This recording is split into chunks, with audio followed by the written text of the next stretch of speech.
Now go ahead, call you through to the police emergency. What's the emergency? What's the address of the emergency? My girlfriend's had the baby. 42, what address? The baby's come out.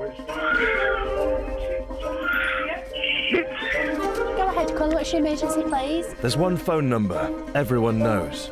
Police emergency, how can I help? What's the emergency, please? And last year it was dialed 31 million times.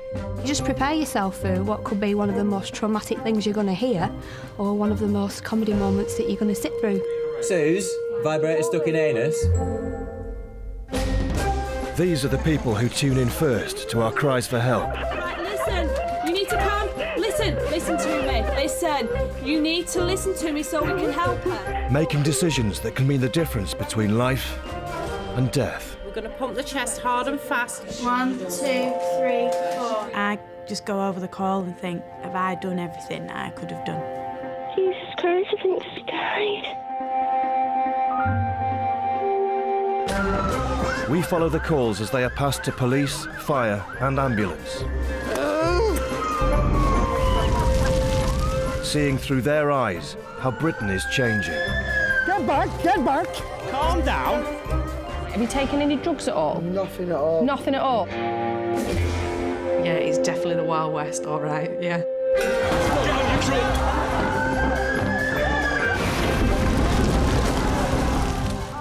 I get to see the side of Britain that no one ever thinks about. Right, mate, we're looking for a guy with a sofa. You've not seen one, have you? I've learnt a lot about what goes on in real life, to be honest.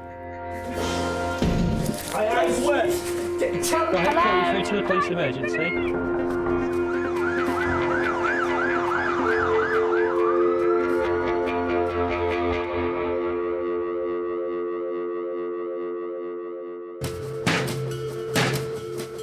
The state of people's minds is keeping the emergency services in Blackpool busier than ever.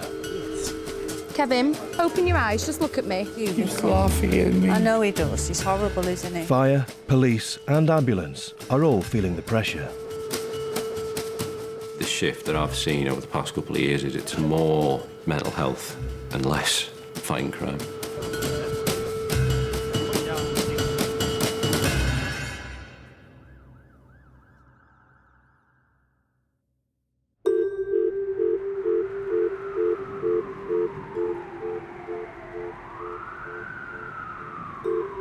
Police emergency, how can I help? Right, what it is, my upstairs neighbour, he's sat outside in his car. He's crazy. What kind of car is it? It's, right, I've got OCD, so I know every car registration on the street. It's an Orion 1.8, yeah? Mm-hmm. Sorry, just give me 10 seconds, sir. Right, to go through my files in my head. I know it sounds silly, but how much data up there? It is AEGYUHG. That doesn't make any sense whatsoever, Ben. In any one shift, operators take up to 200 calls. Fire service. Ambulance, what's the address of the emergency, please? You've not got a clue where you are? No. Is that what the emergency is? But life and death isn't always at stake at the end of the line. So you're actually on the promenade? Yes. Next to the sea, yeah? Yeah, it's next to the sea. Me personally, if I'm going to get a Blackpool call, like, so they're either going to be someone having a fight or someone who's a bit of a Fruit Loop. Uh-huh. How old are you, please? Sorry? 35. Sorry? 35. Can you say that again for me, please? 35. Thank you.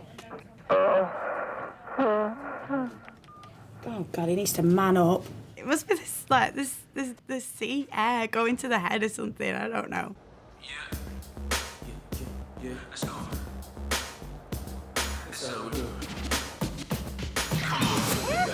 Welcome on a grade one.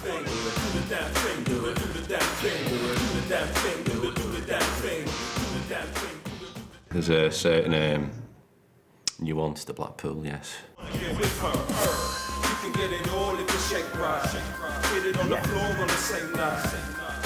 There's a lot of eccentric people there, yes. Yes. Blackpool, the so-called Vegas of the North, knows how to party. Late at night, the centre of town is always on the edge. No worries. Get back, get back. Stay away. Go on, fella. PC Dave Donafhy's city centre shifts are a tough and thankless task. We only deal with people when they're at the lowest or at the worst. Unfortunately, people don't phone up to say, just to let you know you're doing a bang-up job. Cheers.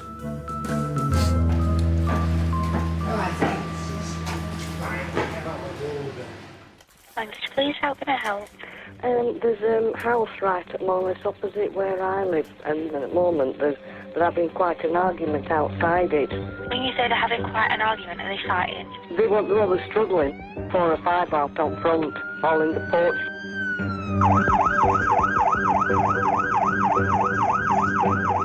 The 999 call takes the police to a Halloween house party that's turned into a fight.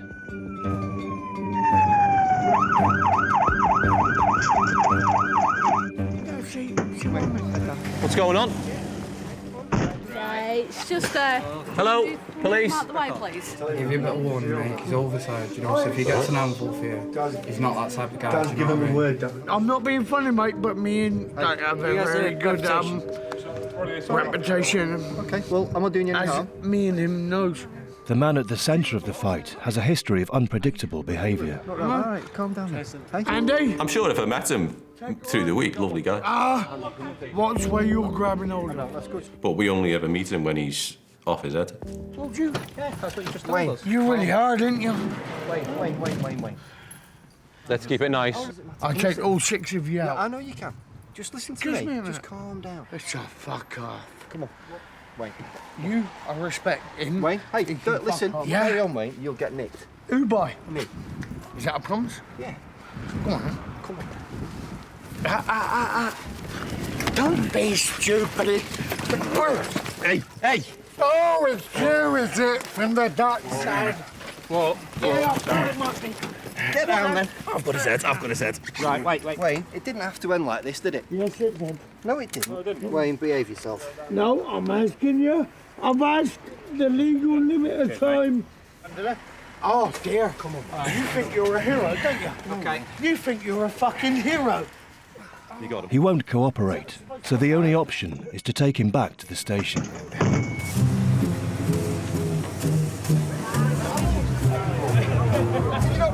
The house is haunted and things are going weird. Right, do you have a medical emergency at the moment? No. You don't? But there's something horrible in my house.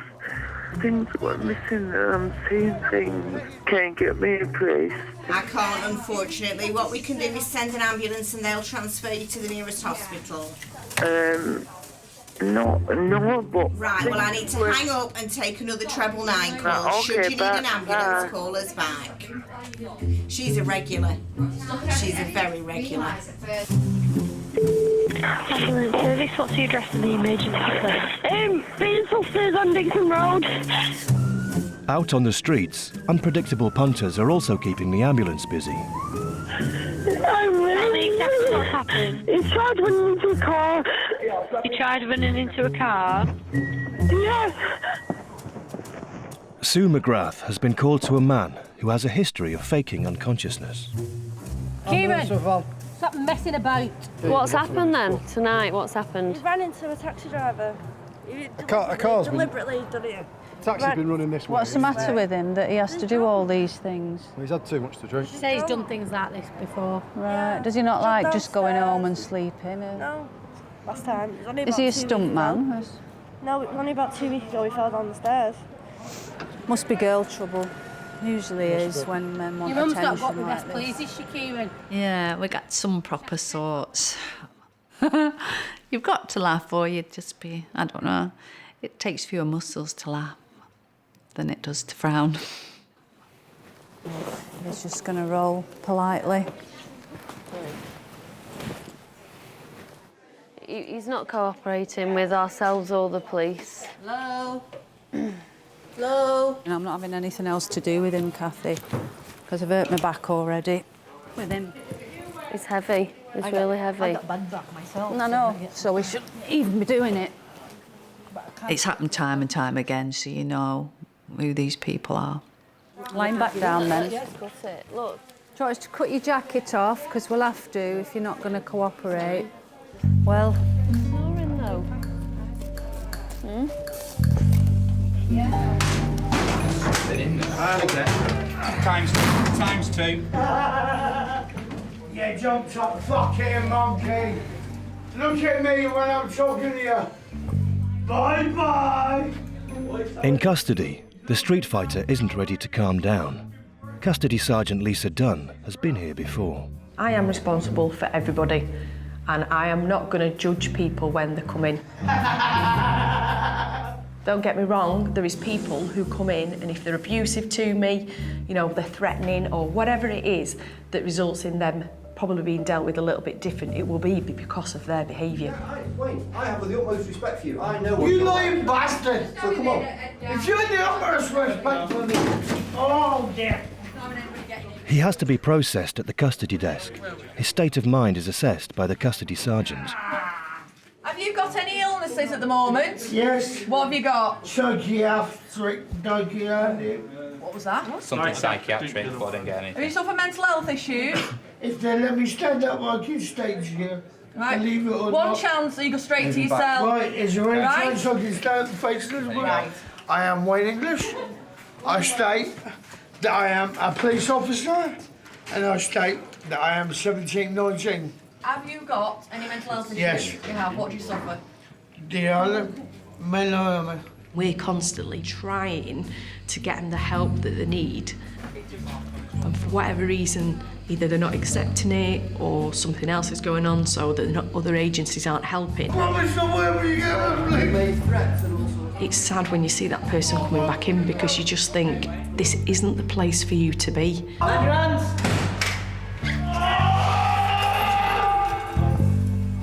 It's 5 to 5 in the AM, for goodness sake. At hospital, the man with a history of faking illness is still apparently unconscious. How frustrating is just choosing, for whatever reason, to not cooperate. And at the end of your 5th shift, I'm not going to try and get details out of somebody who doesn't want to speak. Over and out. I want an ambulance. The police, please. What's the problem? It's me. I've lost my memory. This lady rung up and she was really nice. She told me that she was feeling depressed, and I got talking to her and I was like, oh, what is it that's made you feel like this? And she was like, well, my parrot died this morning. And I was like, oh. And then I said, what happened? Did you just forget to feed him with how stressed you've been? She went, no, I put him in the washing machine. I was like... All I can see is these people and bosses and voices and something like... All I can see is 4 fucking couches.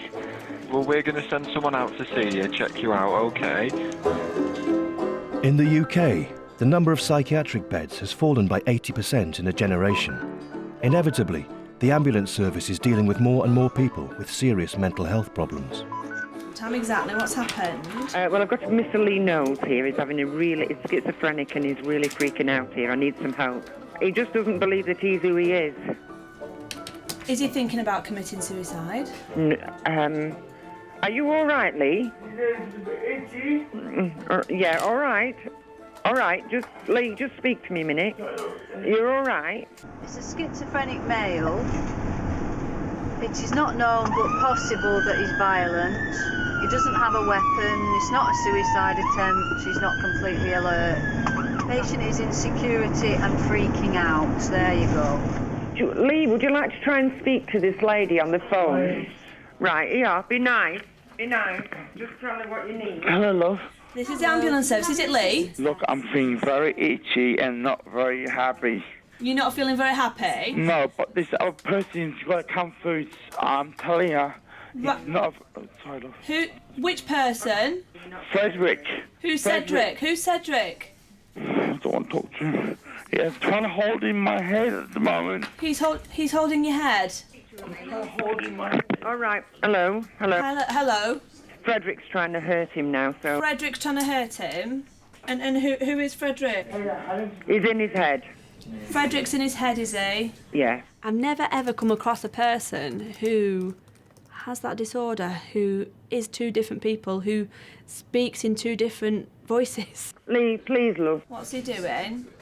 I'm pulling his hair out. Lee. Pulling his hair out. I'd imagine for anybody around him at that point, you know, would feel particularly vulnerable because you don't know where it's heading. All of your instincts are alert there, really. Is he going to become aggressive? Roger, many thanks for that. Is he going to get upset? Is he going to start shouting? Lee, what are you taking your clothes off for? What is he doing now? He took his clothes off. His shirt's off. Right, the police have arrived. Have they? Yeah, is that... Are they... It's standard protocol, obviously just in case he does become agitated at all with the Right. It's all right. All right. Everything's all right.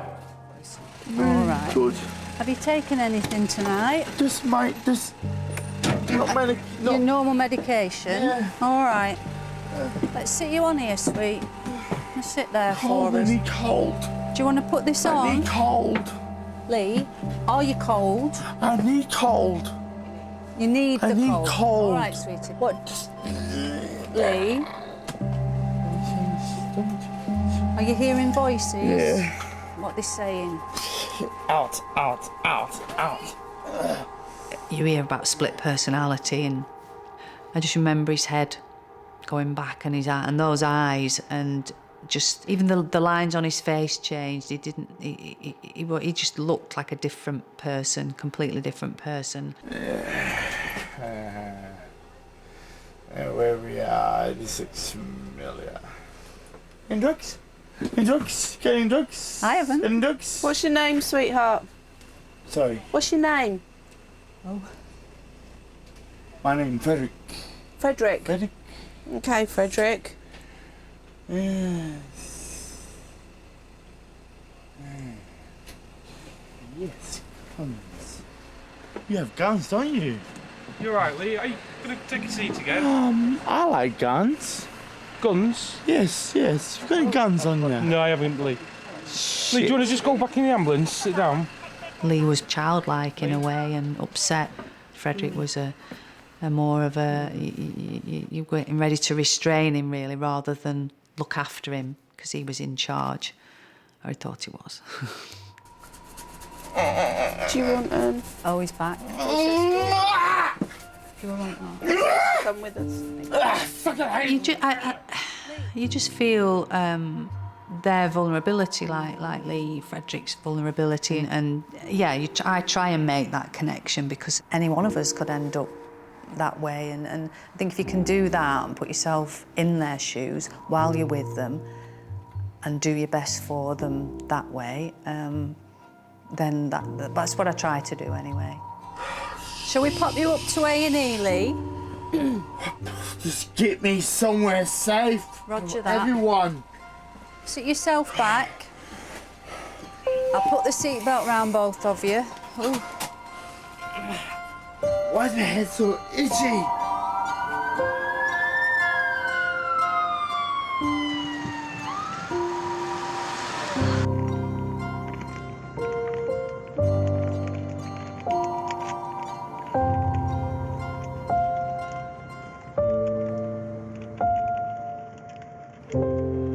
Go ahead, what's the emergency? There's a lad just near Waterloo Hotel, and in his back pocket he's got two big blades. Right, when you say there's two blades sticking out of his pocket, can you describe them to me? I like a big red knife or something. It's a big blade.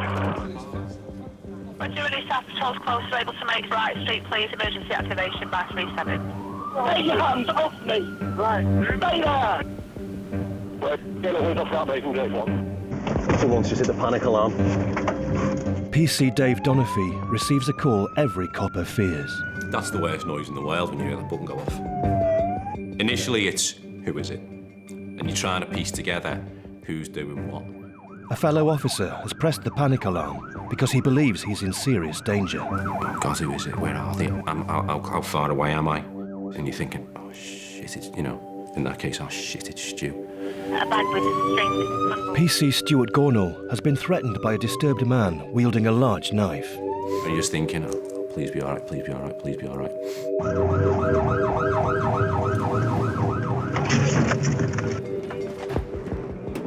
By the time he can come to his aid, the man is already restrained. There's also 2 paramedics over inside as well. You got anything on you? You got any knives on you now? Oh, fuck on me. You got any? Where's the right? When you press that button, you think, I need somebody here and I need you now. When you hear the sirens, you think, yeah, my buddies are coming now and things are going to be all right. I was trying to put myself in carving now. I never tried putting anybody else. Yeah, but when you start threatening to hurt yourself with a carving knife, we ain't got a lot of choice. Yeah, fucking hell, man. All right. He obviously didn't want us there, so he's literally telling us, you know, fuck off. Unfortunately, it comes down to it that we have to help people whether they want it or not. What's going to happen is I want you to be calm. I'm going to take you to custody. We'll get you seen. Listen. Yeah, we're not going to help you, but you can't deal with why you're being like this, all right? We need to get you sober first. Duty of care is the perfect phrase. That's what we've got. That's what we work to. No, but obviously, we always look at the worst case scenario. It's a massive waste of my time, but if the police were to sit there and say, well, that's nothing to do with the police, that's something social service should be looking at. What if that person then sat on their own thinking, well, even the police won't even help me, and then did go and do something to themselves, you know, that's horrendous. I'll tell you what. What's your head? Fuck you. Get the fuck away from me, you twats. Joe's run this gent into custody, and here, can you just show her to camera?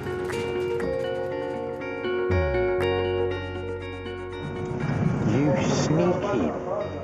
Arriving at the station with his knife-wielding prisoner, PC Dave Donofrey must wait. It's a busy night, and the cells are already full. It's 10 now. You're number 10. In the queue. In the queue. Oh, cool. Because it's busy and... Oh, yeah. Oh, yeah.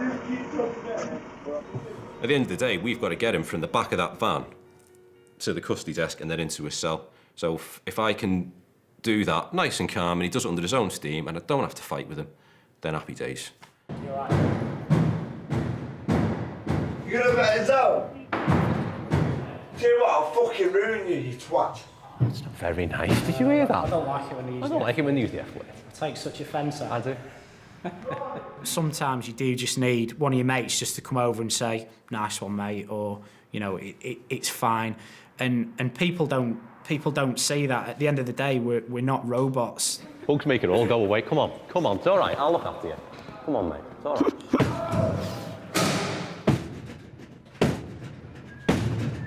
What exactly do you expect to achieve by kicking that door? A sore foot? The back of the van or a cell isn't the right place for people who need help, but it might just be that steel door and those custody officers who are dealing with them, which might just prevent them taking a life or taking their own life. The shift that I've seen over the past couple of years is it's more mental health and less fighting crime. How do you feel about that? I'm not the right person. It's not. You know, if these people do genuinely need help, it shouldn't be me that gives it. It should be somebody that's suitably qualified.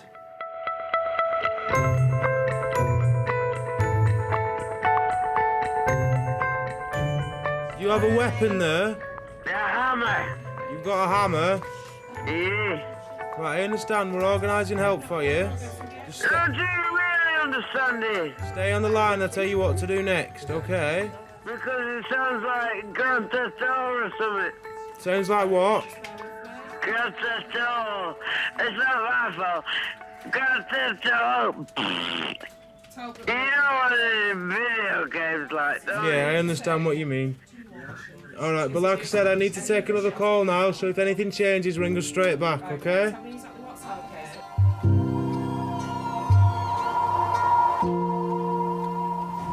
We're going to get you some help, aren't we?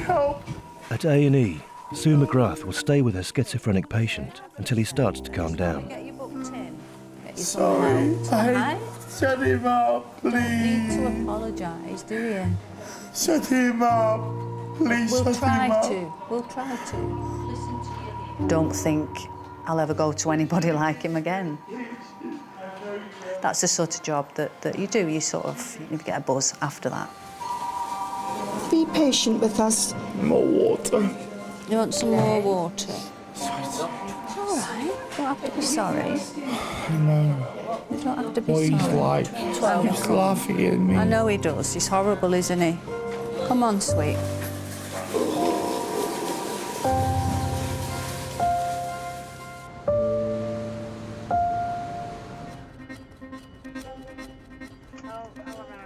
Joe Edmondson and Amanda Evans are between 999 calls on the night shift.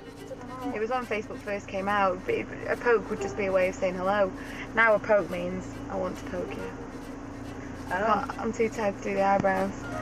Yeah, it's a bit more of a I want to see you naked kind of suggestive thing now. As much as I like you, I would not want you to poke me then. Oh, screw you. I haven't been poked on Facebook for a while, no. No, never mind. At some time in their lives, a quarter of the UK population will suffer from some form of mental illness. With less other support available, the 999 system is picking up the pieces. Ambulance service? My brother's taken an overdose. Right, are you with him now? Yeah. Is he awake? Yeah. There's a load of pills here. I need to count them to the packet. Right, is he breathing? Shut the fuck up.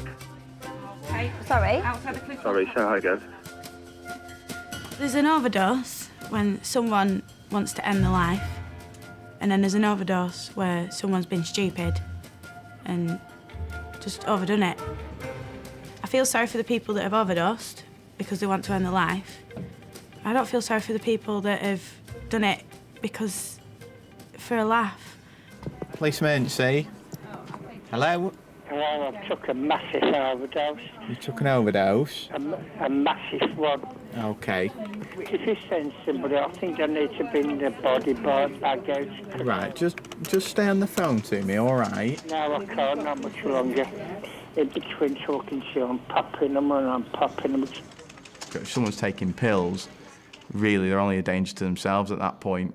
And it's trying to keep them talking, trying to keep them distracted until you can get there and have some police officers there that can physically get hold of him. Right, why are you taking more tablets? Because I'm going to do it, but I just want you to come and find out I'm unconscious. Right. And then I'll die. Right, well, we'll come in straight away and we're going to find you conscious because I'm going to keep you on the line, all right? So how many tablets have you taken so far? Oh, God, about 40. About 40, right. And what kind of... And Kevin, what kind of tablets? Proximal. Coproximal? Right, and why are you doing this? Because I don't want to live no more. Can you open the door, please?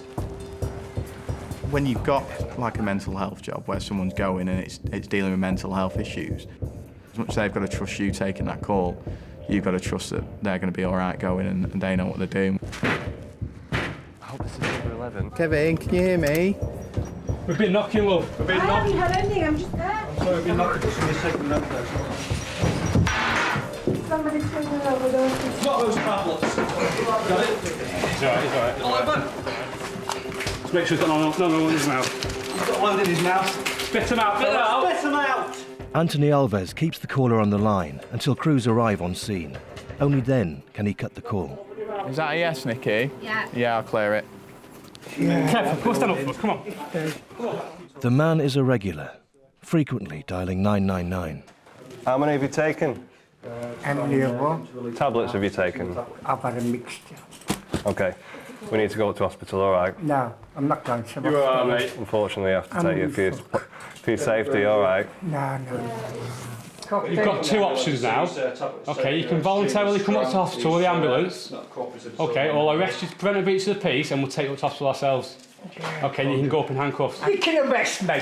Well, because I'll be dead. Right, just listen to me. The cocktail I took, I'll be dead. The job comes in, you think, oh, not again. Why are we going here again? But you've got to go. That's the job you're paid to do. Just go away. Right, this moment in time, arrest to prevent a breach of the peace. Stand up for us, please. Come on up, yeah, come on. Why are these people not taking personal responsibility? Why are these people doing this to themselves when it's quite clearly not their intention to kill themselves? When it's just the people you're going back to, week in, week out, They're just crying out for help. We're offering that help, and they're not accepting it. I hate the coppers, always have, because they're a bunch of fucking wankers. My last words. Come on, fella. Believe me. Believe Come me. on, fella. Yeah, taking the van. Of course, yeah. We'll grade 1 it. Seems like. What we'll do is we'll follow, because the cocktail is taken, it can cause heart arrhythmias, just in case he fits to something en route. We'll follow you anyway. We won't come in or anything, we'll just make sure you've got one of you there. sitting in with me, or do you need to be double crewed in the No, can do, one of us can come with you if you want. just in case? Yeah, I'll come in with you. The emergency motorcade to bring just one regular to Blackpool A&E comes at a substantial price.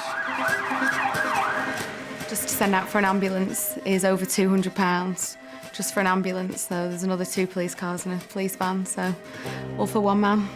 Kevin, don't try and force your eyes shut. Open your eyes, Kevin.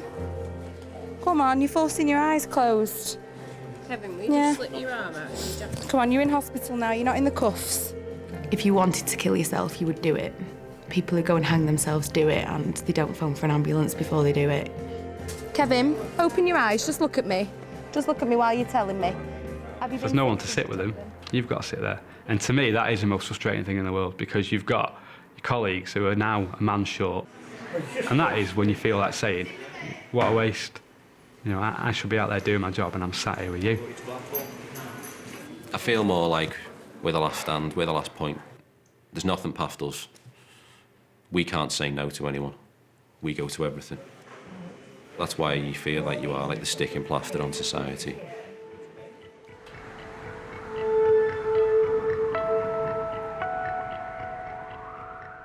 Blackpool has one of the highest rates of antidepressant prescribing in the UK.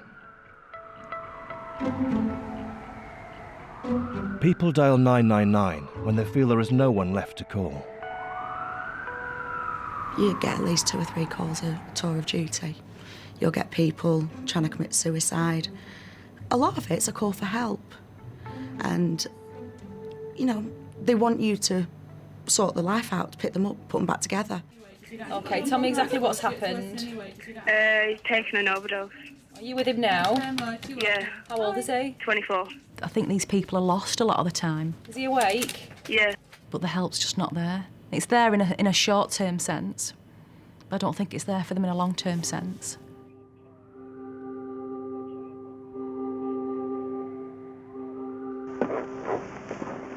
Oh, dearie me, right. See,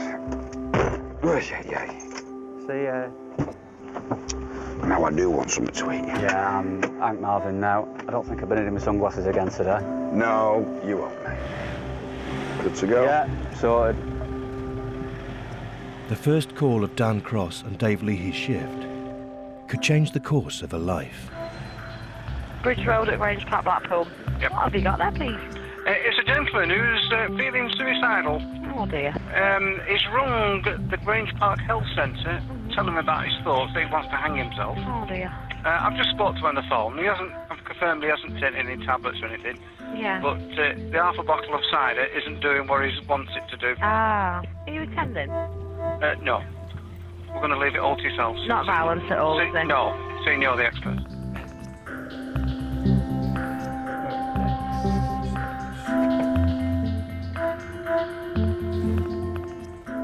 When we go to any call and on the way you know it's going to be perhaps mental health related, you're possibly prepared that it's going to be that situation of unpredictability, and just try to deal with them as you would anyone else. Kind of feel your way and just see how it goes. Hello, sir. Have you called us? Yeah? All right to come in? Yeah. Yeah? How are we doing, Alan? What's the matter today, bud? I'm an alcoholic. Okay. And I can't stop drinking. I've come to the point where suicide is the option. Right. Alan, you're okay, mate. We're not going to let anything happen, all right? Just want you to... Listen. Alan. Calm down, sir. Just take a breath, mate. Slow down a little bit. Nice deep breaths, Alan. We're not going to deal with everything all in one go. Let's just take it nice and steady. Deep breaths. And we're falling off the wagon, mate. There's no shame in that, is there? I can't stop. Alan, I'm frightened of dying. you're not going to die, mate. And you can stop because you've done it before, haven't you? But you've had a bit of a lapse. I can't seem to muster the strength of mind. Okay.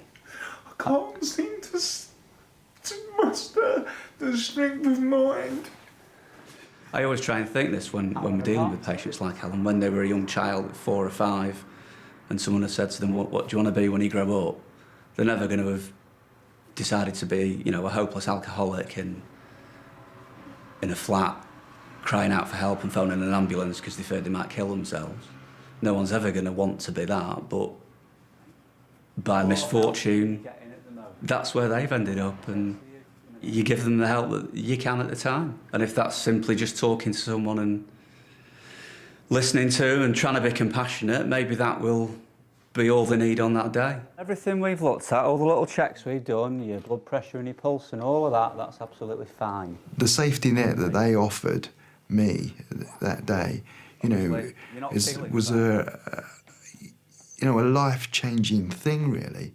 It stopped me spiralling down to a place of complete despair. Well, I can't help but thinking that it's a difference between life and death, really. You're going to have a bit of a wait at hospital, all right? I'd just encourage you to, whilst it might be a bit of a pain, just tough it out, because if you don't wait and you walk out, we're just going back to square one, aren't we, mate? I'm going to wait, because if I don't, I ain't joking, right? I'm going to kill myself, I promise you. Well, I don't want you to promise me that, Alan, but you've said it yourself, mate, it's black and white. If you stay at the hospital, we're going to get you some help. There ain't no other option. So there you go, mate, you need to tough it out and just wait. It's not what would come under the bracket of a 999 job, and I certainly don't think you'd find long-term alcoholic patients the reason anyone signed up to the ambulance service to treat those people. Come on, my mate. You go down them stairs and I'll turn the lights off. Whilst it's easy to get wound up with them, who else is going to go and help them? In a lot of ways, the buck kind of stops with the ambulance service.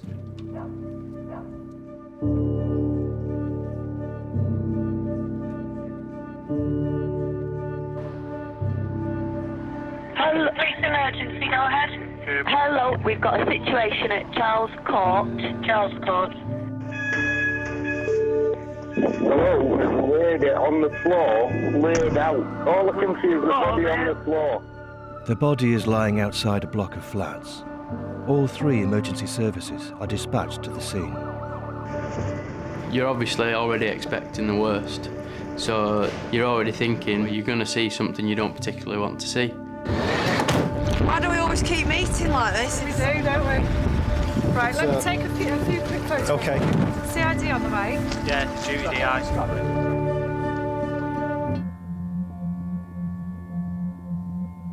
A body has been found outside a block of flats.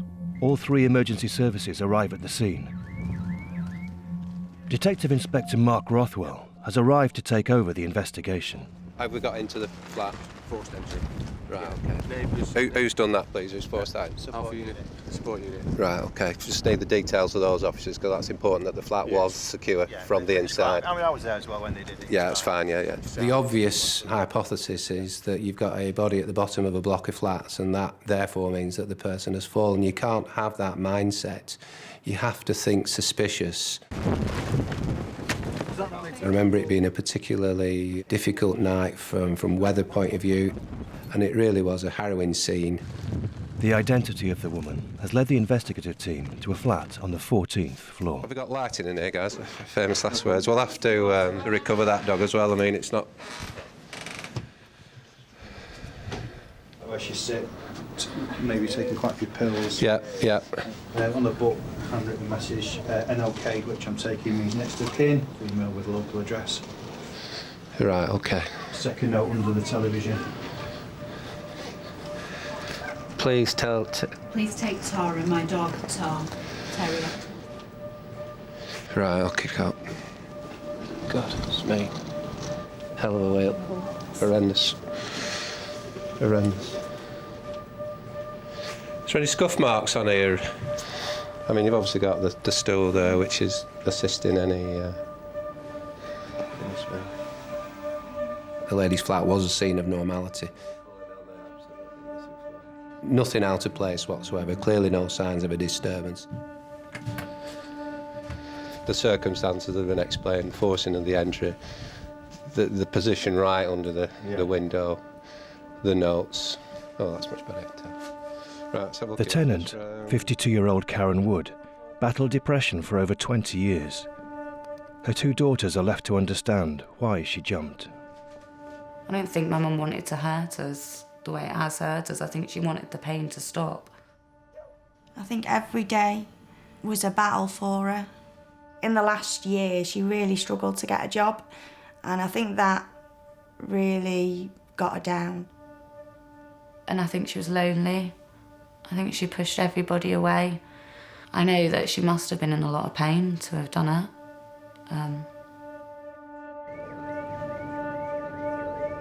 We'll just have a look at it. I just want to make sure that there's nothing obvious, ligature of eyes or a knife. Yeah. I'm all right with that. It's a catastrophic injury in keeping with fall.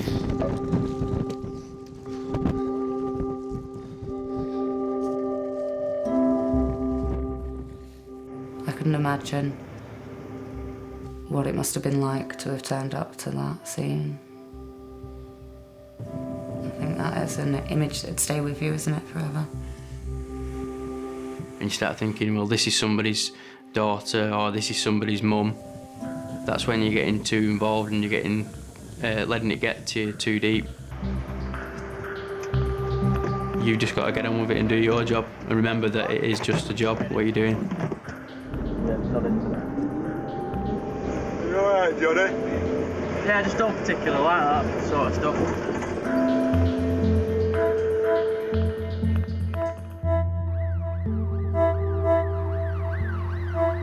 Just give us 2 seconds, mate. We'll get you booked in, and then we can get you looked at. Alan is waiting in A&E with Dan Cross still by his side. He's finally close to getting the treatment for alcoholism and depression that he needs. Nice and steady with that breathing. Okay. I think the feeling of not wanting to exist in what seemed like a living hell, you know, trapped in that place where you can't break free of the substance that's controlling you. Alan's an alcohol-dependent patient. And your mind just goes into a place where you want to give up. You know, I didn't really want to die. I was just, you know, I was just sick of being sick, you know. He's been on a binge for the last couple of weeks. Alan has now been dry for 5 months. Yeah, things are good. Things are looking brighter, so why not be happy, eh? So, yeah.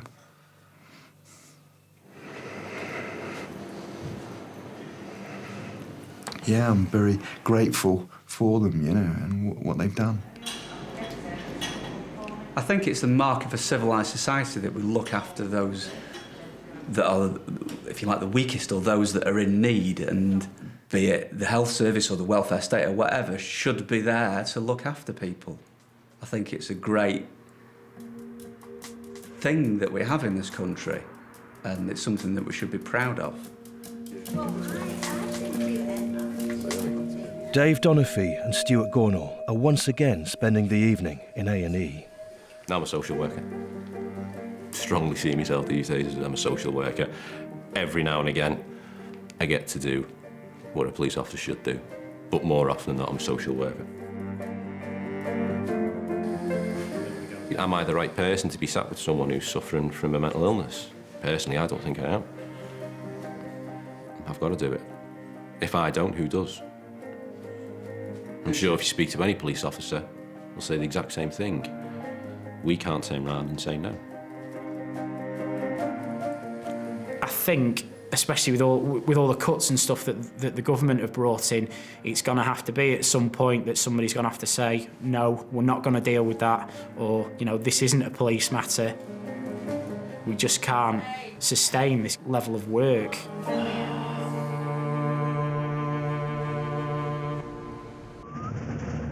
It's a true fact, there's less and less of us. It's getting harder and harder to do it. We do as good a job as we can, given the situation, but at times you're thinking, this isn't right.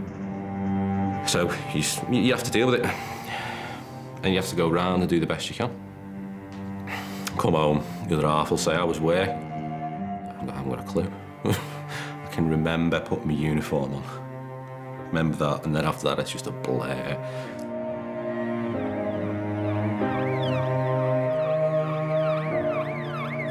And his dad come running out saying, call an ambulance. What's happened? And he said, she's cut her wrist. Somebody's cut the wrist. She's cut her wrists. Ambulance, what's the address of the emergency, please? Oh, she's done it again. Tell me exactly what's happened. She's cut her arms and they're just drifted everywhere. All right, I'm going to run through some questions. It's not delaying any help.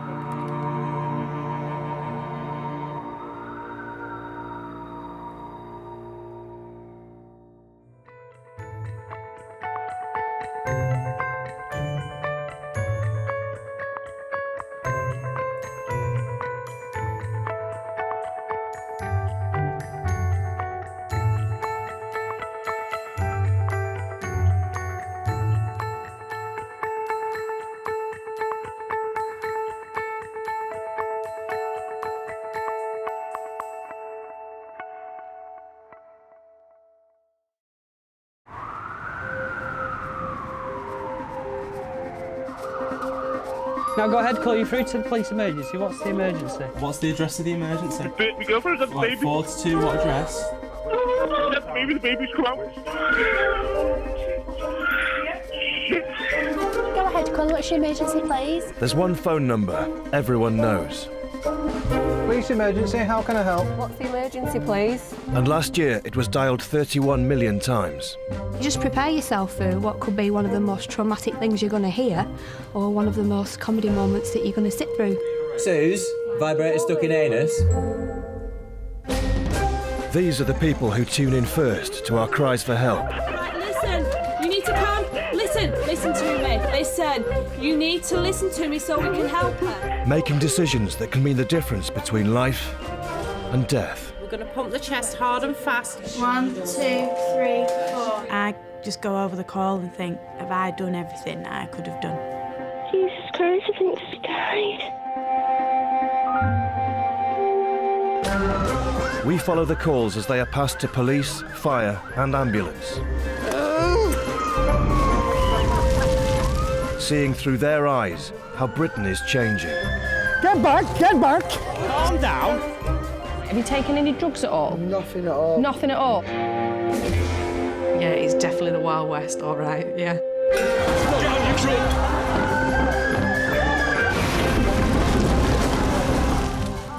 I get to see the side of Britain that no one ever thinks about. Right, mate, we're looking for a guy with a sofa. You've not seen one, have you? I've learnt a lot about what goes on in real life, to be honest.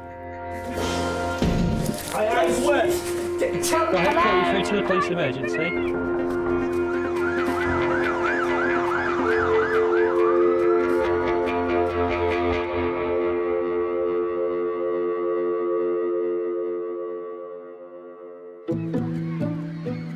In Blackpool, one sector of society is taking up more and more of the emergency services time. You just tell me to fuck off. Whether they're called out to deal with 15-year-olds They wanted to, search me. I wasn't having any of that. You've got yourself locked up and you're in a police station and you don't get to decide. or 13-year-olds. I've never liked him in but that's really annoying. Calm down. And sometimes children even younger. 1, 2. And the kids are only part of the problem. You two, I think you've done the right thing. Well done. You two, you need to look at what's gone on today. There's a serious issue, isn't there? Well, put it this way, 11 years ago when I joined the police, I used to drink wine, and I only drink vodka and gin. That's what it's done to me, and I'm not even living with these kids.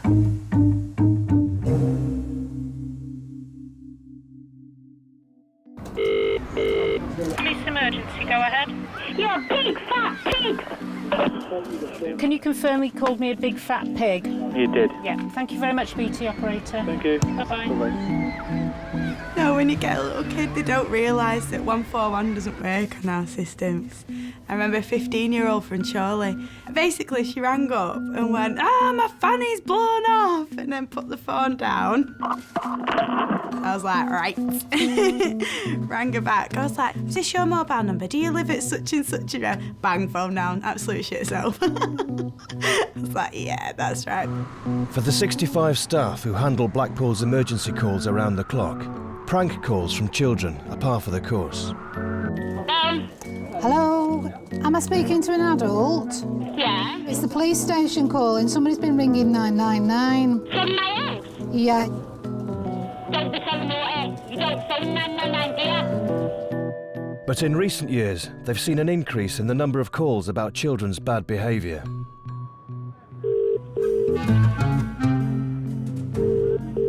Hi, I know you're very busy tonight. It's just to make you aware, there's kids throwing fireworks in the street and the one's just nearly hit my gram. There's my baby in. Good evening, Lancashire Police. Karen speaking. How can I help? Hi, we've just got two very, very young shoplifters. Do you understand how old they are? Yeah. How old are you? 7. 7? Right. Do they know where the parents are? No, they say they don't, but... All right. Both parents are at home. That is disgusting. Okay, guys, come here. Right, what have you been doing to that guy's car? Absolutely nothing at all. Right, don't get all Kevin and Perry on me. I already did it with his car. Right, you've been letting down his tyres. Have you got some problem with their kids? Now he's giving me shit and that's what I got batter him. You said you'll batter him. And do you mean it when you say that? If he gives me shit again, then yeah. How old are you? 14. Mum of 2, PC Claire van Deurs Goss, has worked in Blackpool for over 10 years.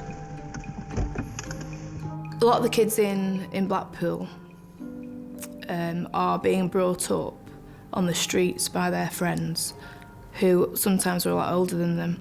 Therefore, they've been exposed to things before their years. You alright, guys? Hello? That's not your jumper, is it? Alright, how old are you all?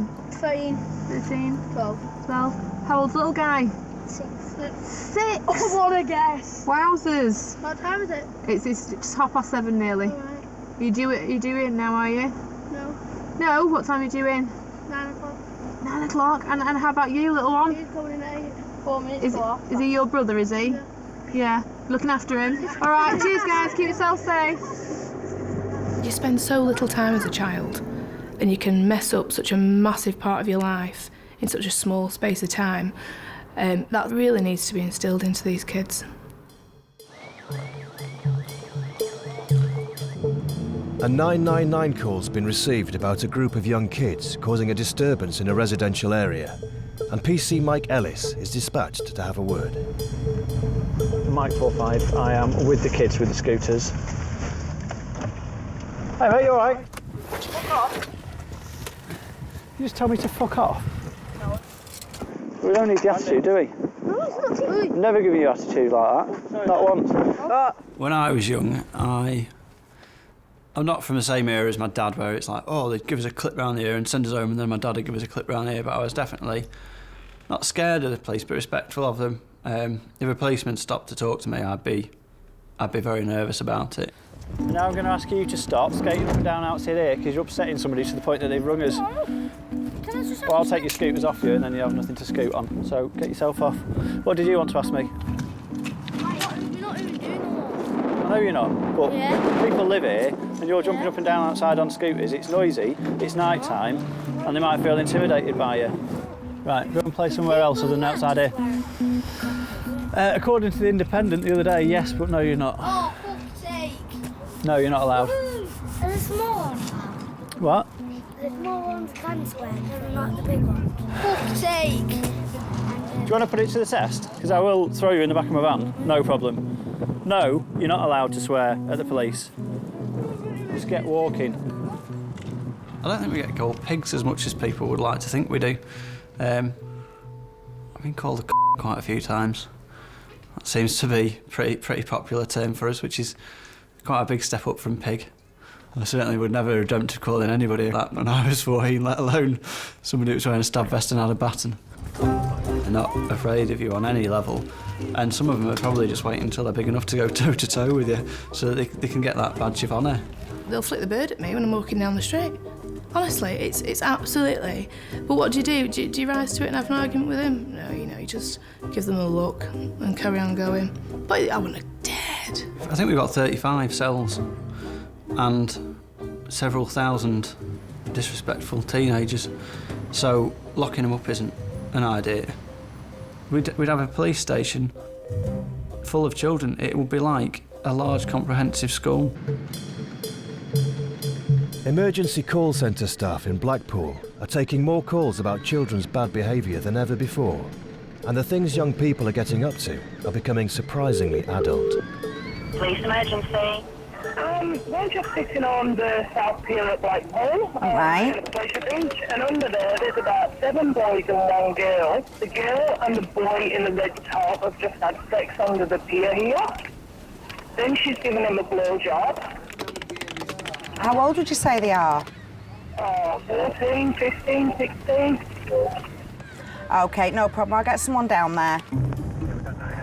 PC Mike Ellis, the closest available cop, makes straight for the pier in search of a youth in a red top.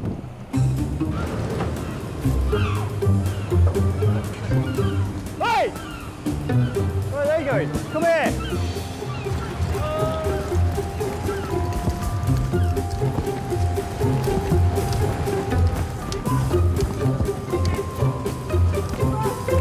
Listen, pal, when I tell you to stop, you stop. Do you understand? Oh, yeah, I've got my phone case. I don't care. I do not care. It was a Saturday afternoon, very sunny. There's young children about, and it's not really something you want your little 5-year-olds seeing as they're going down to build sandcastles. When the police tell you to stop, stop. But you didn't look, I didn't know there was any police. You turned around, my phone case dropped, and I picked my phone case up. Sorry? Do you read? Yeah, I can read. What's that say? Police. What colour is this? Yellow. Bright yellow.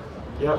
You saw me, you looked at me, I asked you to stop. No, I didn't see you there. I didn't, honestly, Tell you what, officer, I didn't see you. If you want to get lied to, I'll ask a woman if I've got a nice personality. You look me in the eye and you're lying to me. With the runaway juveniles detained, PC Ellis turns to the female who, despite being well known to the police, is now claiming she was not a willing participant. Spoke to informants, both decent people, who've seen that female lay on the bottom steps underneath the pier, male in a red hoodie, who I believe you've got detained, having full intercourse with her, and her performing oral sex on him. Right, do you look like the sexual activity was forced? By all accounts, it's not been forced in any way. She's willingly performed oral sex on him. Right. Boss, take a DNA test, boss. Will I? Excellent. What do you do for a living, sir? Let them just talk. Hey? What do you do for a living, sir? Demolition. Demolition? Are you employed at the moment? No, no, no. No, all right, I'll tell you what. I won't come round your house tomorrow morning and tell you how to watch Jeremy Kyle. Don't start telling me how to do my job. I'm not. If I need to take DNA, I'll take it. Please, will you and Danny go and stand down there while I talk to this lady? Stand up. Yeah, sure. Thank you. I'm just stating the facts, that's all. All right, we're going to find out what's gone on. We've got 2 males detained at the moment. We've spoken to the witnesses. They say it looks like you were willingly giving oral sex. Just listen to me, I'm telling you what witnesses are saying. You were willingly giving oral sex, which I think you were doing for money. But I'm not bothered anyway. Well, let them go then. And let no, me we're not go. letting them go. But if you're just trying to cover your backside because you were soliciting for sex, there's no need.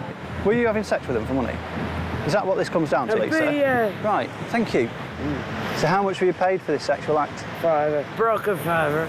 So you weren't raped, you were sucking people off for a £5? Fucking Columbo. Right, well I haven't got a glass eye, so I ain't Columbo. Oral sex from a woman, and I think they had full penetrative sex with her as well, for the princely sum of £5. Oh my God, not again. No, it wasn't the bargain, it seemed to be. Not a lot of choice really, have we? You're under a pier in a family resort performing sexual acts for £5. It's not brilliant, is it, Lisa? It doesn't show Blackpool in a very good light, but bizarrely enough, the female, she was taken to my van and she was like, why am I getting locked up? What have I done wrong? I said, well, you're administering oral sex on a beach in a family holiday resort. And she said, no, it's not. I said, it is, it's a holiday resort. People bring their children here. She said, it's not a holiday resort, it's a shithole. At which point I was just like, well, some members of the public don't agree and they have brought their children here on holiday and they most certainly didn't want to see your toothless mouth around his, yeah. At Blackpool Central Police Station, the 17-year-old youth accused of paying for sex is being booked into custody. We've been drinking. I suppose there is an element of it's a rite of passage. It's not a rite of passage that I've ever been through. Thank God. Kids will get up to mischief, young people will get up to mischief. Alcohol is great for losing your inhibitions, so a few drinks and you'll pretty much get up to anything that your mates egg you on to. Probably not his proudest sexual moment. I just hope that it wasn't him losing his virginity. It's what an awful story to tell that would be.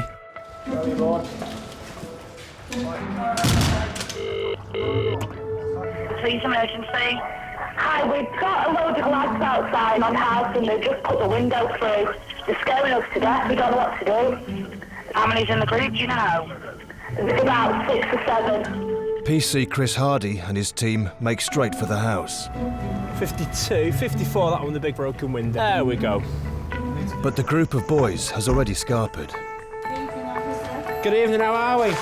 We're all right. What's gone on then? What's happened is my son come in with 4 of his friends before. Yeah. Very frightened that these lads was after them. The lads who's after them came to the house. And they've thrown a said brick out window, causing damage to same. Yeah. Who smashed the window? Logan, probably, yeah. Right, so you've not seen anyone smash it? No, Right, what's it over? And I need you to be honest with me. Nothing, absolutely nothing. Just bear with me. So for no reason at all, no reason whatsoever, a group of lads want to come and fight you and put a brick through your window. Yeah. Come on. Is it not over girls or anything? No, it's girls, absolutely Facebook, drugs. nothing. I'm not interested in the reasons. I just need everyone to be honest with me so I can work It out all what's started Logan wanting to fight with Michael. Right, and what was that over? Michael called Logan fat. Roger, speed camera plays outside the farmers. It's 9 o'clock when they finally track down prime suspect, 13-year-old Logan Fagan, still playing out with his mates. Have you smashed the window, mate? How did you do it? Over brick. Jump in my van for the time being. It's just a case of picking Logan up and we're just going to take him back home. Job done. Make sure he was in, get it sorted, no further issues. And I don't know if he took offence at me, something I said, or somebody else, but then I know he tried to headbutt me. Off, mate. Fuck off. Logan, don't do that, you stupid boy! Logan, stop it! Calm down. Logan, please, stop it, you're only a boy. What's your name, mate? We'll start with the basics. Logan, fucking hell. OK, Logan. Put your language out, Logan, in the Please street, don't swear. Another charge, mate, all right? We're going to deal with this quite reasonably by asking you to attend a voluntary interview. Yeah, we didn't have to be on, did you? Fucking hell. You're now under arrest for criminal damage, OK? Right. Some young people out there who are absolutely spot on, a lot of time for. There's some people out there who are absolute idiots towards us. I want to start again, fella, or you'll be on the floor again, right? Do you hear me? What? Fuck off, man. Do not. Going to make threats to us? Attitude again, right? They make a threat. What have you taken tonight, mate, to make you turn into an idiot? Nothing. So you're normally this obnoxious? I've never liked him anyway. They're actually really annoying. But they shouldn't put me on the floor like twice. In space of like 10 minutes. Just for swearing at them. And trying to headbutt. Sorry? And trying to headbutt them. Hmm. Should they not put you on the floor for that? Yeah, that, but when I got round the back of the van, I told one to fuck off and then he put me on the floor. And apparently that was a threat, which it isn't. Jump in there. Sit down. What did your mum say when you got home? She wasn't really bothered, to be honest. I think some people do need to be a bit more accountable for what the children are doing. They do need to actually know where they are and what they're doing. I don't think it's as simple for me as opening the door and letting the child go out and then letting them come back at 10, 11 o'clock at night. That's a silly little boy. Back in the days, I mean, we weren't allowed out the house after 7 o'clock. We had to be indoors. I mean, kids are out now till 10, 11, 12, 1, 2, 3 o'clock in the morning. I never seen 1 o'clock in the morning. Only if you let them, surely. You can't stop a kid from going out now at 7 o'clock, no chance. Not a 14 to 15-year-old, you've got no hope. You're going to stand there all day and barricade the door. No, you can't do it. If I take these cuffs off, you're behaving. No attitude, no swearing. Yeah? All right? You can't make your kids do like everything that you could in the back days. I mean, when I was young, I always got brought home by the police, faced my father and got punished. But now, you're all right to walk the streets at 10, 11 o'clock. If a kid's walking the street now 10, 11 o'clock and the police don't pick you up, they just let you walk. Good, put your trainers off, mate. Got bed socks on. You've got bed socks on? Yeah. The nice colour, suit you them. That's really comfortable. Beautiful, them. You can't mother cuddle a kid. You mother cuddle a kid and they're going to get bullied more. Oh, don't call for Logan, he's not allowed out after 7 o'clock. Mummy looks after him, so you're going to let them get bullied. Let them go out, enjoy their life. All right. Go out, learn yourself, learn the hard way. Kids have got to go 2 ways, don't they? Either get bullied or be tough. Logan's gone the tough way.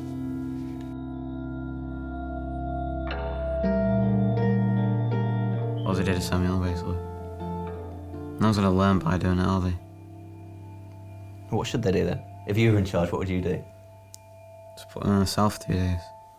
But so you think they should be tougher on young people? Well, not tougher, but just like the punishment should be tougher a bit. So I just put them in a cell, getting an interview, then going home. I don't see the point in that.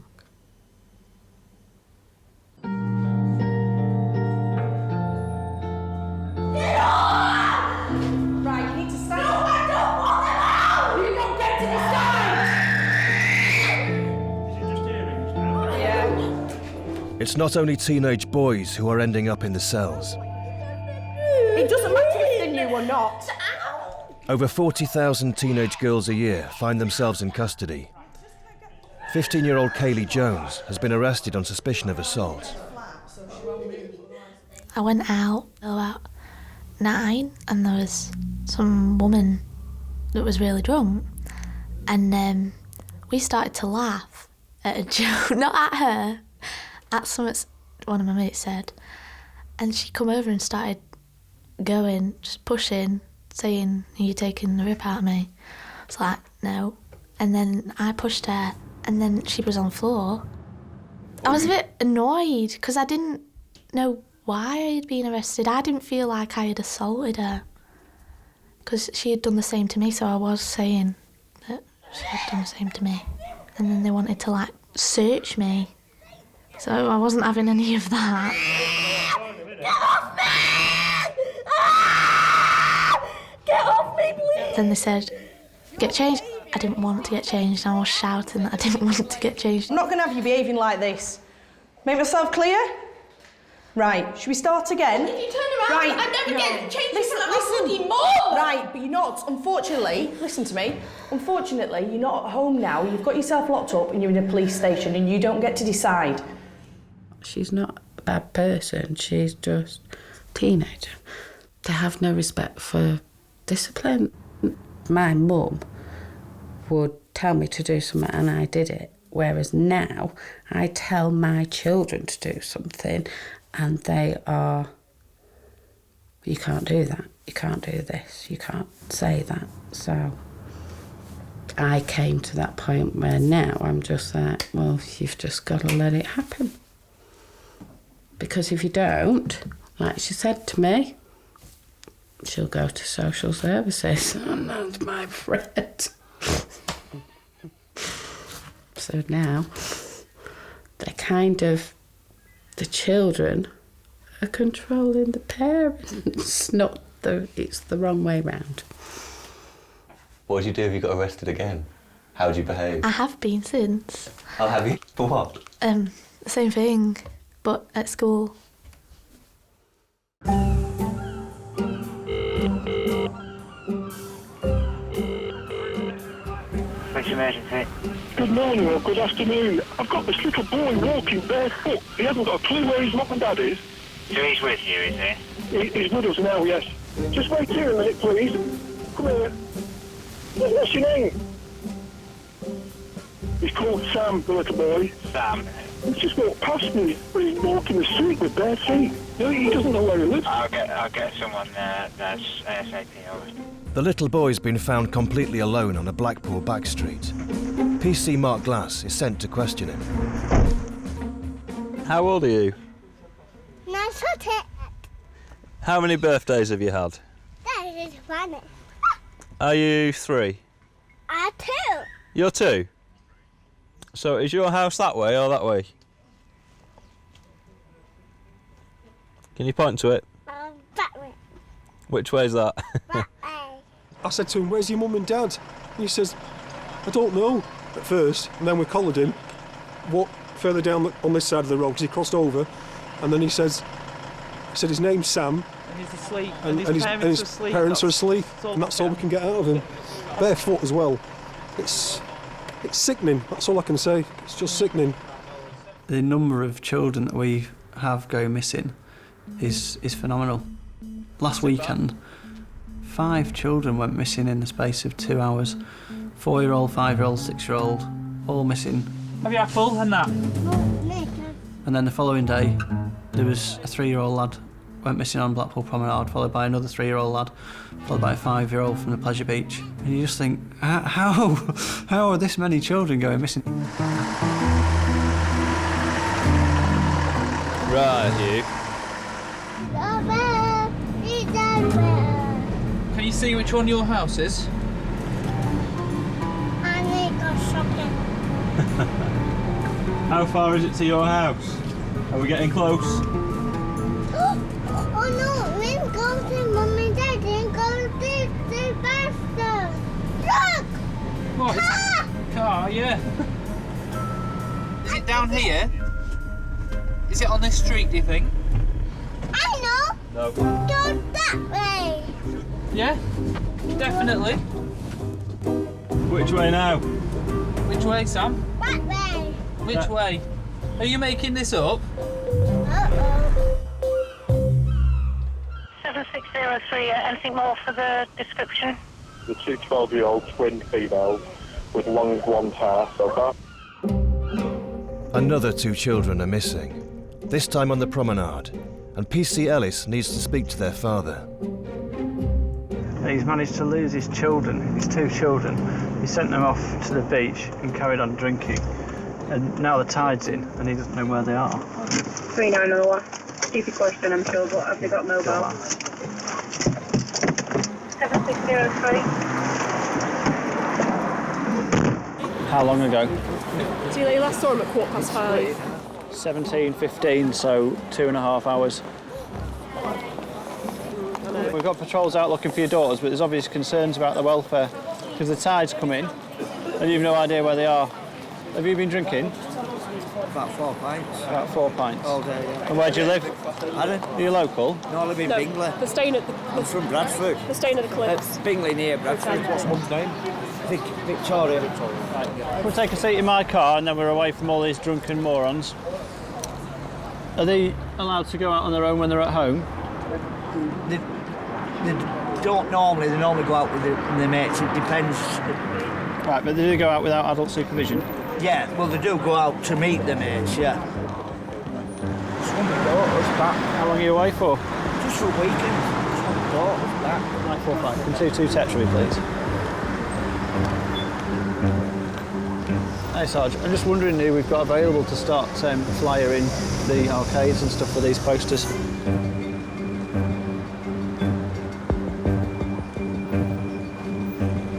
The tide is now all the way in, and the girls have not been seen for nearly 3 hours. Alpha Mike 22. Yes, I'm just being told that they are at the Cliffs Hotel. Colleagues contacted the Cliffs and they're definitely there. Right, they've turned up at the hotel, luckily for you. So I'm going to take you up there now, and reunite you.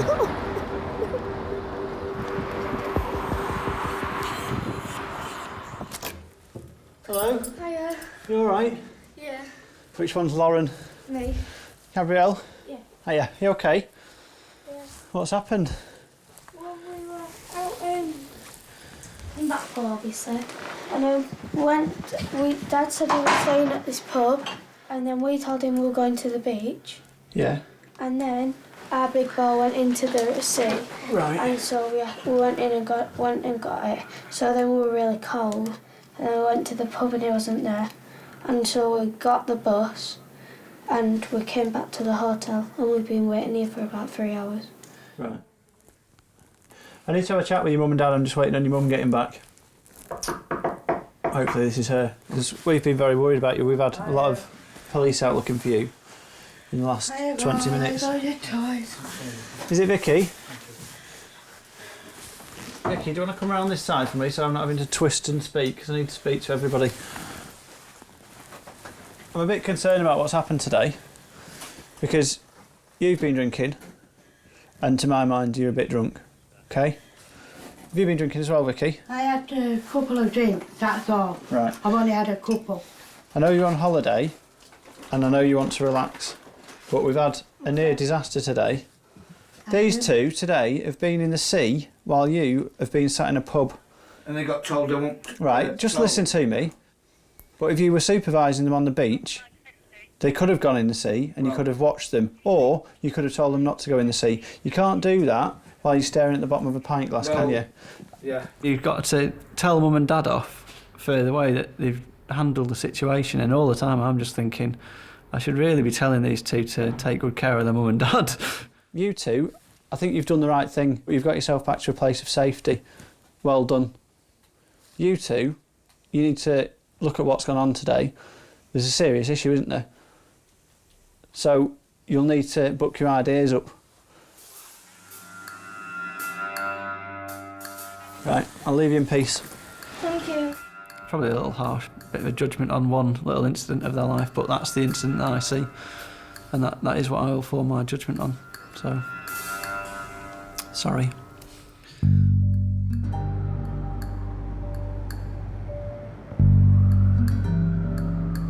If we sit down, it'll go Nino, Nino, I promise you. Put your legs out. It's been half an hour since little Sam was found wandering the streets, and he's beginning to lose patience with the police operation to return him home. Are you ready? 1, 2... What was that? That was it, was it? Right, if you stay sitting here, we'll do that again. We'll do it... No, you've got to sit here now, and we're going to play it again when we get back to the police station, all right? Alpha X-ray 22. Go ahead. So we're on to social services now, see what arrangements can be made for this child. Yeah, we do that, thanks. Come on, let's go see if someone recognises you. Have police ever been to your house? I'd miss my child after 5 minutes. Yeah. Less than that. Yeah. That's ridiculous, isn't it? Well, hopefully social services pull one out. Say goodbye. Goodbye. See ya. See ya. Lift foot in. Sam's busy tucking into his tea in the police canteen by the time Mum finally sounds the alarm, over an hour after he was found in the street. My son's gone missing. He's 3. Since I'm missing, when's the last time you've seen him? About half an hour ago. Right, okay. I went upstairs half an hour ago and left my son down in, and then he's gone. I just want him to go on. We've got a log here from another police officer that someone's called in saying they found a child walking down the road. Right. His name's Sam. You've not found him! Blackpool's emergency call centres regularly receive calls that raise serious concerns about children's welfare. Got a female on the line, she's not making any requests. Hello, police emergency? Hello? I can see that you've called before. Is it Andrea? Yeah. What's wrong? What's happened tonight? I can't quite put my finger on it, but I know there's something wrong. My first dealings with Andrea was it'd be years ago now, when she was going to pick the children up from school, and she crashed her car into a set of railings outside Co-op. And she staggered out of the car and she was asked, "Have you been drinking?" She went, "Drinking? I'm fucking pissed." There's something I can't put my finger on, but there's something that's just something not right. She has a daughter who's aged 17 or 18, and basically the daughter is the mother who looks after the younger son and the actual mother. Hello? Hello? Are you listening to me? I am listening to you. What is the emergency? What's the problem? I've got a huge drink problem I don't know how to deal with. My parents like to drink, slightly more than what is moderate. I, as a kid, saw my mum and dad polish off a bottle of scotch a night on some occasions. Andrea, we'll see if we can get somebody to come round and just have a little chat with you and just see whether that makes you feel better at all. It's hard because it strikes those chords. It's like, reminds me of this particular night or reminds me of this particular situation. Concerned for her safety, the control room has dispatched PC Chris Hardy and an ambulance crew to Andrea's address. She'll be drunk as a skunk though, won't she? She's there. Please, she can come. She's... Andrea? She's swaying all over the show. Sorry, Paul, just give me that. Andrea? Are you all right, my love? OK, how come we're here, then? You need more drink? I don't think you do you? If we're being perfectly honest, but we'll sort that when we come in. I don't tell anyone about it. I like to keep it to myself. I don't want everyone knowing. I don't want people to look at me and be that person with the alcoholic mum and the problems.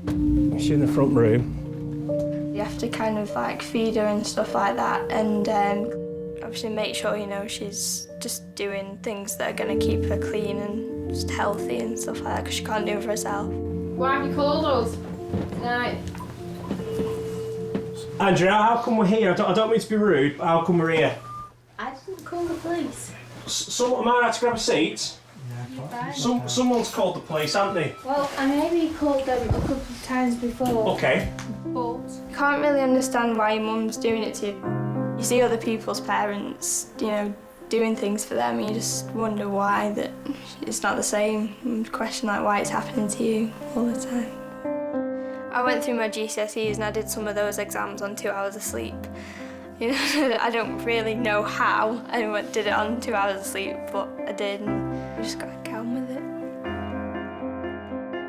There was an ambulance call before, Andrea. I take it you don't require an ambulance, do you? You're drinking a fair bit. Perhaps Saturday a bottle of Lambrini isn't going to help us tonight, is it? Well, you're on a constant guilt trip because you know you shouldn't be doing it. I know what effect it has on my daughter and my son. I mean, people will say, well, that should be enough, you know, for you to stop if you love them that much. It's not as easy as that. Andrea, I'm going to go now. OK, we're going to leave you to it. And any more problems, and obviously you know where we are, but make sure you're just ringing us for the right reasons, OK? Bye now. Bye-bye. Maybe some people can look back with the children and say they've got absolutely everything right. I can't, but I can hand on heart say, you know, I've got it 90% right. She's a beautiful girl. She's got her own sense of independence. She's got loads of friends. So, you know, putting it that way, you know, have I got that much wrong? I don't know. Do you think she'd think the same? I don't know. I don't really know. We've never really discussed it. We've never discussed how she feels. We never really talk about. We never really talk. She doesn't really talk about it, you know.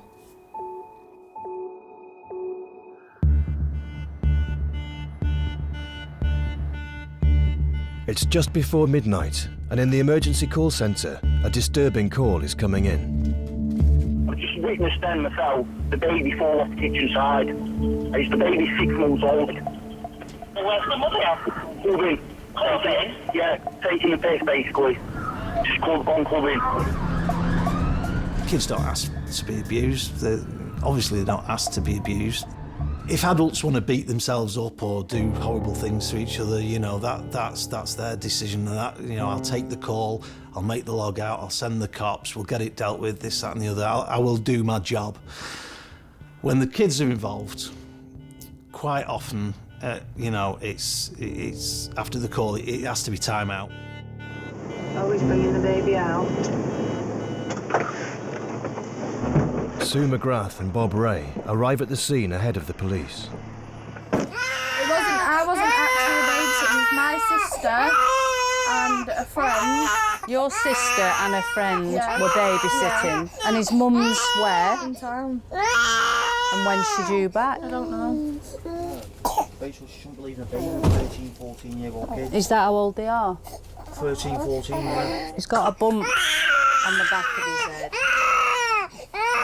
Well, a graze, a red. There. He's fell a good 3.5 foot, 4 foot off the worktop. Worktop's just, the baby changing mat's just balanced on the worktop. And, yeah, look. And the back garden's just full of discarded nappies. It's not even in bins or nothing. There's too many people that can't be bothered. They take parenting on. They have kids too easily. But once you've got them for life, and they're your responsibility for life. And it's a responsibility you can't shirk, and people do. If there's any issues, I'm going to take Children's Police Protection now. OK, I will trust you. I've got a lot of issues. Yeah, so have I. Yeah, I don't even know. Mum doesn't even know what's gone on yet unless somebody's rung her. And I'll follow you straight up. The only couple load of the back garden. It's just been chucking nappies out the window. Sometimes when you take a particularly bad call, you know that when the cops have been, and you know whoever gets locked up is locked up, and it's all done and dusted, it's still not the end of it for the kid. It's the end of it for us. It'll be the end of it for the social workers. They'll move on to the next case. But that kid has got that for life. It'll have affected it for life. And that's difficult to deal with. Sorry. Let's go this way, shall we? Apparently Mum's pregnant again. Ultimately, no action was taken against the mother, and the baby was returned home. We've got so many problem families, we've got so much social deprivation. I go around houses constantly where I wouldn't leave a child, but if I took out a police protection order on every address I went in where I thought I wouldn't want my children living here, we wouldn't do anything else. It's been a week since 3-year-old Sam was found wandering out alone. When he was taken home, concerns were raised about the state of the house and lack of food for Sam and his 2 brothers.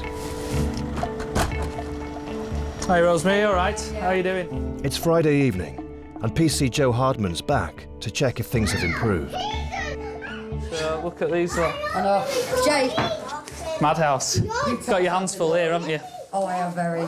We want to just check that you've got everything for the kids. All we're coming is to make sure that you've taken everything we've said on board. We're not trying to catch you out. Are you stocked up with milk and everything like that? And let's just have a look in the freezer. That'd be better one to have a look and check. What are you doing up there? Come here. Trouble. What's that? Oh, don't touch that. So you're pretty stocked up with food and bread and everything. Oh, no. I had 6 months training in which I covered the Theft Act, violent crimes, traffic. There's a lot crammed into it. There wasn't a lot about pastoral care of children and the impacts that you have when you're taking them into care. It's probably a couple of days of input. Brilliant. The lads are obviously jumping around. They're absolutely fine, aren't they? And you've had no other issues, and that's all we wanted to check. PC Sam? I don't think it should be a matter for the police, but I don't see another solution to it. There is the theory that 999 can't be the catch-all for everything, but I think it's a bit of an archaic way of looking at it. I would rather go to that address and do something positive it's not ideal. We're not living in a perfect world, are we? So. Right, I'll leave you with these lot because I'm going to get beaten up, aren't I? So, see you later. Pack it in with the lights, please, Stuart.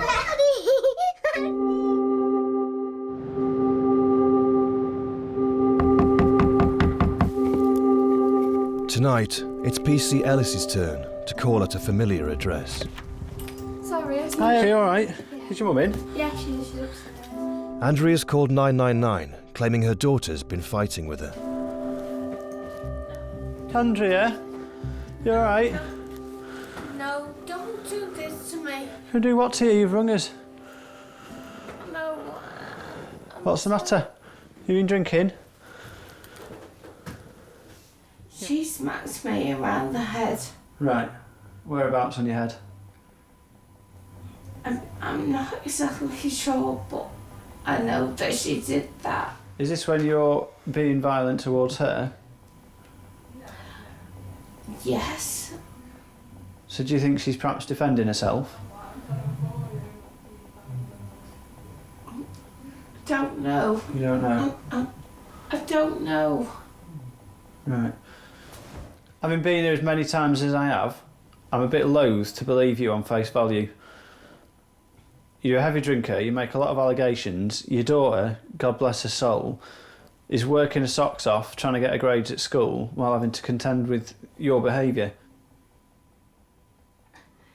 What I'm saying is, I don't exactly know.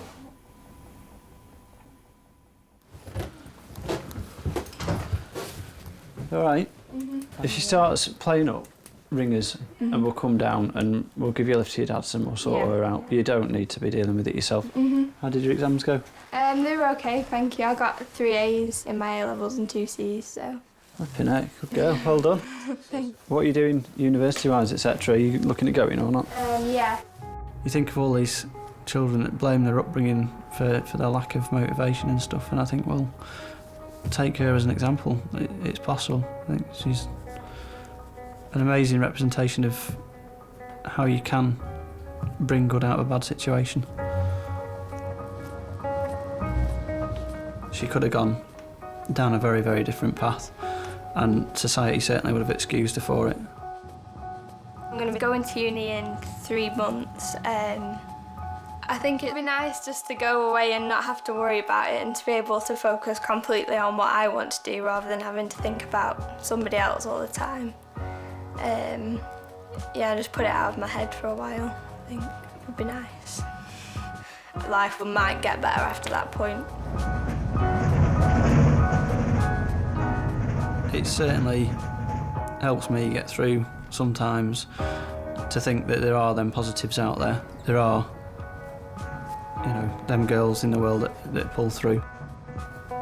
And that's where the element of hope comes in, and it's not all doom and gloom in this job. There's things that can really warm your heart and make you think, yeah, it's worth doing.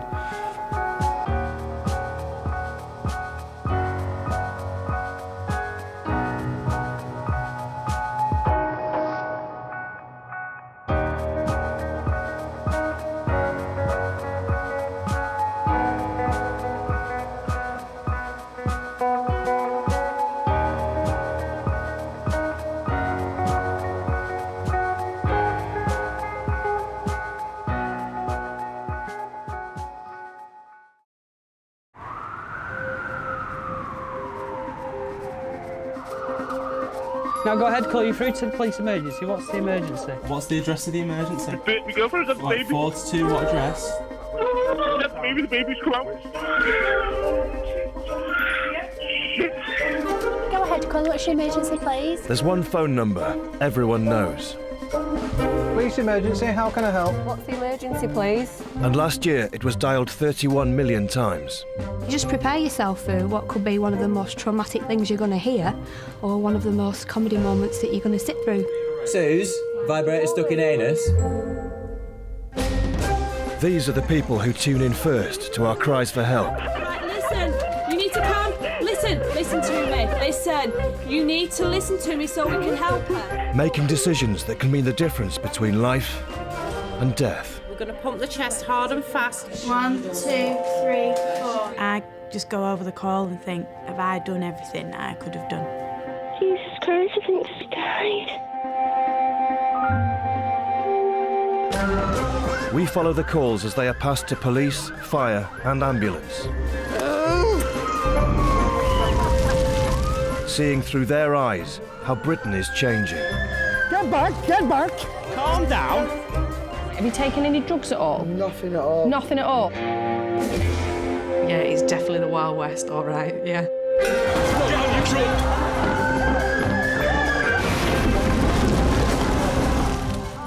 I get to see the side of Britain that no one ever thinks about. Right, mate, we're looking for a guy with a sofa. You've not seen one, have you? I've learnt a lot about what goes on in real life, to be honest. Right, put you through to the police emergency.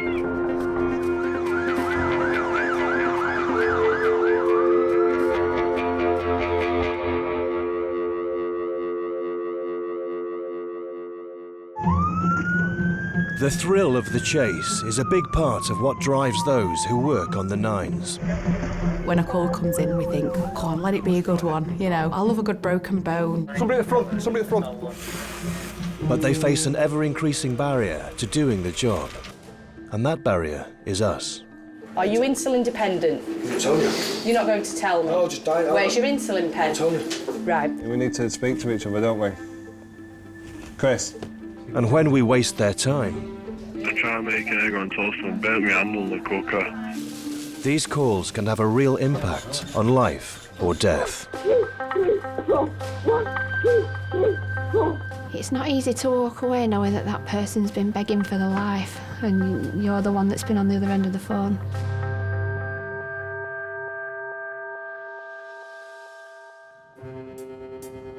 Are you through to the fire service? I can fire brigade, please, from Manor Road. Manor Road? Yes. Which town? In Fleetwood, and what's on fire? The house. The house? I'm quite concerned. It might spread to next door.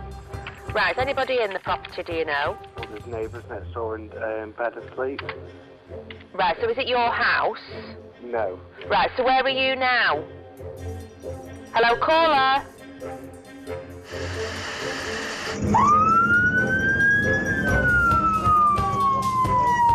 I do enjoy a good fire, really do, you know. Definitely the bigger job, the better. Your heart proper starts going, your adrenaline's going. And it's so exciting because you're doing something that nobody else gets to do. I love a good hot fire where it tests your nerve and it tests your bottle. All this health and safety that's coming, it's ruined it.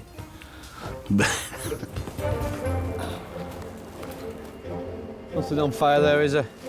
When it is one that you thought was going to be a good fire, it's disappointing. Nothing doing. It's like a malicious call. Flipping out. Every fire call scrambles 10 firefighters with a target time to arrive on scene in 5 minutes. Fire service. Well, actually, it sounds awful to say this, but it's a dog wedged underneath a set of cabinets. Dog stuck under cabinet. Dog under cabinet. Dog is stuck under a large cabinet now. Oh, the diversity. When I signed up to the job, I thought I'd basically just be running into fires with a hose. But it's very different to that. We've seen some very strange things, from the simple stuff like you common a garden cat in a washing machine to people who have stood on rakes and thwacked themselves. We're gonna bet on what kind of dog it is. Oh, it'll be a pit bull. Pit bull? I reckon it's gonna be a Labradoodle. I'm gonna go for a Bichon Frise. Bichon Frise. A Bichon Frise, yeah. Really, what are you doing under there, you? Hey, you've got yourself fast there, haven't you? They didn't mention that you'd be doing some of the things that we do. 1, 2, 3. Hey. Oh, brilliant. Thanks very much. I've been to a deer with its head stuck in railings in the middle of Blackpool. Go figure. One dog released by fire service personnel She's got thyroid problems, diabetes, and she's had cataracts removed from her eyes. Oh dear. Apart from that, she's all right. She's all right. Thanks very much for that. No problem. What sort of dog was it? A knackered one. Knackered one, yeah.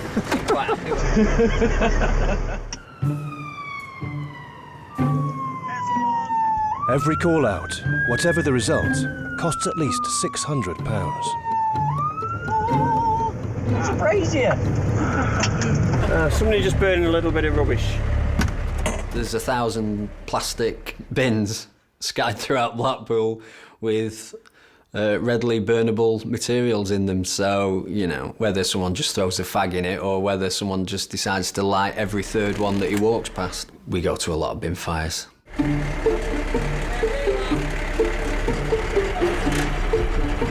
Those sort of kids will decide that setting fire to a bin is good entertainment for the night, really. Fire's like really mesmerising, isn't it? It's good stuff, really, you know. Go on, Johnny, fight the beast.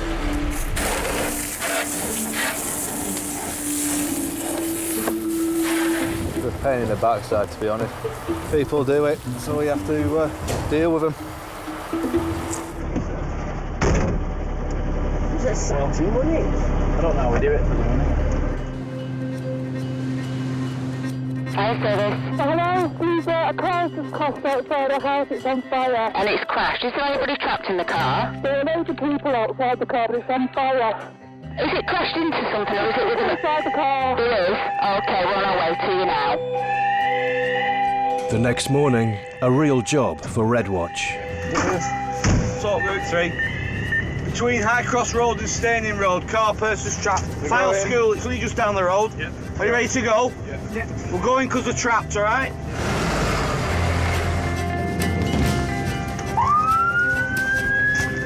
Down, file school, straight down, yeah? We need to fend the road off. Go round that one, we need to put the fire out. Alright, slow down.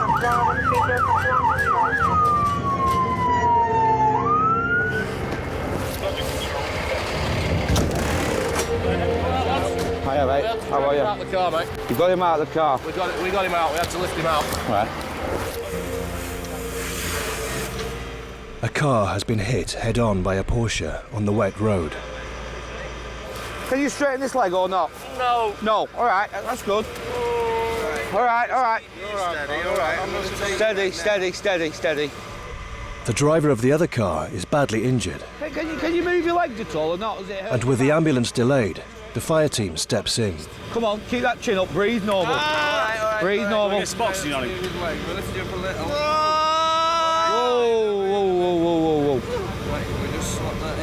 When they're screaming or making a bit of a noise, that's always a relatively good sign for us, you know.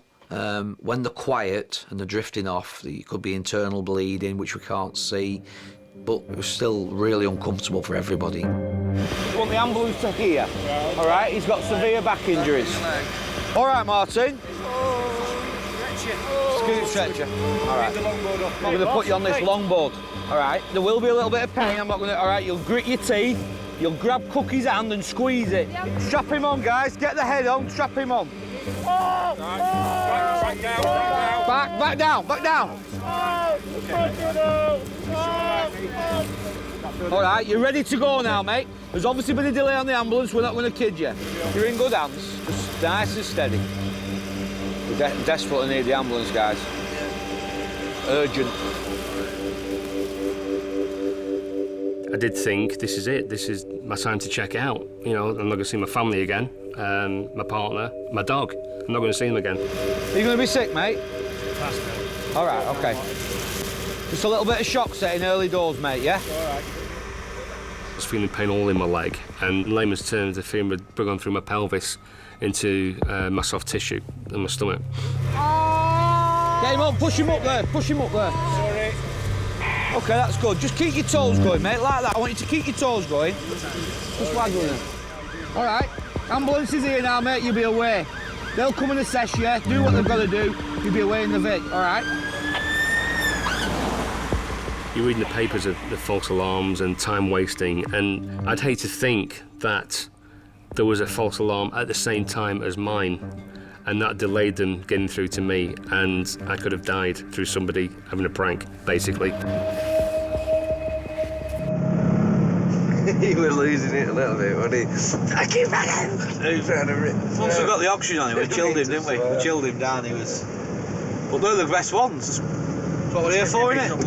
It's a while since we've had one as severe as that, innit? You join the fire service for incidents like that, really, you know. If you don't enjoy that, and that sounds quite sad that you say enjoying somebody's misfortune, but that's what we're here for, you know? Hello. There's somebody breaking in with a sledgehammer to lumber in the music shop. Okay, what can you say? There's somebody at the back with a sledgehammer and I heard a chainsaw going. Chainsaws at 4 o'clock in the morning, it doesn't sound right, that. So you're automatically thinking, this is probably going to be a load of rubbish. Someone round the back? Yeah. With a sledgehammer and a chainsaw? Yeah.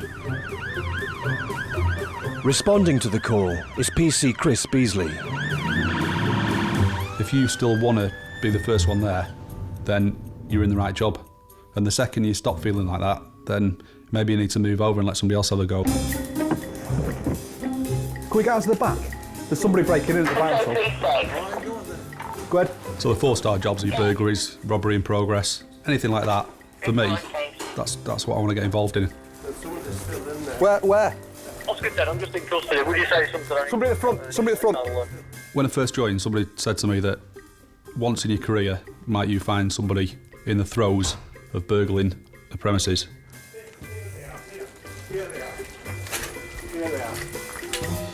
How you come? There he is. Come here. Hold. Out. Give me your hands. Come here now. Can't climb out unless you let go of me. No, give me your hand. Keep your hands there. The well-known burglar is caught red-handed. On the floor now! On the floor! Had I thought about it, I should have smashed the window with my baton. Yeah, you got him. Yeah. But I didn't vector into that, how reinforced the window was. And then I realised that there was a bit of blood around. Oh, fuck! Oh. My numbnuts desire for results has come to haunt me again.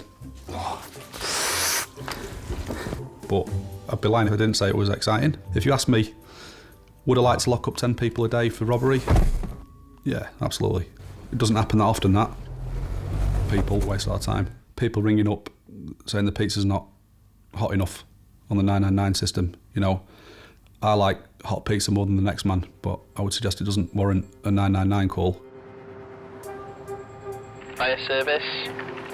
Hiya, this fire at Manor Road, Fleetwood. Manor Road? Yeah. A 999 call alerts the fire service to another incident in Fleetwood. Okay, and what's on fire there? A flat. Okay, is there anybody in that flat, do you know? I don't know. Right, okay, what can you see coming from the flat? Smoke. Smoke, and where can you see it coming from? Windows. Right, okay, and where are you calling from, sir? Down the road. Right, okay. We've got our 2 crews on the way to you now, alright? Thanks for your call, sir.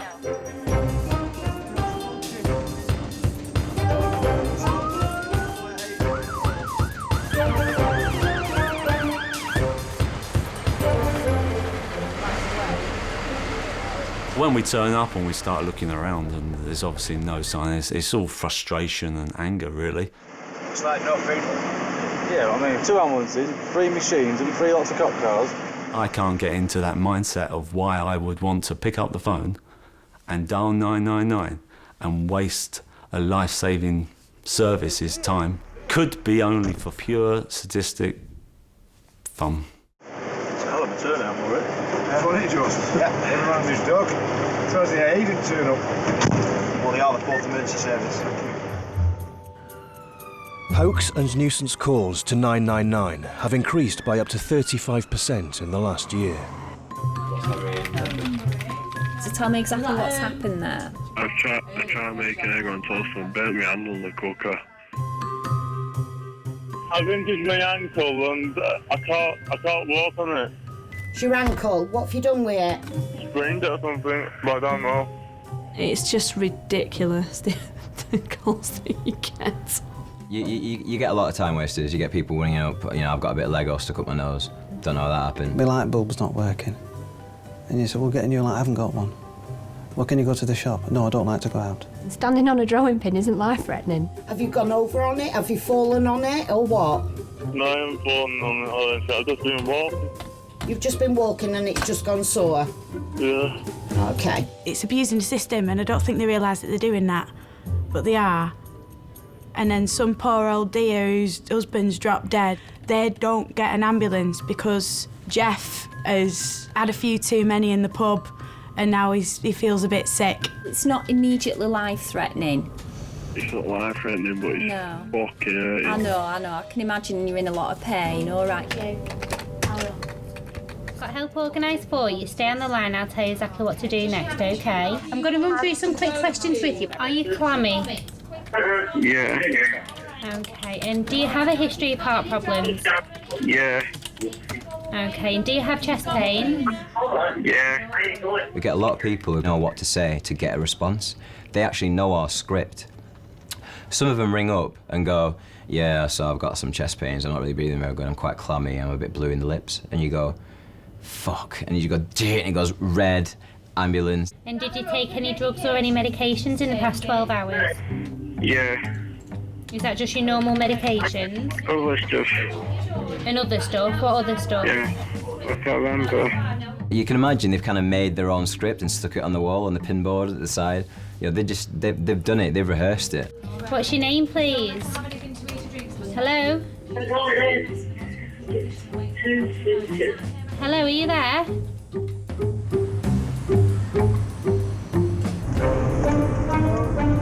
Amanda Evans and Mike Payne are 3 hours into their 12-hour shift. We love it when a call comes in, we think, come on, let it be a good one, You do want to get people who are poorly, and it sounds awful, but I love a good broken bone, bit of trauma, car crashes. Oh, women drivers. It's very hard to explain to people that you want to go to somebody who's injured and hurt without coming across like you're a bit sick, really. We're really not. We're very nice people.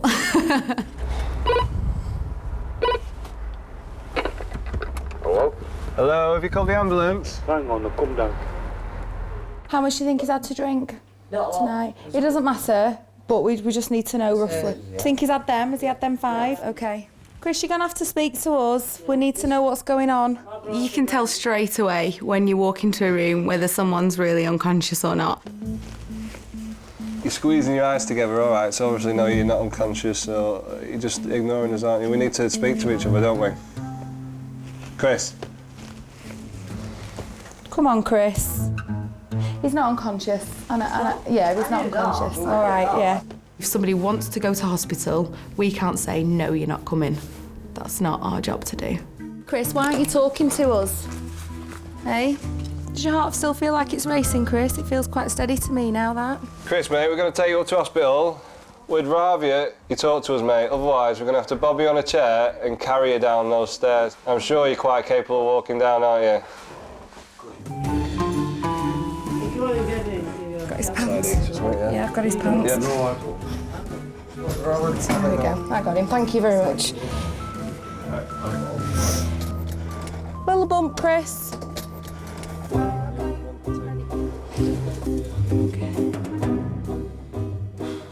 His pulse is regular. He's a good colour. As soon as your back's turned, he's probably opening his eyes and having a little look around. And then as soon as we turn around, his eyes are probably shut tight again. Bye, Chris. Oh, let's go up. I'd like to give him a right old poke and properly ask them why they're doing it.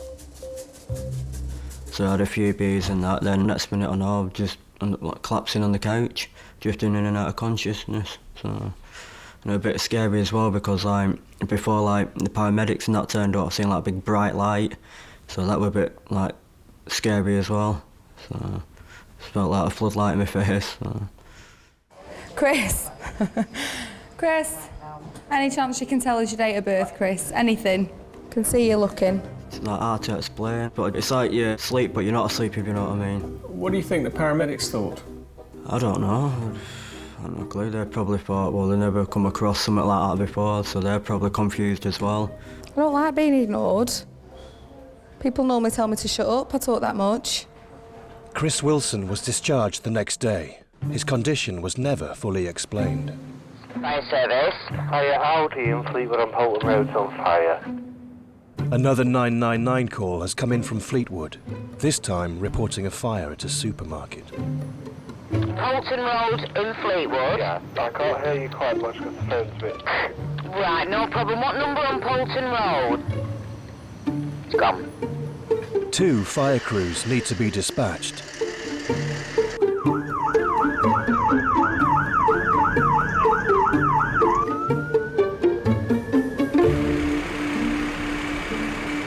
It's when people put in hoax calls in. I mean, that's annoying because you've still got to treat all the incidents, you know, just the same really, just as serious. But while we're dealing with a hoax call, someone might really need our help.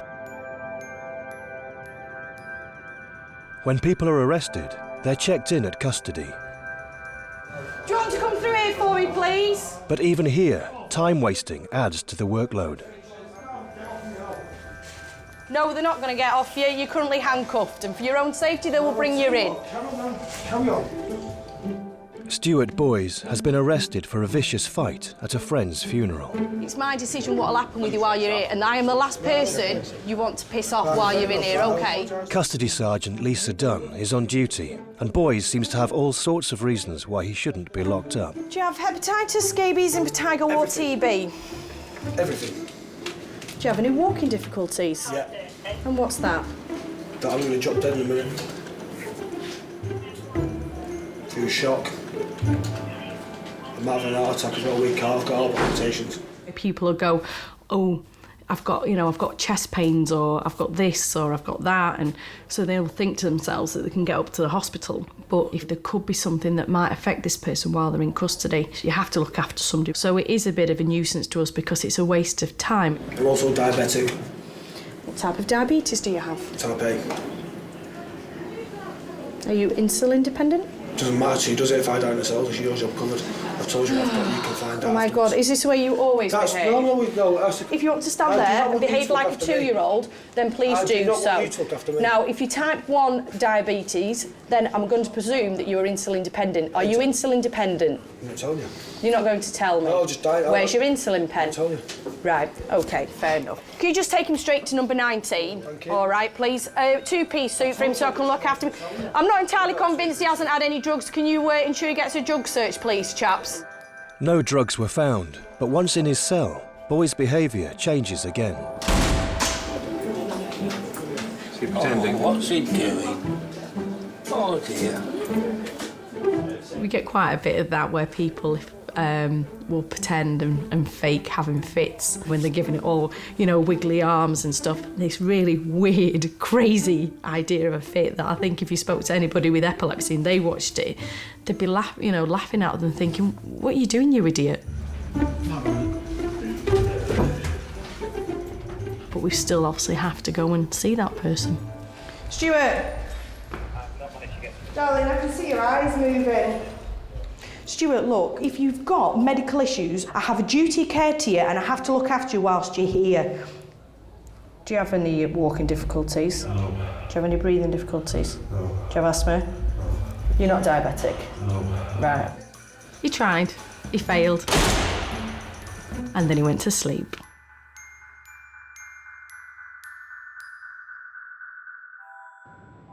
Thank you, fire service.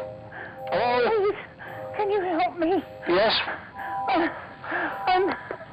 I've been stuck on a commode for 3 days. Right, I'm not getting out of bed and I can't get on the bed because I'm 30. Right, and why are you stuck in there? Because I'm 30 stone and I've got arthritis. All right, my dear. We'll get someone out to you straight away.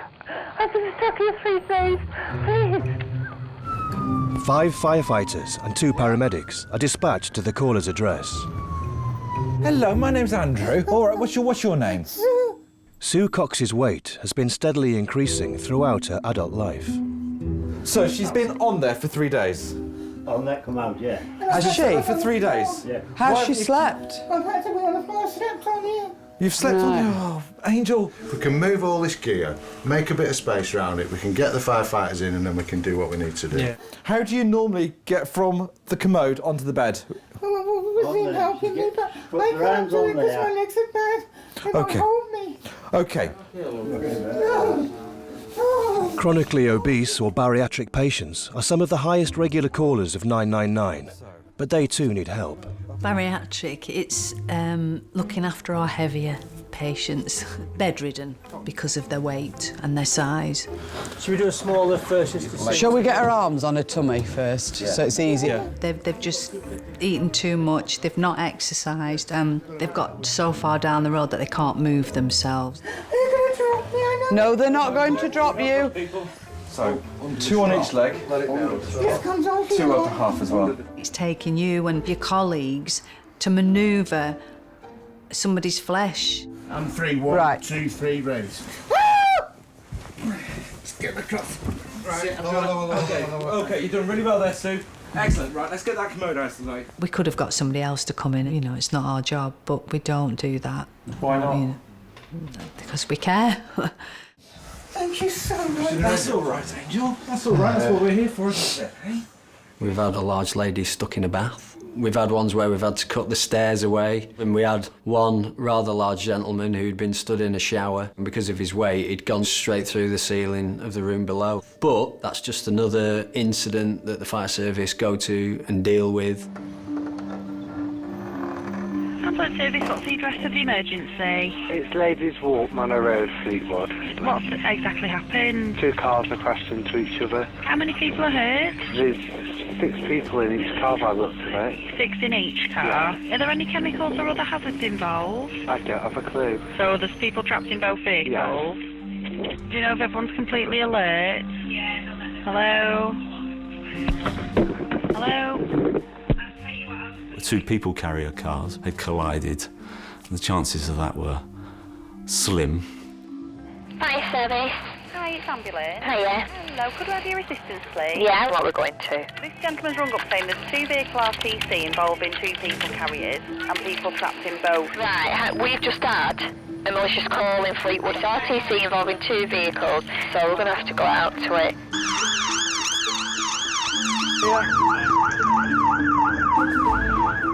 With 12 people potentially injured, all 3 emergency services are scrambled to Fleetwood. You would have got pleasure out of watching us all turn up thinking, I've caused all this.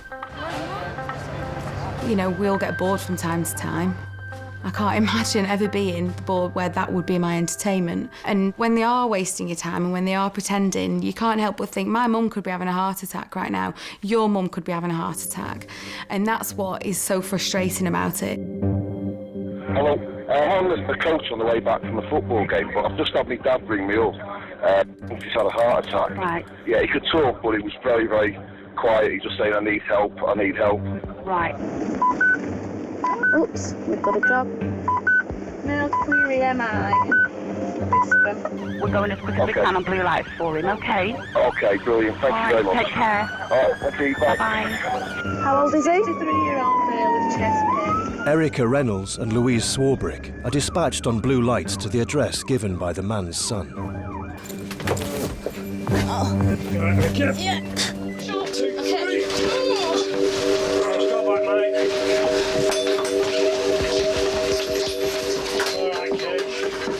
Sometimes the elderly think that we open at certain times and we're not 24 hours a day, 7 days a week. And other times they'll say, I don't want to get you out unnecessarily, but I've been struggling to breathe for the last 5 days. He's having a heart attack, but his blood pressure is too low to sustain him, and it stops us from giving one of the vital medication that he needs. All right, mate. You're doing fine, you're doing well.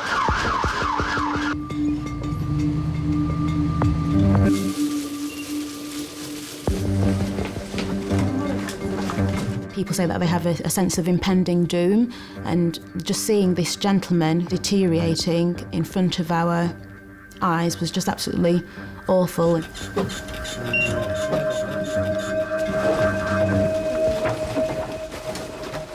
I get an airway, please? 3 airway. After 15 minutes, the medical team decide to abandon attempts to resuscitate.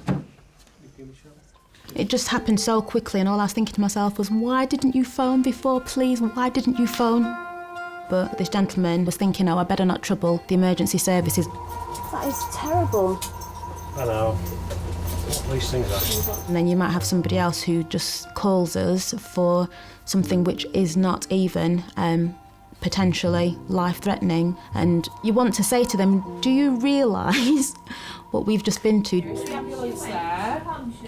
Tell me exactly what's happened. I've just found my husband collapsed on the floor. I think he might have died, actually. Control operators not only dispatch crews, they also talk callers through life-saving help before the paramedics arrive. It's a life and death service, and that's something deep down you do know. But it's weird, you're looking at a little diagnostic that looks like a game, you're looking at a screen that looks like Windows, and it's life and death. It's this weird mix of like IT, medical training, and obviously people skills. I just need to assess how effective his breathing is, okay? All right, so just stay calm for me, and what I want you to do, every time you see him take a breath, I want you to say now until I tell you to stop. In critical situations, they can be the caller's first and maybe last chance of help. You know, when you calm someone down and you get that address, you've helped them get an ambulance. You might save that person's life. Are you right by him now? Yes. Okay, listen carefully. I want you to get your son flat on his back on the ground and remove any pillows from under his head.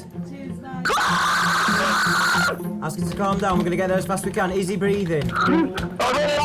Right, okay, like I say, tilt his head back. Now, as long as he's flat on his back, yeah. Now put your ear next to his mouth and tell me you can feel or hear any breathing. You're making the worst moment in their life a little bit better, or a little bit easy to take, at least. And a lot of the time, it's just shoulder crying. You're there, you're a voice in the world. No, you're all doing really, really well, but you stay nice and calm for me whilst they get there, all right? Now, is he breathing normally at the moment? The slightest little thing that we do wrong on there could determine life or death, you know, and to have weight of that on your shoulders sometimes, it's quite scary. Right, I need to know, is he breathing? No. Right, now listen carefully. I'm going to tell you how to do resuscitation. I want you to pump the chest hard and fast 30 times, at least twice per second, okay? You started, right. 1, 2, 3, 4. 1, 2, 3, 4. Just keep doing it till I tell you to stop. On the CPR call, that's a real earn your stripes call, because you know this really is life and death. Steph Hickson takes a call from a woman who has come home to find a close relative collapsed. Now try and take a nice deep breath for me, and then go back and carry on with those compressions twice per second. You're doing brilliantly. I'm going to stay here with you, all right? Sometimes it's about what you hear them say to the partner, you know, like, please don't leave me, or, you know, things like that. That's what gets you.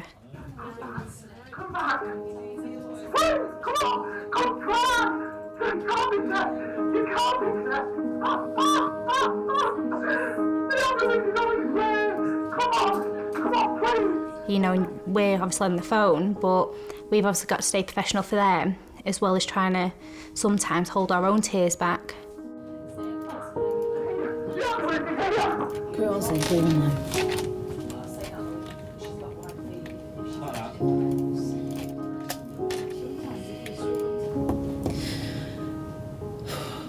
It's not easy to walk away knowing that that person's been begging for their life and you're the one that's been on the other end of the phone. It's not easy. You'll take that call and it could be the start of your shift, the middle of your shift, coming up to the end of the shift, and that will affect the whole of the room. You alright? Sure? No, you're not. No, you're not. It's quite raw, isn't it? Come on, take time. Yeah, put it there. Okay. Usually we just come off the call, just go outside, have a bit of a walk round, just gather your thoughts, make a brew, give yourself a bit of a slap, and then log yourself back on and get on with the next one. I took one about a couple of years ago now, and it was a couple, and he rang up to say that his wife had stopped breathing. I was telling him what to do, and then I heard him faintly say to his wife, I love you. And then I could hear the crew coming up the stairs, and then he died as well whilst attempting CPR on his wife. So it was very, very sad, but in a way it was quite nice because they'd gone together.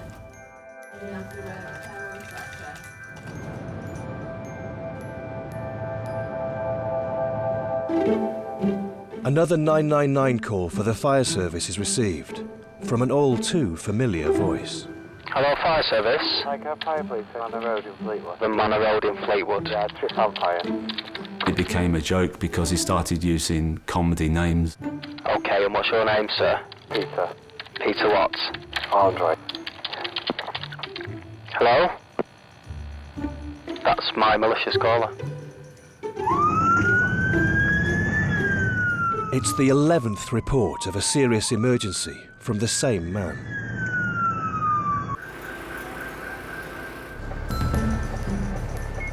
There was a lot of anger around the station to find out who he is, stop him.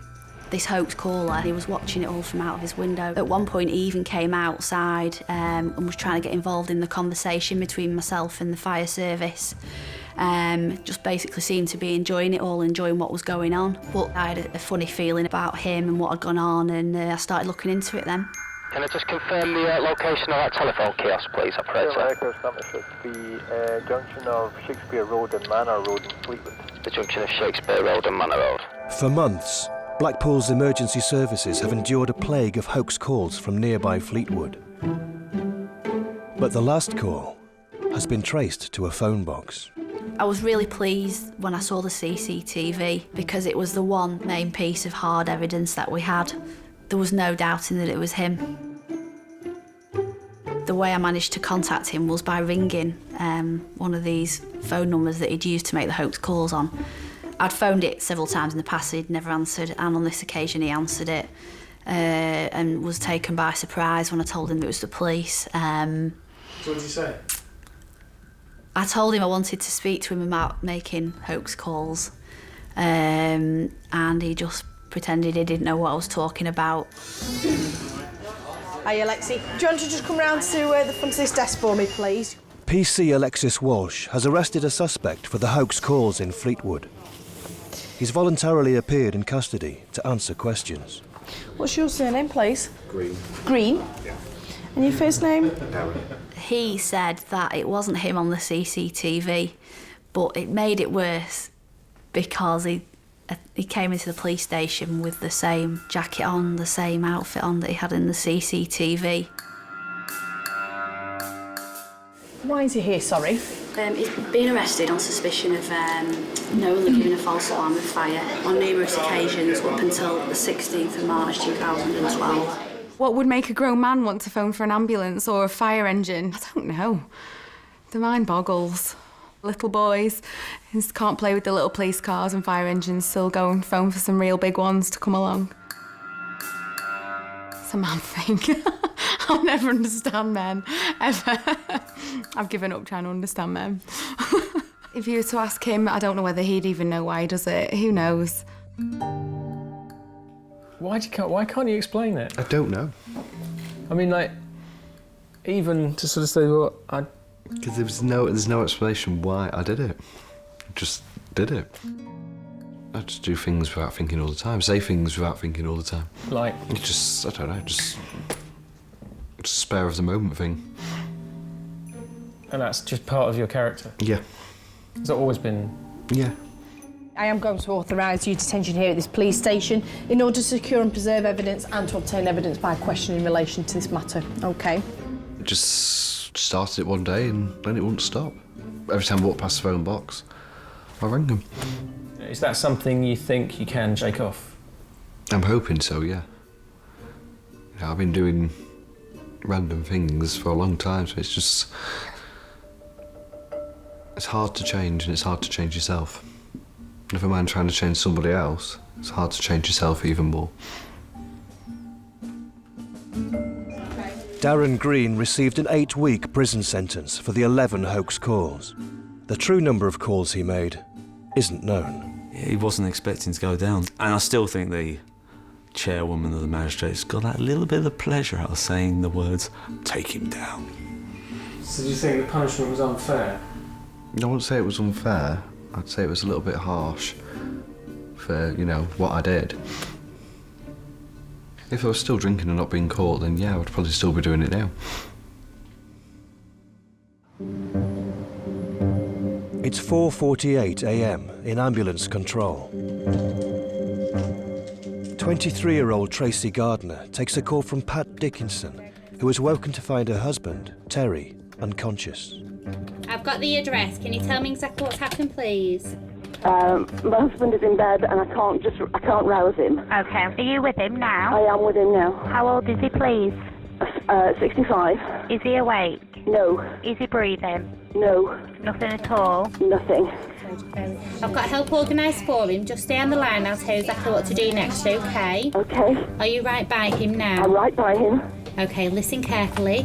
I want you to lay him flat on his back on the ground and remove any pillows. On the ground or on the bed? On the ground.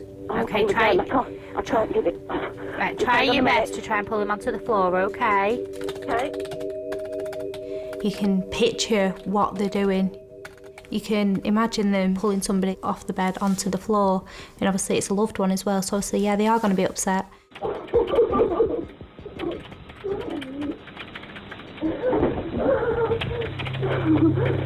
Right, he's on the ground. Right, okay, listen carefully. I'm going to tell you how to do resuscitation. I'm going to play the call. Right, okay. Place the heel of your hand on the breastbone. In the centre of his chest, right between the nipples. Okay, put your other hand on top of that hand. I want you to pump the chest hard and fast, at least twice per second. We're going to do this 600 times or until the help can take over. Right, count out loud so I can count with you. It needs to be at the pace of 1, 2, 3, 4. 1, 2, 3, 4, okay? 1, 2, 3, 4. 1, 2, 3, 4.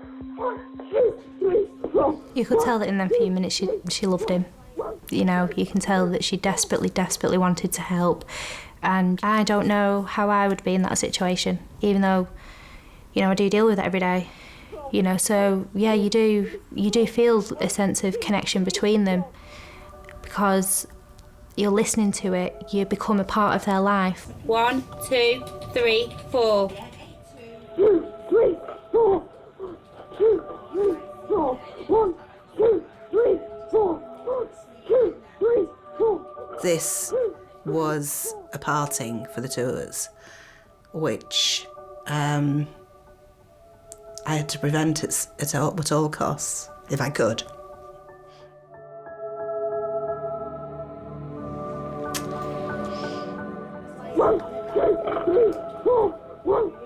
He's just snorted. Right, okay, keep doing these chest compressions. That's really good, okay?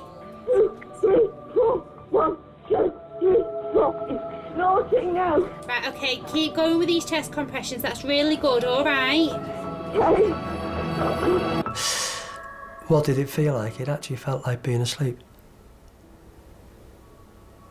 There's no other way I can describe it. I wasn't there, but there was no pain. There was no fear, which is strange, because I think most of us fear death if we were told it was going to happen to us. But I just felt asleep, simple as that. But of course, all around me, all hell was breaking loose. 2, 3, 4. That's it, that's brilliantly. Keep going. They're here now. Right, keep going with these chest compressions until they can take over, all right? Right, I'll leave you with the ambulance crew, okay? Clearing line, crew on scene. Pat saved my life, and so did the emergency services, who were absolutely brilliant, apparently. And I'd love to thank them. You know, I'd love to meet the paramedics sometime. Sorry. I didn't know until 2 weeks ago that this man survived. And how does that make you feel? Brilliant. It does. Knowing that I've helped this woman save his life, because it was her that saved his life. She's the one that did all the hard work. She's the one that got him on the floor. She's the one that's done CPR. She saved her husband's life. And knowing that I contributed to that, and now they've got their lives ahead of them again. You know, they've still got their love between each other, you know. It's a good feeling. It makes me get up in the morning, go back to work and do the same job again. And I would. As upsetting as it might be at the time, it's also the reason why I get up in the morning and go back to work. I was technically dead. And I think the thing that it brings home to you is just how close the difference is between life and death.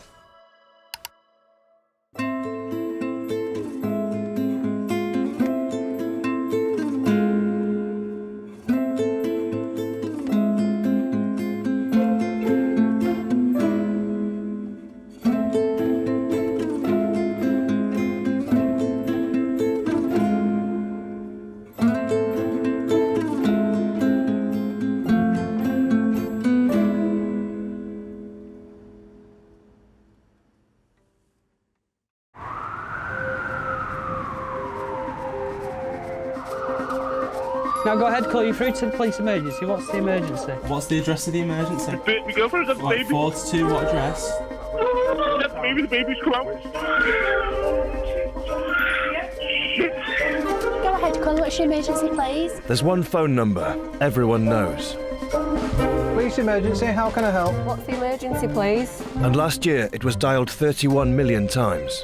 Just prepare yourself for what could be one of the most traumatic things you're going to hear, or one of the most comedy moments that you're going to sit through. Suze, vibrator stuck in anus. These are the people who tune in first to our cries for help. Right, listen. You need to calm. Listen to me. Listen.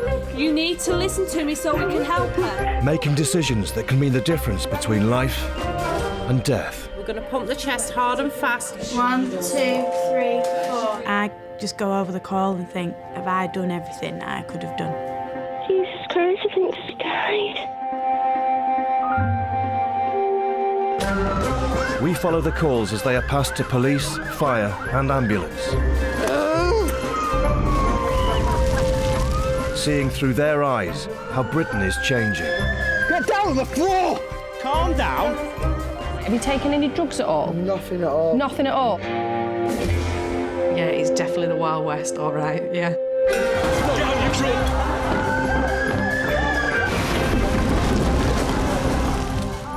I get to see the side of Britain that no one ever thinks about. Right, mate, we're looking for a guy with a sofa. You've not seen one, have you? I've learnt a lot about what goes on in real life, to be honest.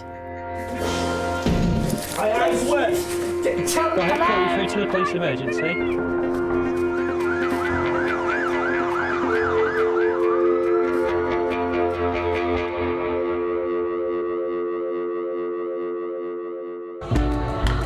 Blackpool has a reputation as Britain's party capital, but the party is always on the edge of going out of control. We're going to take you.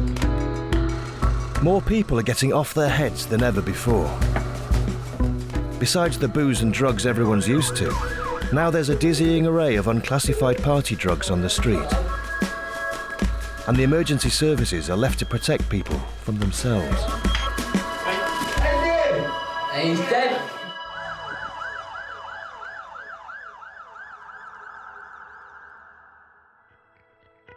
Go ahead, call. What's your emergency, please?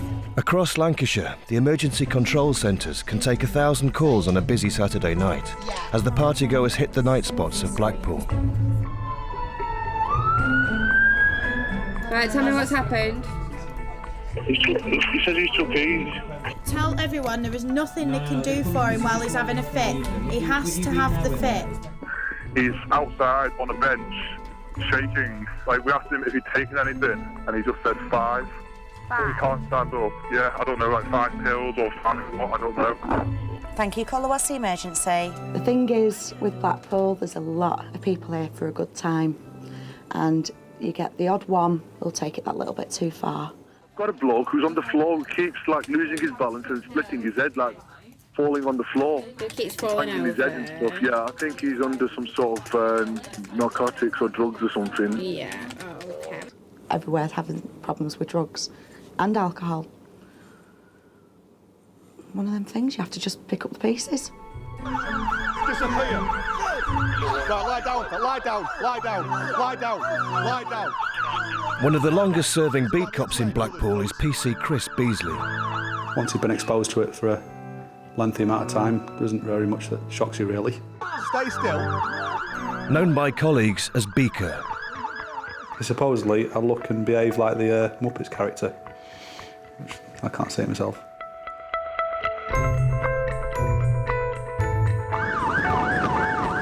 I'm security guard behind the Metropole Hotel in Blackpool.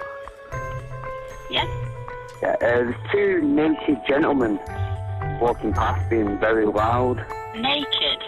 Naked, yeah. Quite disturbing. I'll go and take a look. Thanks for that. Yeah, no worries. You're on a hiding to get hurt, should you view yourself as seen it, done it, because there's always a bigger boy, isn't there? I don't know where my clothes are. I'm trying to find them. I don't know where they are. Hey, listen. There's no need for that. Calm down. Is there any need? Just leave it there. Get down on the floor. Get down on the floor.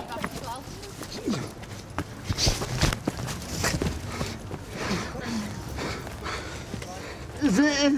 Everybody comes here thinking it's the end of the rainbow for a weekend, having it large. Where are your clothes? Hey, if I knew where it was, I would fucking tell you. Did you go out with them on? Huh? Did you go out with them on? Of course I did. So why have you ended up without them on? Because I went for a laugh. Because you took them off? Huh? Because you took them off? Yeah? If I knew where it was, it'd be... Bring your knees up to your chest, sit onto your arse, roll up onto your feet. After 3, 1, 2, 3.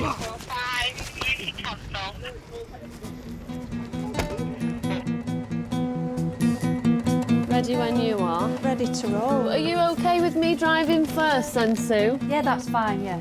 Okay, lovely. Hello, baby. Yes, there's a man just been knocked over by a car, and he's just been trying to hit someone else, and he's down on the floor, he's now on the deck. Right. Oh, okay. Is that him that's making all that noise? Yeah, I think so, yeah. Right, he's been hit by a car. Yeah. What's the story then here? Scott, he's had a bit to drink. Right. We've had a couple of calls with him having an altercation with the cars, but he's gone over and he's cracked the back of his head. Scott, just keep still for us. Let me put this on your neck. Just relax for us, Scott. It's a kiss. I don't think so, Scott. Scott, just relax. Relax back down. It's a kiss. He took a shine to me, really. I don't know why. I attract the bad ones, what can I say? How much have you had to drink? It's a kiss. I don't know nothing. Later, maybe. People who are smashed can be unpredictable. I'm gonna fucking punch out in a minute. Oh, you're fucking joking. Are you sick or what?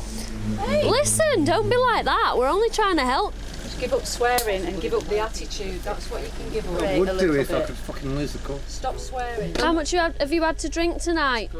Right then, to hospital it is.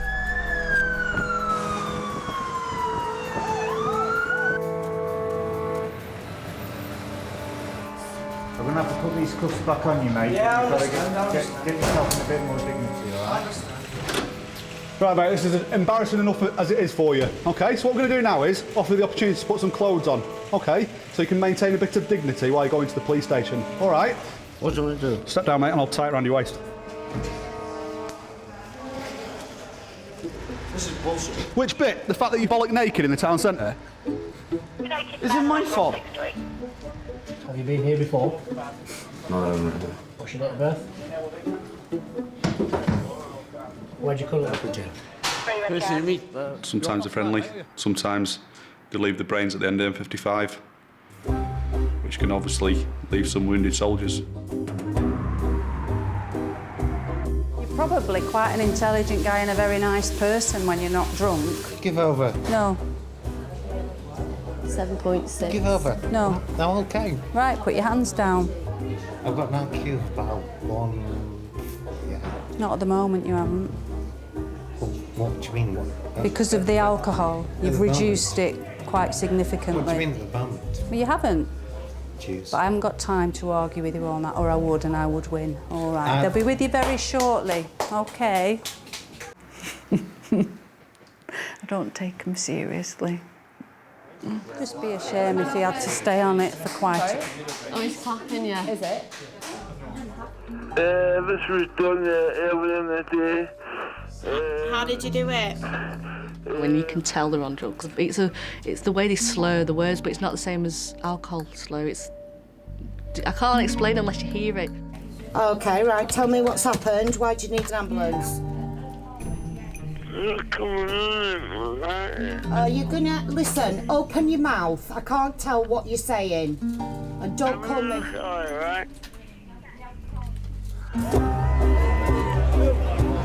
Now, for less than the cost of a pint, there's a new party drug around, mephedrone. Morning. You all right? Sometimes known as MCAT or Meow Meow. In Blackpool, they call it Bubble. I'm not going to be giving you rights at the moment because you've obviously been drinking something tonight. Have you taken any drugs at all? Nothing at all. Nothing at all? Nothing at all. Not even a spot of bubble? No. Are you sure? Positive. On my mother's life, I don't do that. No? Bubble's a synthetic drug. It's probably the one that's most widely people go on about saying it's legal, and obviously it's not. It's a Class B drug. But it's probably the one that we see the massive, big change in how people are. Fucking shut up! Be quiet. Swearing. Stop swearing. That's what got you here in the first place. Do you have anything in your pockets we need to know about? No! What the fucking... Double ox. Calm down for me, all right? You know, a lot of this stuff you can buy over the internet, which is plant sort of food derivative. At some point, somebody must have had a swig of a bottle of Baby Bio and thought, you know, this is fun. So it's been sort of tweaked a little bit and watered down into a party drug. Spot a bubble. Oops.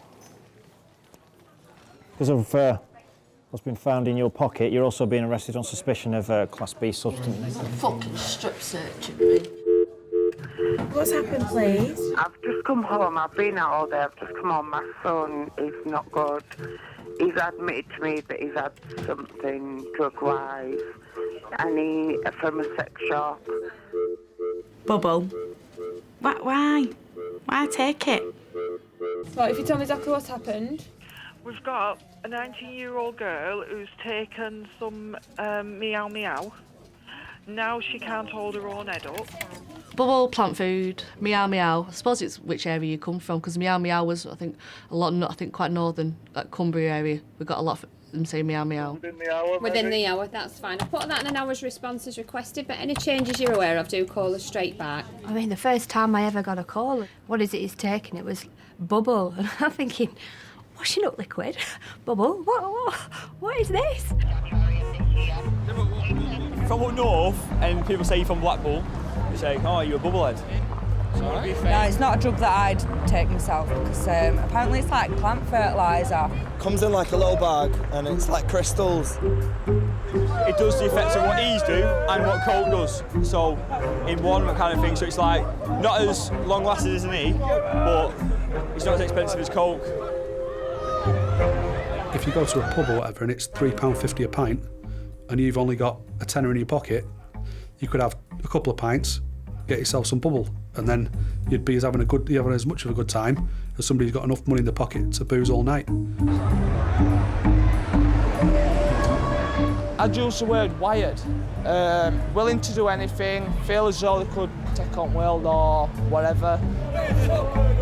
I prefer my girlfriend to tell me she was taking heroin if I would as well. Bubble. I know people that are like 15 years old that are sniffing it every weekend and selling it as well. So it's quite a lethal, nasty, horrible drug. It's just so mainstream as well now. You can get hold of it from any street corner. The smell of bubble is pretty distinctive. Pretty horrible sort of smell that you smell it once and the second you smell it again you'll know it's bubble straight away. You know when you've been on the bubble, the way they are, they're very agitated all the time, pulling faces. They can hardly stay still half the time. It's a bit of an epidemic, I think. Do you know how much money I've spent already? £395. It doesn't sort of heighten your awareness to being smart which is an easy win for us. And I'm going to say to you, how much of that have you spent on drugs? Because you're quite clearly under the influence of drugs, aren't you? I have had some yeah, drugs. I'm not I can gonna tell lie. you can tell. I can tell. I'm not even going to lie to you. You're standing like a sore thumb. So I'll tell you what you better do, mate. Go away and keep talking to us, because I'm going to start rooting for your pockets in a minute. Because my grounds for search are there, aren't they? You've admitted to me now you're on drugs. Go away. When you first see somebody on bubble, pacing up and down, trying to chew their own face off, you know, chewing their own lips, you know, showing the teeth, sort of extending the jaw open, you know, opening and closing the hands. You have the cuffs to come off. It's been... Is it drugs related? Yes, it is actually. Daniel, do you understand why you're here at this police station? Because you've been exposing your penis down at the train station when there's members of the public have been around. Not a wise move, that, is it? But obviously because you... thing to do. Yeah, it's a bit daft, really, isn't it? I think you're a bit biffed. Daniel, what have you had today? Drink. What else have you taken? No. Just turn around for me. What's the white powder on your nose, then? MCAT. MCAT. Meow meow, otherwise known as? Methadone. What drugs do you normally use? No. None? None at all? Is this the first occasion you've ever taken drugs? Yeah. Right, strip search please, lads. Cell 13. He's got bubblitis. Turn down. Squat down. Okay. They're a nightmare to deal with. People can be horrible, nasty, nasty creatures when they come in. Dick. If you probably could give them a cheeky crack around the chops, you probably would want to, the way they behave towards you, but the reality is I can't, can I? For what reason? Hey, stop resisting, Jay. Stop fucking resisting. Oh shit! Oh no!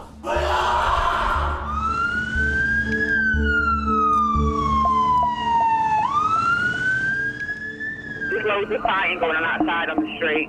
Are any bottles at the house? They're chucking bottles? Get out, I want the police there, please, now. Okay, the police are already on the way, okay? No, don't fucking touch me and say that! Shut up! It's my brother, it's my own blood! Yeah, your brother. I'm being close. Jay, come here! With police on the doorstep, one wired partygoer chooses not to hang around.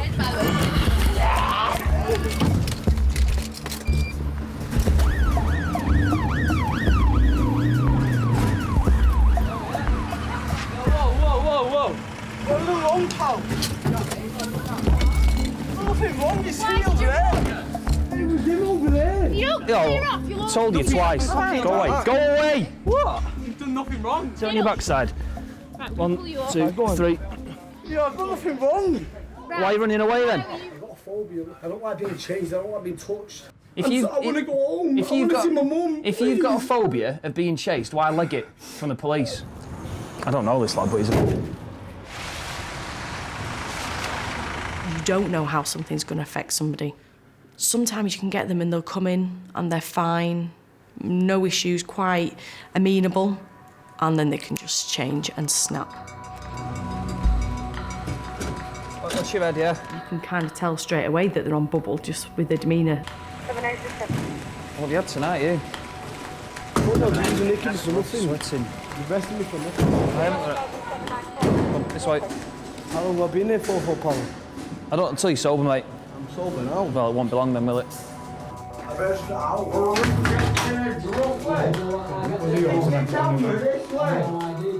10 minutes after arriving in custody, the bubble really starts to kick in. Hey, sit yourself up, mate. You all right?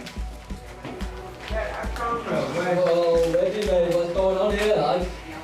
Eddie, wait, the fuck up. Yeah. You dead, man? Eddie! Hey, he's dead. Eddie. What? Hello, I'm the nurse. I'm going to try and sit you up now. I'm going to sit you up, okay? Hey, the kid? Who's the kid? Oh!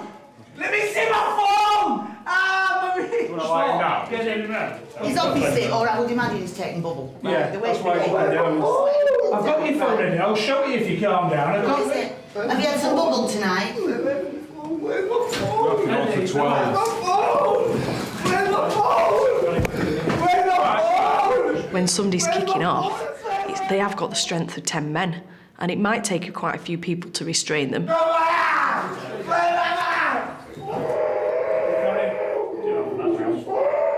if somebody from the outside is looking on that, it does look really bad. I'll have that. I understand that.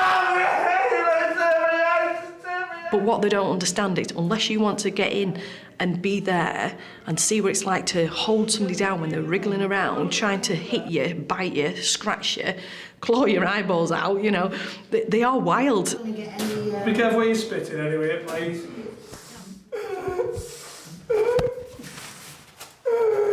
Eddie, I'm going to clean your nose, all right? You blow.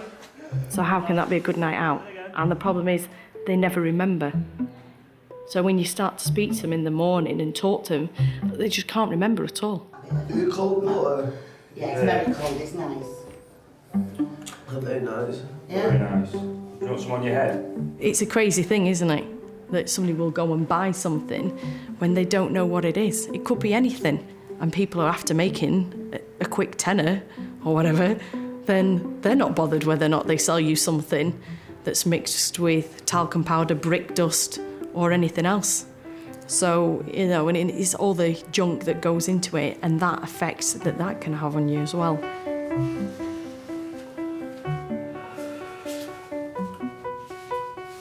Eddie, listen, will you look at me? Will you try and remember what you took tonight? Have you had drugs tonight? No. You've had something? I had a glass of vodka, that was it. No glass of vodka does what you've just been through. Do you take bubble? I like your watch.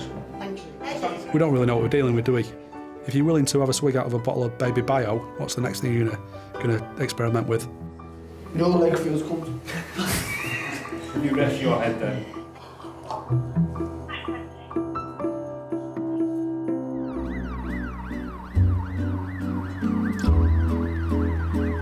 She's not breathing. Put her on the floor. Right, is she not breathing? Hello? Right, is she breathing? I don't know.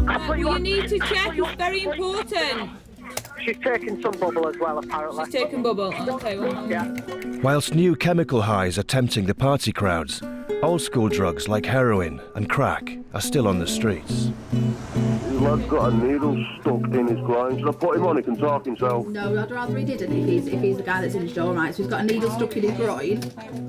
I've been spiked in pub. You've been spiked? Yeah, with UEs, so I heard. You've been what, sorry? Spiked with what, sorry? With UEs. With some E's, alright. How old are you? 40. When they phone up, they won't tell you at first. It's really funny. I don't feel very well.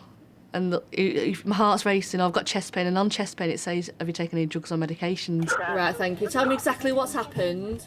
I'm like, come on, tell me. Now you're anti-Alex. And then they admit it. It's like, well...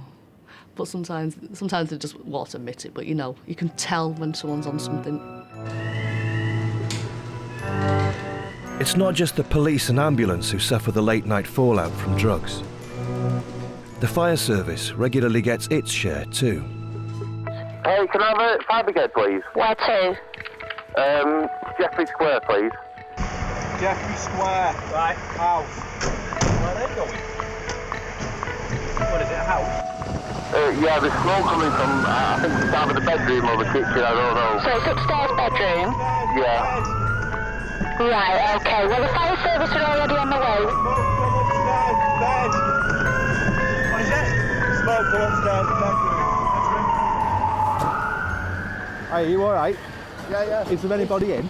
I don't know. If you go up the stairs, there's a door, but it's really strong smoke. Right. Just in that bed, I think it's that bedroom there. Right. Do you know if there's anybody in? Is there anyone else in? I don't think so. The smoke-filled flat is used as a place for addicts to get high.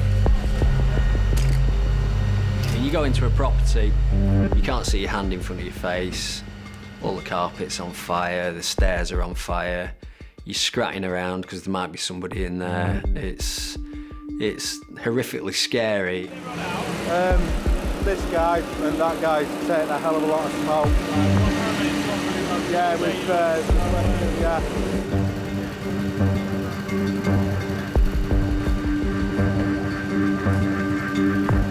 It was warm inside, wasn't it? Very warm. Another 2 minutes, that would have flashed and it'd have been a different thing altogether. That would have been fully going. It's a right mess inside. You put the fire out, and afterwards you start noticing things.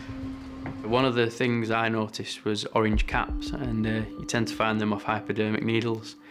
And if you're going in on your hands and knees and you notice that, you're just thinking, I really hope I've not knelt on something like that. The tenant returns home, only to find his flat destroyed. The only thing is, it's like I say, the fire started in the chair area. Like I say, you're saying you've not been in since 9. But Not been in since 9. You think some... I'll take a bloody lie detector on that one. No, I've not been in since 9. You think some of your friends... people go in there. Oh, no. They've had a fucking hit of gear or something like that, I don't know, and then they've fucking seen it and done a run. They're using drugs. They're using drugs in there. Yeah. I'm just telling you the truth. Right? I mean, there's no point in me lying. This must have been going ages. Yeah, I'd say. Proper. Nobody lives here? Yeah, the guy lives here, but he's been out since about 9 o'clock this morning. Oh, right. Well. But people regularly use it for drinking, smoking, and unfortunately taking drugs. Oh. Still warm, isn't it? Yeah. No, I don't suppose you realise how deep you'd get into the social problems of it all. But you do, and you get caught up in it.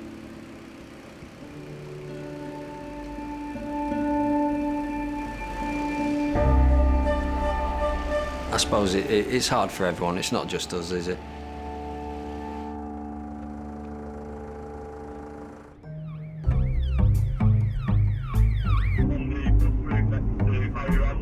Everything's got to be organised down to the last letter.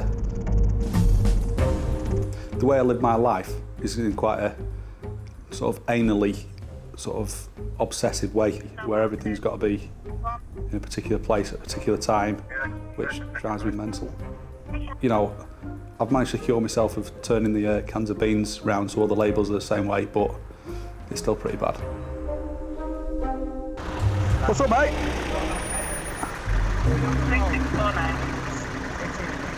Right, just pull over through the lights, mate. Okay, looks like he's been aggro in the back of that cab, doesn't he? PC Chris Beasley is asked for assistance by a taxi driver whose passenger has become a problem. Some people are unpredictable. You know, anything could happen. So I'm going to say this to you once, okay? This chap is owed £49 for a fare that you're legally bound to pay him, all right? Bound to pay him. You've been driving it. Listen to me. We're very, very busy. Pay the man, and everyone can move on. All right. But you're not going to pay him with a booths receipt, are you? Mate, what the fuck am I supposed to do? I'm not your mate. If you swear again, mate, your feet won't touch the ground, I'll deal with it myself. Right, 10 seconds to think of a way of paying, or you're going to the police station. I'm going to the police station. Are you? Right, get on your knees, put your hands behind your back. Stop moving. Stop resisting. What the fuck are you doing, mate? Mate, just because you got some power. Well, no, I'm very busy, mate, as is that cabbie, and you're just being an idiot. Mate, I earn more money than you have earned in a week. Why, you buy yourself a decent hat, then? Mate. I don't believe it.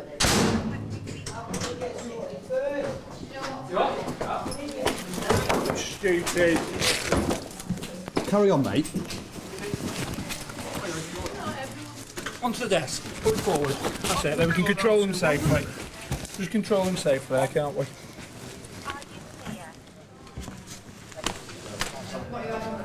What are you used tonight, Jack? It's going to help me look after you while you're here, to be honest with me. To be honest, I think your police officers are using more drugs than I am.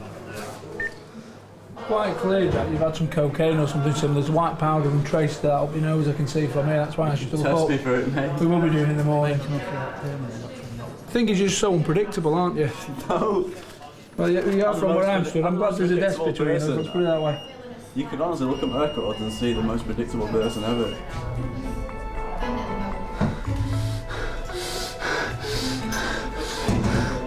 Why are you doing that?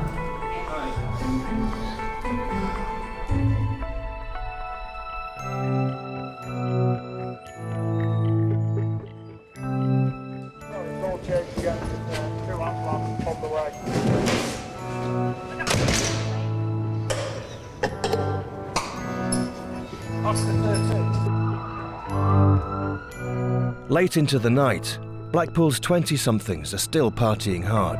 Because he killed his wife on heroin. Heroin. Right. But you didn't see what I saw. You didn't see what I saw. Right. How are we going to help you, mate? You can't wander around Blackpool like you are at the moment, can you? I'll be You need an okay. ambulance? No. Right. Well, how are we going to get you home? Where are we going to take you? You can't be wandering around on your own in the state you're in, mate. You don't understand. If you're a police officer 24 hours a day, you're going to be pretty lonely in the pub, I would suggest.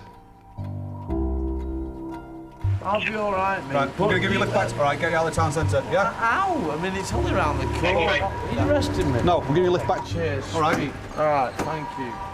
Like my wife, for example, when we go out for a meal or something like that, she gets annoyed with me that I have to clock everybody coming in and out. Heaven forbid, something should happen when I'm out with my wife and kids having a meal, but my brain won't let me switch off what's going on around me. Because you're always thinking worst case scenario, which is good for keeping you safe, but it's often not good for keeping you sane, I would suggest.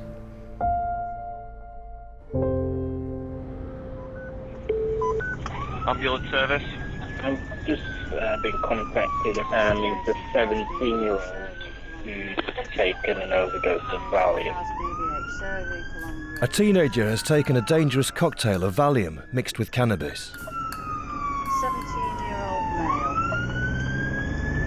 male. The emergency services aren't just facing an increase in new and illegal street drugs.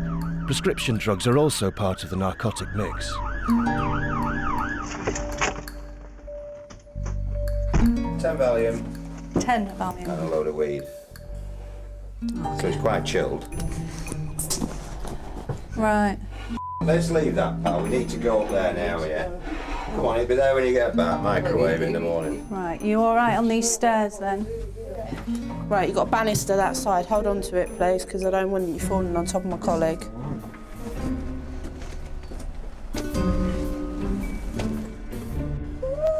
Yeah, Mum. Got a handle there.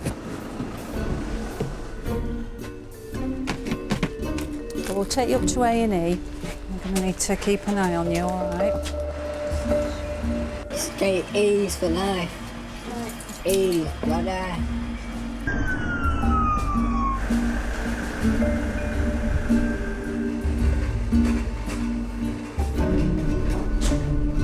Pop you down this way and get you booked in.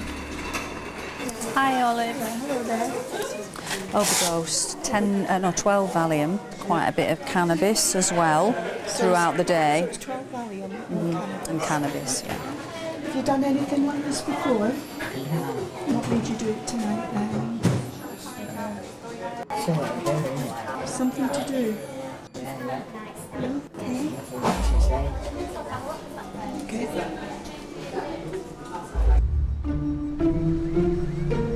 But you think, do they know what these tablets do? They can't do it because you wouldn't take 12, would you, just for the fun of it? You might take one to see what it does, but you're going to take 12. Sad though, isn't it? He's 17. Yeah, 17. It's just such a waste of his life though, isn't it?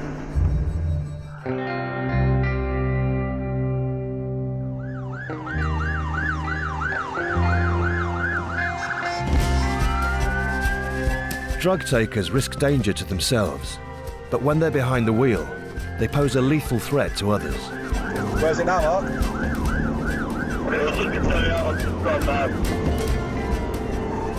What, is it a potential drink driver?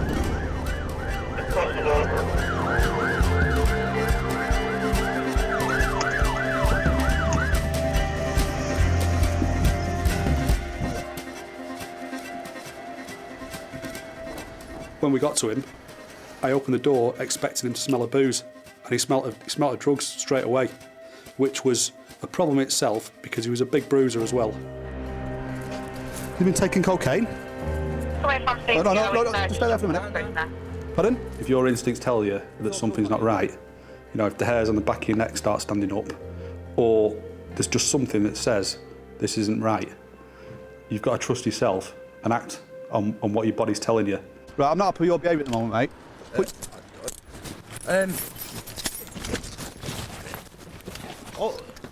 Their level of force dictates my level of force. If I thought somebody was going to hit me I'm allowed to use reasonable force to detain them. John Boyd, 110-5, 93. Sometimes you've got your war face on and appear confident, even though inside you're thinking, this isn't going to go very well. Get off my pants! The driver makes a grab for PC Beasley's pepper spray. Get off his belt! Get off his belt now! Right, put him on the deck. Put him on the deck.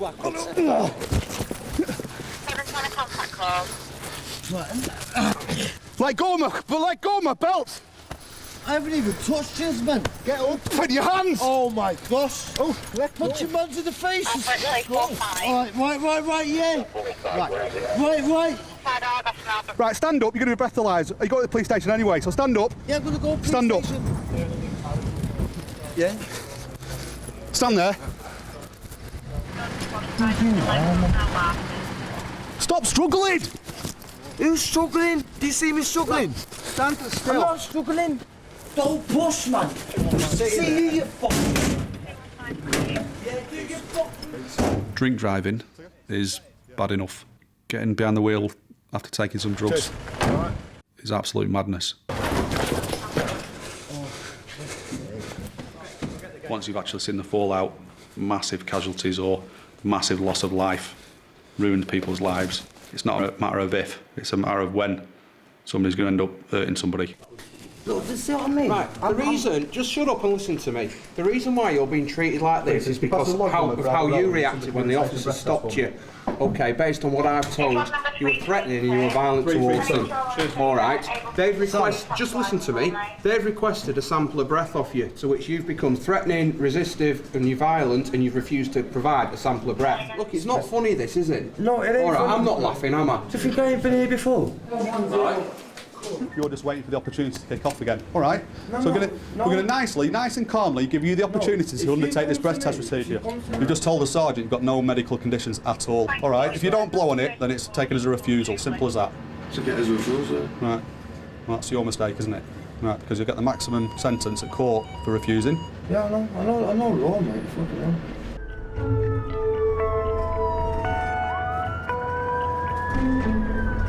The unpredictability of drug users takes its toll on the ambulance crews too.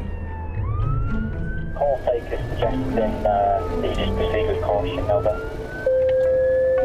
Roger, will do, thanks, over.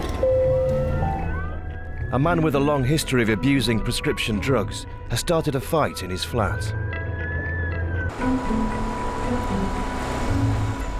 One of them nights, Sue, isn't it? No.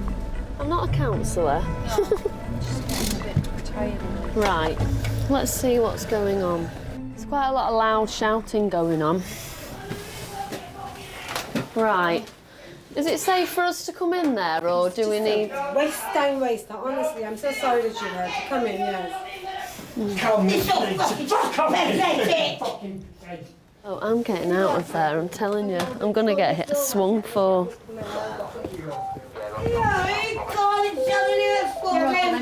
Can we get outside? Please go outside. Just fuck off. He's calling her a packy. She's his landlady, that's disgusting. 139. Yeah, 139. Do you have an ETA for police, please, Ed? This guy's threatening the landlady and he's trashing his flat, is the only way to put it at the moment. Yeah, I'm just on to him again now. Roger, many thanks. I think if ever you feel like that, we always get told, you know, not to be a hero and just to get ourselves out of that situation. If you talked to other crews, there have been times where crews have been held hostage. Well, fasten it out here. Are you all right? Right, come on then. Just run now. Ooh. He's just smashed that as someone walked past the door, so watch it. Kevin, do you want to stand up or do you want us to take you out? You stop doing fucking that to me! Well, stand up! Come on. Get up! He can walk. No, I don't, so go off. Obviously that has quite a big effect psychologically, because it then makes you very wary of approaching anywhere and trusting anybody. Come on. I've got hold of you. God knows what they're called. What is it with you? Anti-inflammatories? I know, it's... So you're saying you've taken how many tablets? Too many. Cocodamol, Take Kevin. your arm out, Kevin. How many? About 30. 30. I remember talking to him afterwards in the ambulance, and he was quite a sweet guy. He told quite a sad story in the end, that his children don't speak to him, and, you know, he is someone's father and someone's son at the end of the day. It's fixed, sorry. I'm sorry for being such a pain in the arse. Don't be sorry. Thank It's all right now, and you realise the error of your ways. The error of your ways, yeah. So that's the main thing. It's when people aren't sorry.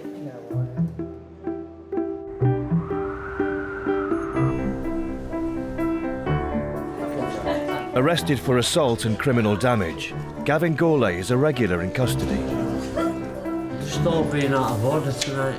Fuck me about. Tonight, he's been taking Valium in massive quantities. Yeah, 3,400. Boys! All right, Gavin. Boys! All right. Skinny! No. You will also get people who will get prescriptions from doctors for Valium and then don't take it themselves, don't administer it to themselves, and will sell it on to somebody else and make money out of it, out of prescription drugs. Oh, nice. Well, it's his blanket mattress. Thing is, do you know what? No, he's got a toilet in his cell, yet he chooses to piss on the floor. That's his room. So, him urinating, or choosing to urinate in his cell, that's his room. So, I don't understand what he then expects us to do, really. So, that's the way he wants to behave. That's the way he wants to behave. Yet he will be as nice as pie in the morning, ask him for his breakfast and his cup of tea, and he wants his blanket and he wants a book, and will be a totally different person.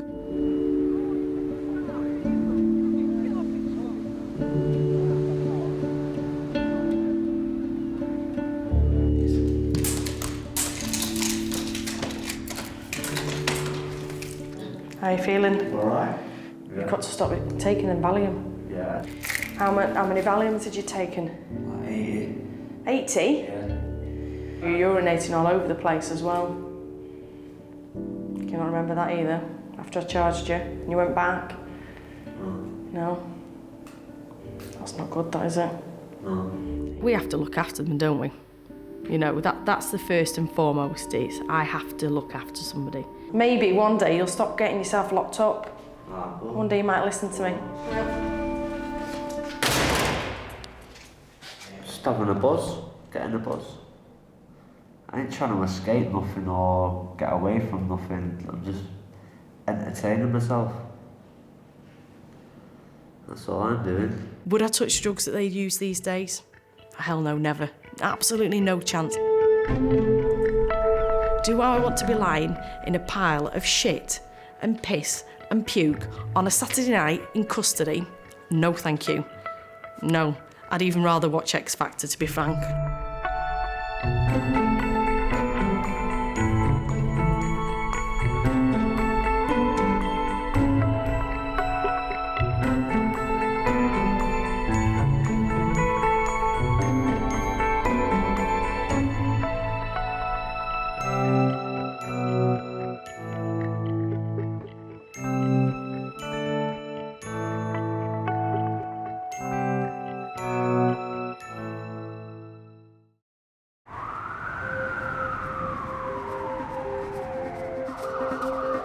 Now go ahead, call you through to the police emergency. What's the emergency? What's the address of the emergency? My girlfriend's got the Like baby. 42, what address?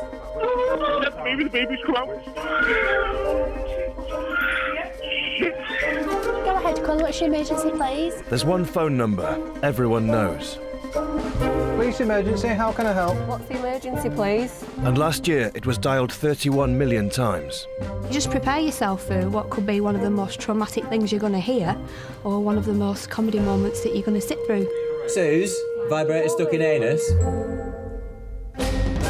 These are the people who tune in first to our cries for help. Right, listen, you need to calm. Listen to me. Listen, you need to listen to me so we can help her. Making decisions that can mean the difference between life and death. We're going to pump the chest hard and fast. 1, 2, 3, 4. I just go over the call and think, have I done everything that I could have done? Jesus Christ, I think she died. We follow the calls as they are passed to police, fire and ambulance. Seeing through their eyes how Britain is changing. Get back, get back! Calm down. Have you taken any drugs at all? Nothing at all. Nothing at all? Yeah, it's definitely the Wild West, all right, yeah.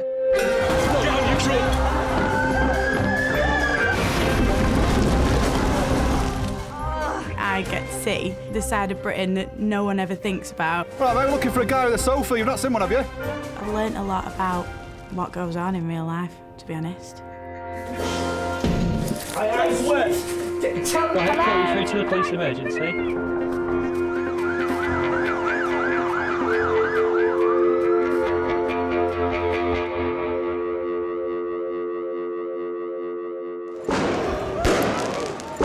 There is one night when everybody's got money to burn. Payday, when people's wages hit their bank accounts. But for the emergency services, there's very little to celebrate. Do as you're told, walk away. Keep walking.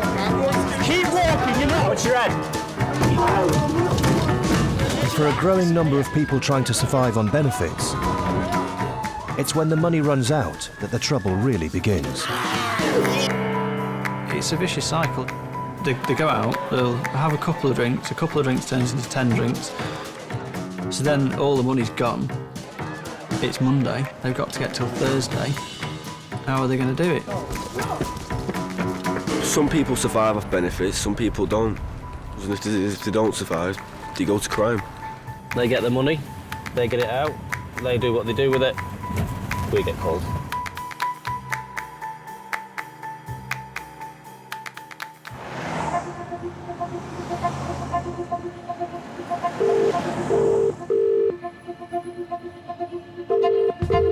What's the emergency? It's not an emergency. I'm not in a credit my phone and I've never got any sleep. Right, OK, I appreciate what you're telling me, but this is a life or death emergency line, not and I've got no credit line. Police emergency, go ahead. Hello, it may seem a bit trivial, but what you do is every time you use your plastic card in the shop, they charge you 50p without telling you. That's nothing to do with the police. You'll have to take it up with the bank and the store, sir. Everything's going up, so unfortunately people are going out looking at different ways of bringing money in. Hello? Especially at the moment with the way the recession is. So this burglary's just happened in the last few seconds, like your brother's seen They've obviously climbed through the window, they've stolen a laptop and a PlayStation 3. Pleasant Road in Blackpool. We've got a shoplifter detained. We're after someone. The pressures, life pressures, but being put on people makes it difficult.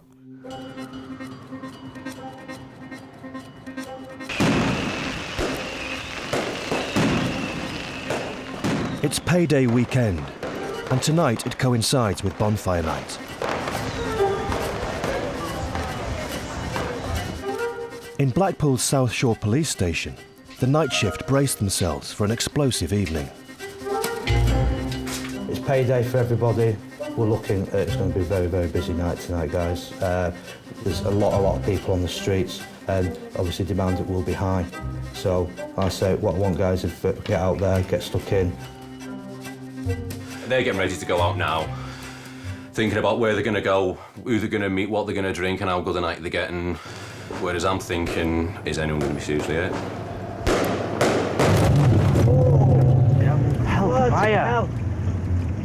We've not got a clutch. Not anymore. 12 cops police the night shift on Payday weekend. Passed over the bumps.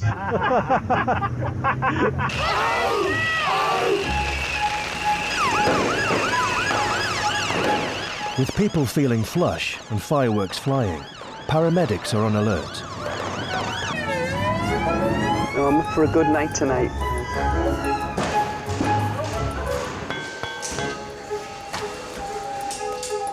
With 5 times as many calls to fire control, crew manager Martin Ball is on a shout to yet another bonfire.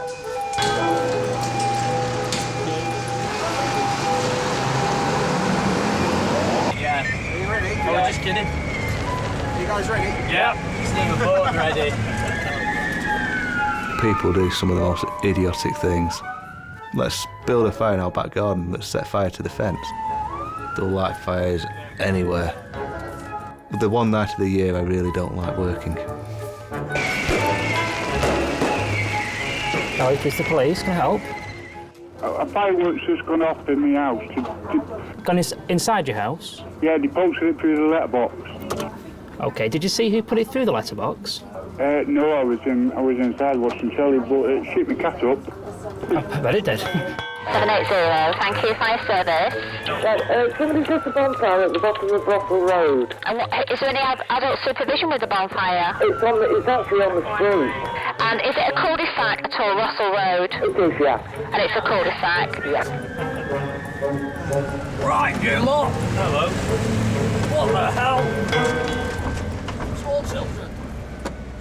Blackpool, it's a bit like a Hollywood facade, I think. You know, it's all nice on the front, but you go 2 streets back and you've got, you know, some quite deprived areas where we have quite a lot of incidents. They do take great delight in setting fires.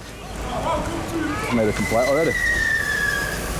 That is fucking terrible. Possibly. You know what I mean? He's going to put everyone else in as well. They'll have a licence to do it. You know what I mean? You go into places like that, and I mean, you can tell by the area of where you're going into, the type of occupant again, tattoos on the face, you know, tattoos up the neck. It's strange how some people live. Well, there's no need swearing at me. Well, you know how I feel, don't you? I do. Hey, you're going to put that one out. That's near a fence, or with your fence.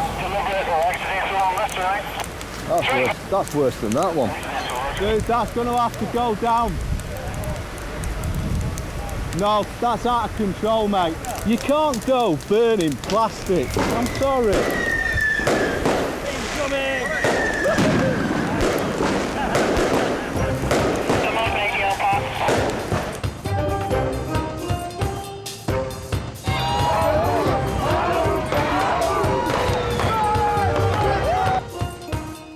There's a load of people kicking off.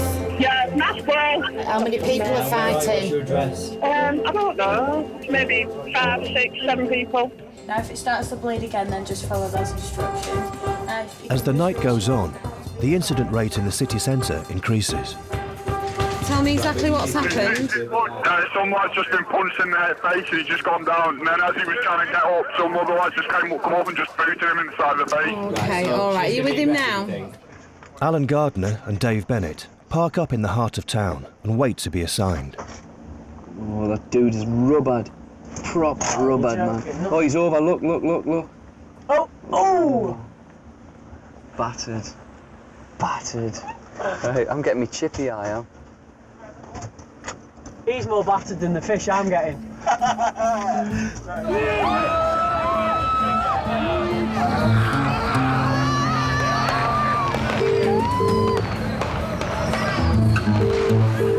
Thank you, caller. What's the emergency? Police emergency, what's the problem? Go ahead, you're through to the police. What's the emergency? Hello? Hello? Hi, are you through to the police emergency? Right. I mean, I think of everybody I spoke to tonight is either drunk or on the way.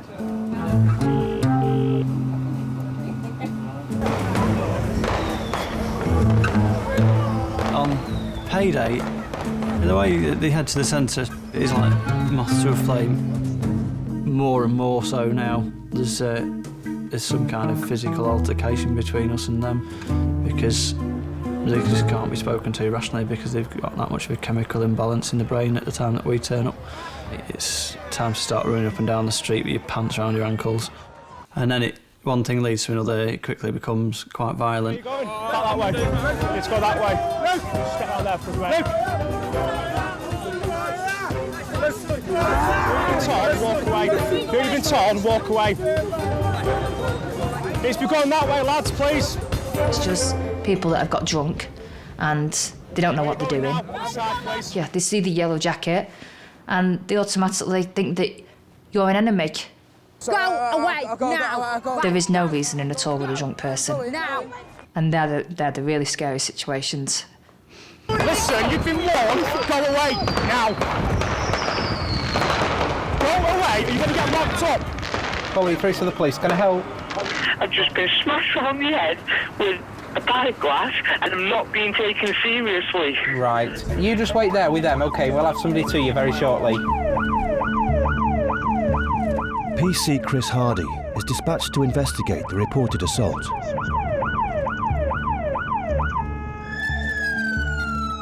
But when he arrives, the caller has no sign of injury. Tonight, have you had a glass thrown on your head? No. So why have you called us saying you have? Because I was drunk. Yeah. No one would listen to me. And then I remember, I think he confessed to a murder. There was something, again, it was something surreal where he'd told me that he'd killed someone the night before. Well, I've murdered someone. You finished yet? I wasn't too happy in the sense that it wasn't ringing true. Yeah. Get away, dickhead. No. What time tonight did you get hit with a glass? Well, you won't let me talk to you in private. Get out. Get out and stand up. Hands behind your back. Hands behind my back. Yeah, that's the way to do it. Not pissing around. Calm yourself What's down. going on? No. No. Calm yourself right down, please. You're going to be arrested for drunk and disorderly, OK? Hello! Calm yourself right down.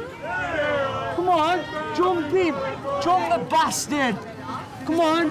He's on his own. He's on his own at the minute.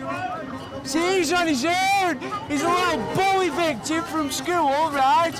He's on his own. He can't do a fucking thing. Come on. Calm yourself. See you, if you hadn't got these fucking handcuffs on me, you know I'd do you. Just endorse log, please. Male's making threats towards me. He's also trying to encourage the crowd to attack me, which they're not doing. No, I haven't. You're telling me you don't know where? If you do not mention, when questioned, something in which... Shut up and calm down. Which I may relate to rely on in court. Okay. Anything I do say may be given in evidence. No, just leave him, mate. So Right, just leave him. I don't have to say anything to you. Right, Martin. I've not had a chance to search him, mate, but... Just getting all sorts of threats off him. All right. All right. Keep your head down. And look where you're going. What's your head?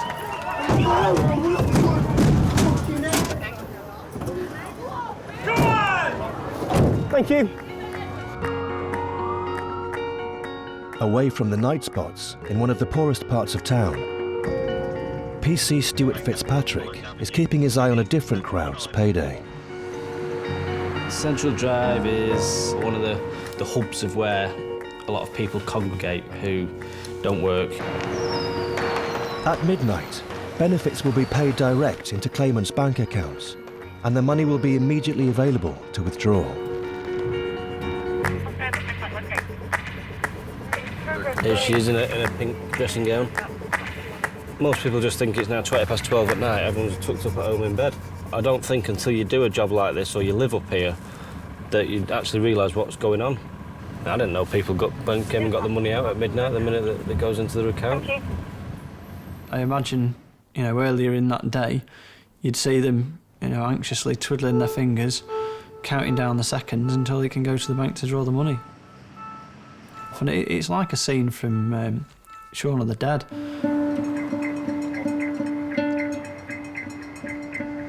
When the money's in, it's like a sigh of relief because then I know I can go out and have a good piss up. Payday, good piss up. Good piss up. That's all I have to say to it. Payday. Their payday.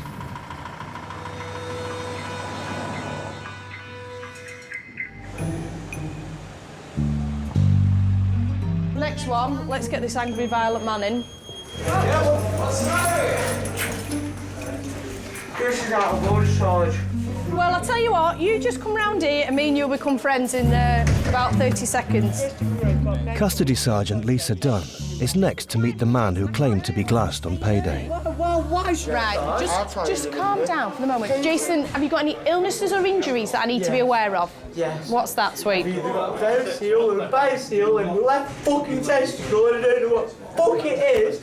Right, in your left testicle? Yeah, B-I-O. For us, Payday weekend becomes a bit of a nightmare. Have you had any drugs this evening? As the night goes on, you'll start to see that the number of people we have in custody will become quite a lot more, and particularly for us here, where a lot of clubs don't kick out till 4 and 5 in the morning, that is when we start to get extremely busy. There's some obviously crazy drink offers on as well, so it means that people get to get good value for money. Right, have you got any addictions to anything? Yeah. What's that? Everything. Everything? MCAT. Yeah? Coke. Yeah. I take at least 3 grams of MCAT every night. Really? Yeah. Do you understand that? Yes, I think you've explained that and shouted that enough times, haven't you? Did you do English literature whilst you were doing the pompous prick of a... I beg your pardon? Well, I hope I did English language and literature at school, because otherwise I wouldn't be able to fill this custody record in now, would I? Can I request to be put into a cell, please? So we can sort out...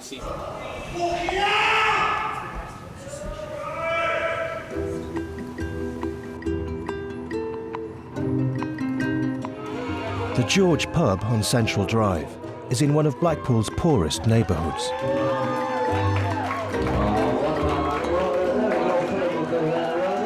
Payday is a big night out. I've got 50 quid out with me so far. I've spent 20, so I've got 30. So that, I've got 120 for the week.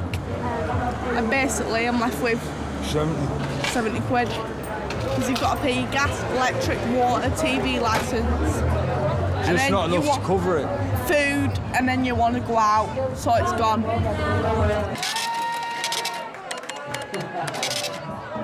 I do feel sorry for them that that's what they've got, and it's not very much, and I'm quite glad that I've got the money coming that I've got. I do understand it as a notion though that times are desperate. I'm gonna just enjoy myself as much as I can, and maybe it's just deferring the misery. Certainly in my life, when I've been at my lowest ebb, has been when I've had the least money, and I think my answer to that was to get drunk as often as I could. You've got to decide if you want to eat for 2 weeks or you want to have a drink for one night. And just drink yourself stupid.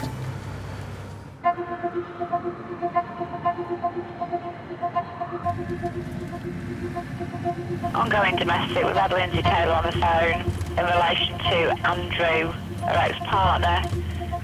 He's turned up at the address, causing problems, he wants to get back with her. Jesus. Few Payday weekends are complete without a call from a very well-known address and a visit to 31-year-old Lindsay Taylor. Lindsay's one of our regular users. I think that's the fairest way to describe Lindsay. All right. Yeah, I'm okay. Good. I don't think there's a Bobby who hasn't been to Lindsay's address with her on-off partner due to the issues she's got. It's wankered. Yeah. Fucking hell.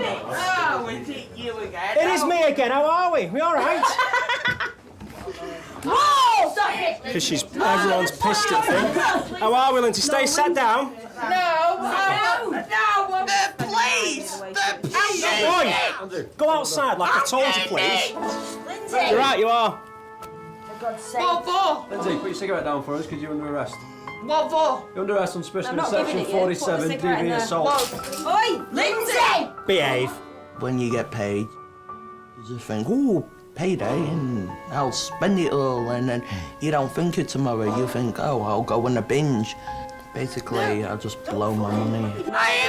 And then they're pleased to. I can blow £150 in about half an hour. Serious. I'm not a cheap date. Stop it, Lindsay! Stop it! Sit down and behave. Stop Touch it. me again and I'll lock you up. Stop it. Do not grab me. Now behave. I'm getting it! Andrew, wait outside. Oi! Go outside like I told you, please. Most of the time, though, I'm a bit of a joey because I take my friends out and I pay for them. Stop it! Andrew? They sponge off me, basically. That's how I can do so much money in. Wait outside, will you? Lindsay, you don't have to say Just come out the way. Give us your arms. Maybe giving it You fucking swat! Yeah. Andy! That's all against you! Lindsay, calm down and put Calm yourself right down. All right. Andy! You got a set, mate? I hit my ex-boyfriend, Andy, and why did I hit him? Got that? Don't fucking up, Andy! Lindsay, don't Keep be your head spitting. down. Don't start spitting. No, don't spit. Lindsay, stop it. Don't spit. You're just going over the Don't TikTok spit. When I've had a drink, argumentative, violent, No, don't spit. nasty, fall out with everyone. My next door neighbour once pointed at me and I pushed him, I grabbed him and I put him over my fence. She spat on me, yes, bless her.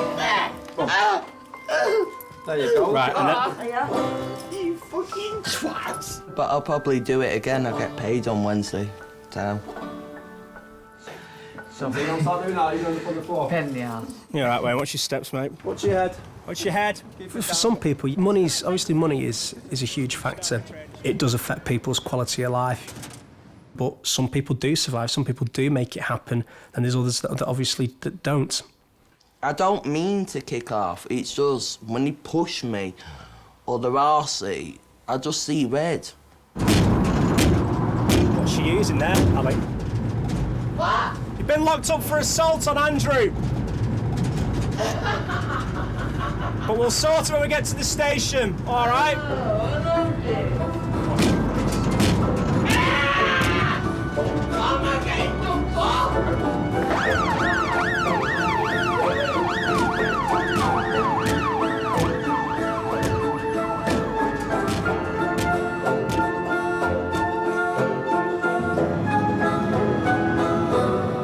I think somebody once told me that we only deal with 5% of the population or something or other. Lindsay? Probably dealing with the same people, day in, day out. Cup of coffee with sugar? No. Just cup of coffee straight. I'll get you a cup of coffee as soon as we get you in. Come on. Watch your head. I wish I was good. Watch your head. Everyone has problems, don't they? And it's life and it's how you act it. Watch out, step down again. The police have received over 140 calls from Lindsay's present address. Until this day, 140 times. Till this day, I'm on about till today. That's quite good. They're getting thrown out your house now. No, they're not. They are. No, they're not. They are. Do we know this female's surname? It's Lindsay Taylor. Sorry, Taylor Lindsay. Was she here the other day? Yeah, possibly. So we've got however many Lindsay Taylors of the world in Blackpool alone. The cost's absolutely phenomenal. I'd be very disconcerted as a taxpayer to see where the money was actually going. Any intentions of hurting yourself whilst you're here? Yes! Right, well, you're going to stay in handcuffs and wear a helmet then, aren't you? I only ask for one dibble, though, sometimes. I don't need a whole street full. Come on. Come on, Lindsay, you need to walk. I'll get you a coffee. I'm a bit upset, actually. I've never had the police helicopter and I've never had a motorbike. No, I've not had the horsey. Not had the horsey either. Lindsay, do you take sugar in your coffee? No.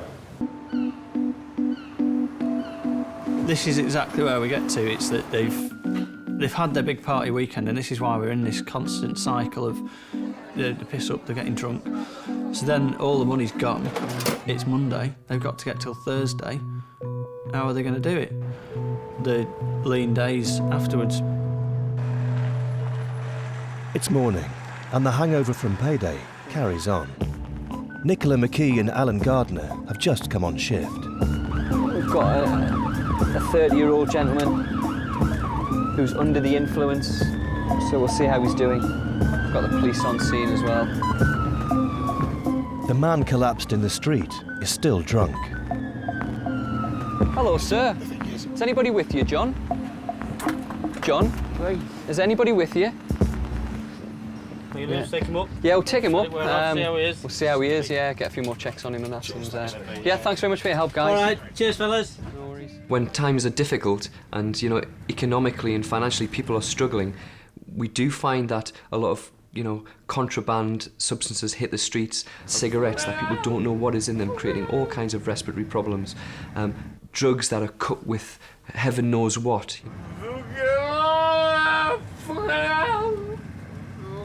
Vodka that's produced that, you know, creates kidney and liver problems, turns people yellow. John!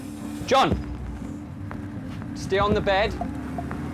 We're going to people who, you know, are really seriously harming themselves. John, I'm trying to help you, okay? Stay on the bed for me.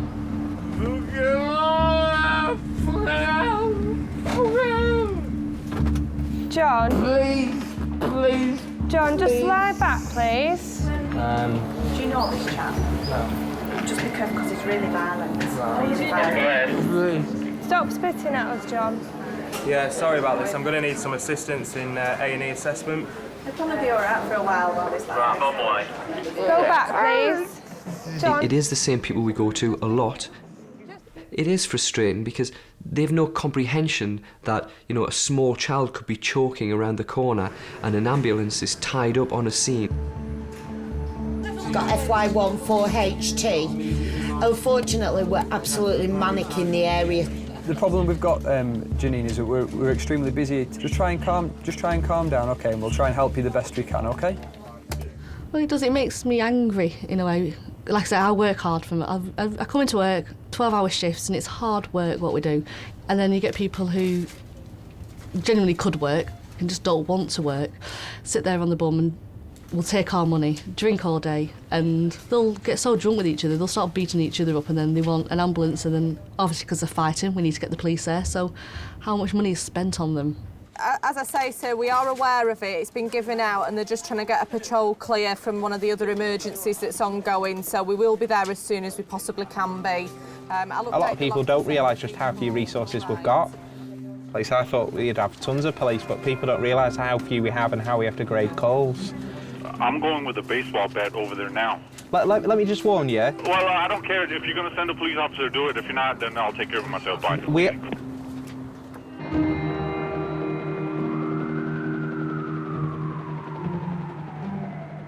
PC Claire van Deurs Goss polices Blackpool's seafront Excellent, we're just pulling up now. and its poorer back streets.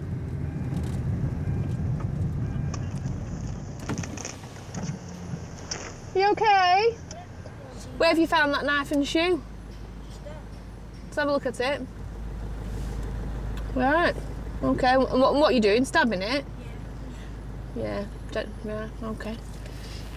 All right. Thank you. Hello. Certain areas in Blackpool, if you just come a couple of steps off the promenade, it's all directed to tourists and making it look pretty, where you hit poverty.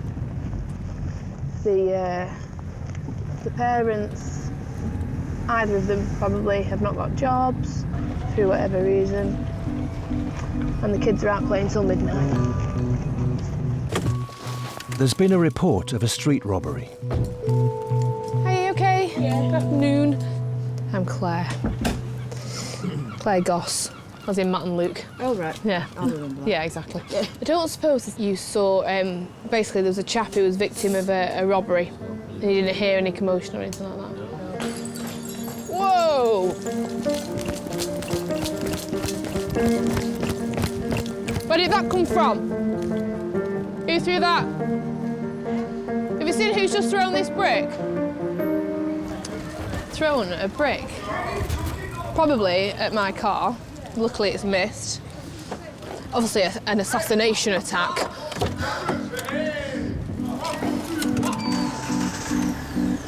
For some on Central Drive, not working is becoming a way of life.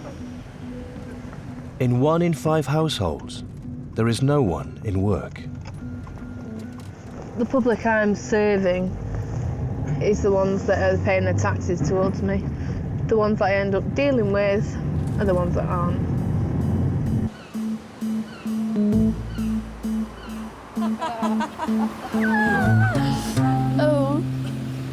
Oh, it's weird, isn't it? How could you find this? You I wasn't. I just stumbled across it. Were you bored? Oh, I'm not like. I've never noticed that. Your neck looks a mile Oh, you long. look like the And your head Grinch. looks really chin. I look like Desperate Dan with that chin. Dead professional. This is the ambulance service at its best. We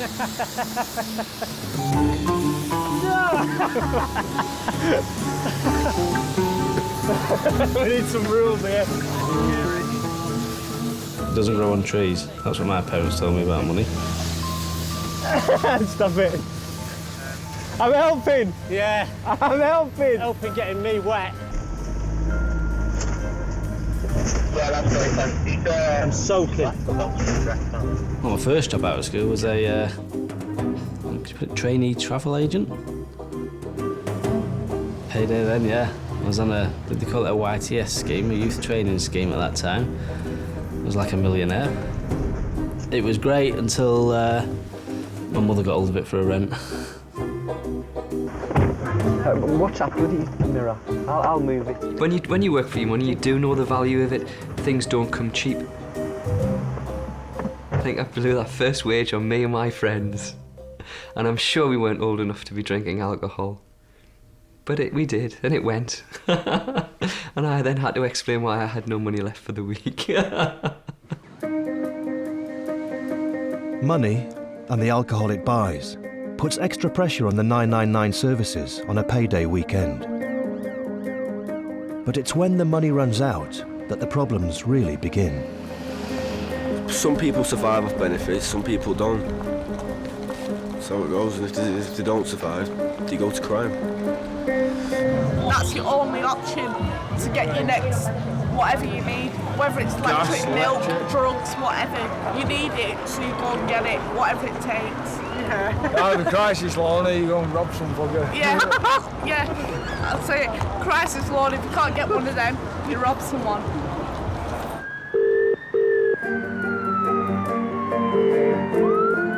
Thank you. Caller, what's the emergency? What is there's a guy who came around in front of my house selling stolen mobile phones. Right, are you saying he's selling other stolen goods out of his vehicle? What sort of stuff's he selling? Phones and DVD players and all that stuff.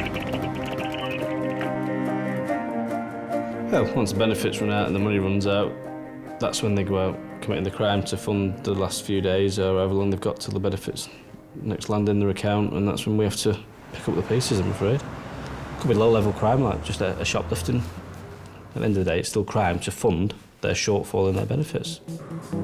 Thank you, police emergency. How can I help? Just had shoplifters. I think it was a young lad. He took about 3 bottles of wine. I've just had a look back on the camera now, and I've literally got a face of who it is on the front door. Is it anyone that you recognise? Yes, I know his name. Scrap that, we're going to a non-compliant shoplifter.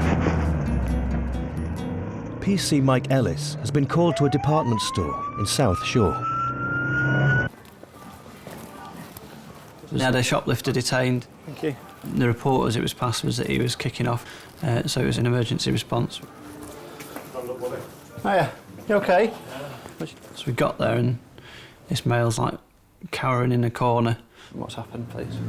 He's walked out of the shop. He's got a couple of items, duvets, duvet cupboards as well. He just walked straight out the door. Yeah, but I'm so sorry, I'll put it back. I quite like shoplifters. It is like a moral code. It's like they've said to themselves, well, you know, burglary's really bad, shoplifting's only a little bit bad. They call it grafting. To them, it is their job to go out and relieve certain supermarkets of their wealth. They'll steal anything that they can. I don't know that size really matters to them. I found somebody with 2 gammon joints down his pants before today. They're just stealing anything they can get their hands on. Bacon, cheese, coffee, razor blades. Razors, batteries, cheese, meat. And duvet sets, oddly. I think cheese is... I don't know. It's a strange one, really, but obviously it's... God, cheese, I heard about a kilogram of fucking cheese because they were begging me.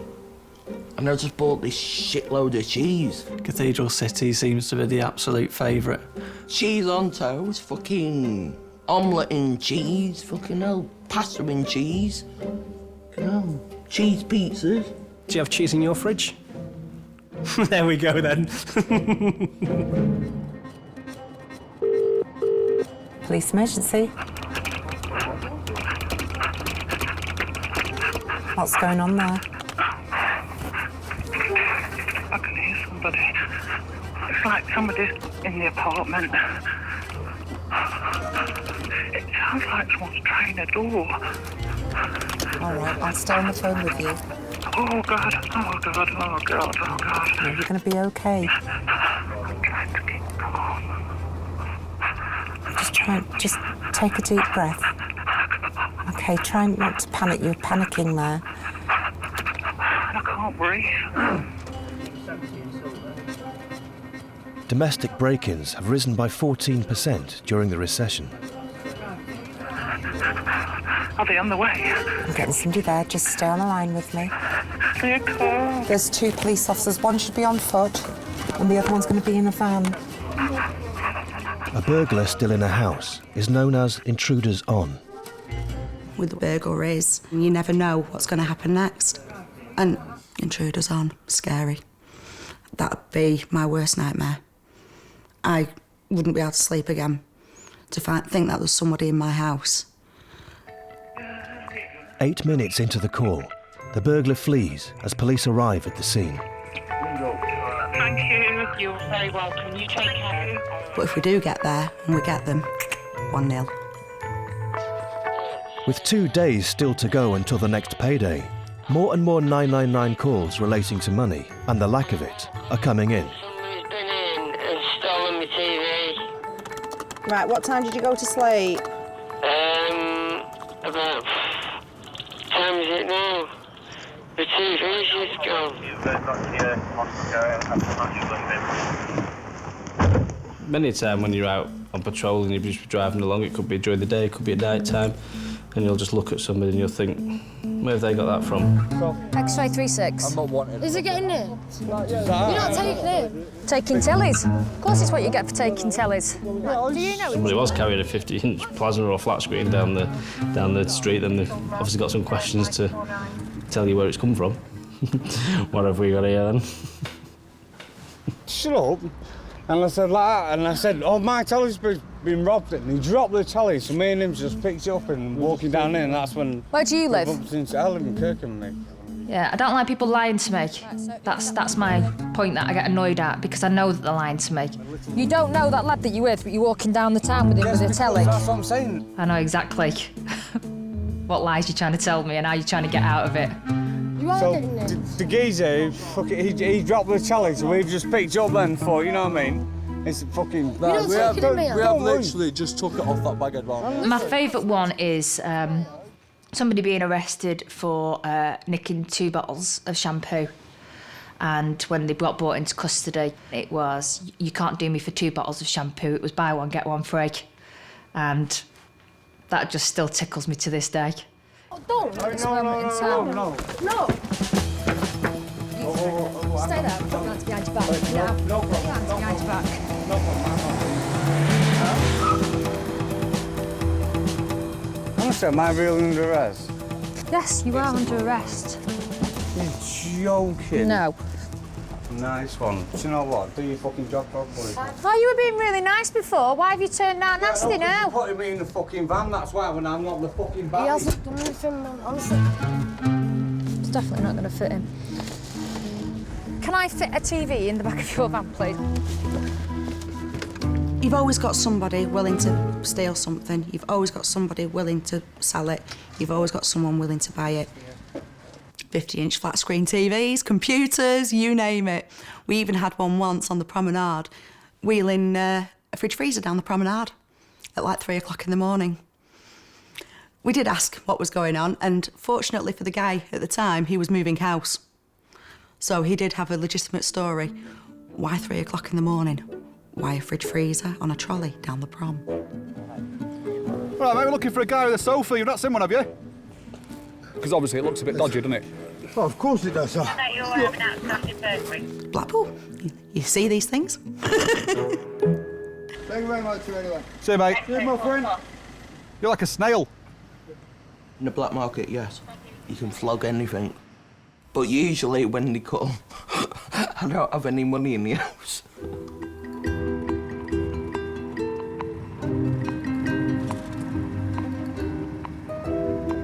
A day before payday, and PC Dave Donofrey is responding to a call from another regular, Susan Marsden. Her son Adam has blown his benefits and has come home to Mum. Just from my own personal dealings with her, she always brings a smile to your face.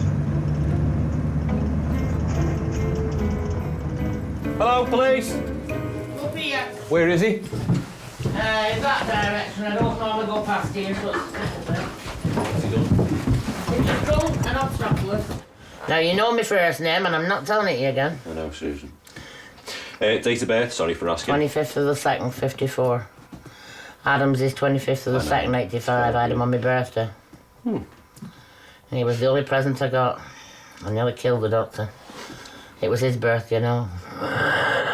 My first husband was an alcoholic. My second husband was an alcoholic. I don't have to put up with the third. Yeah. And I won't put up with Adam. And he come home and he's mouthy. And I said, you're not staying here. You know, I can't do with it. Penniless today. Really? Right, so he'll have no electric by tomorrow, so he's here. Yeah. They owe me nearly 60 quid. I can't write it off, but he thinks I can. I can't. I get £90 a week. Yeah. How can I find him 60?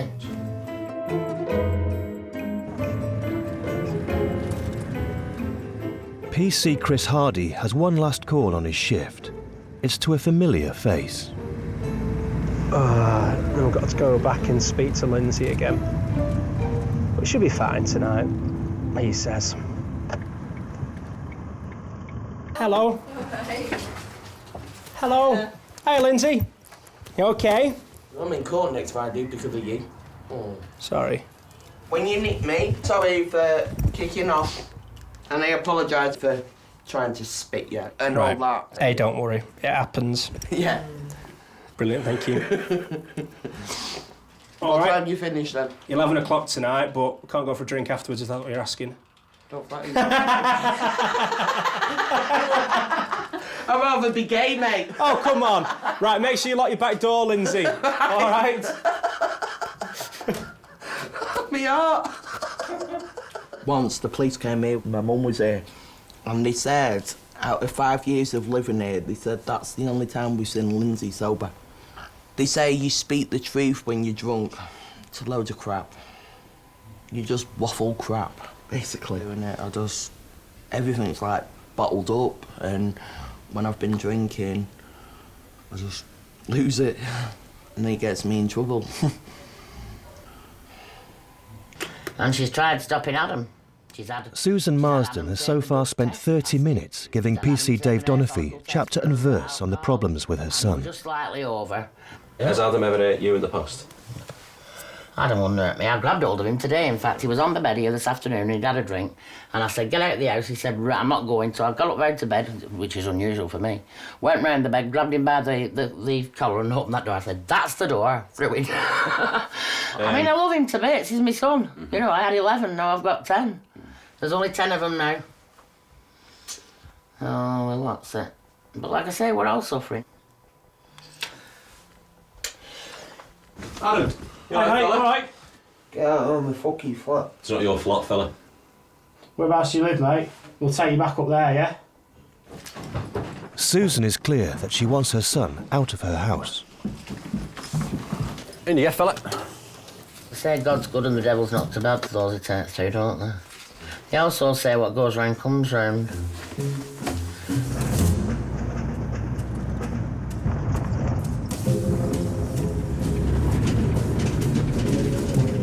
You're asleep, mate, in the back of my van and you're home. Jump out. So what? You sleep in anybody's fucking van. Right, stop your swearing out, you're locked up. I don't want to shake your hand, mate.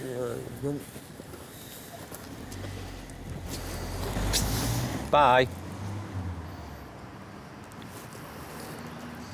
People need to be given a sense of worth. They don't feel like they're worth anything. You know, they're not going to work. They might not feel like they're offering anything to society. They probably, in their sober moments, sit and dwell on things like that and get themselves quite down about it. So could they hand out some kind of advice to the people that aren't managing to make it through the week? Because there's definitely a shortfall, and that shortfall is definitely leading to us having more crime on our books.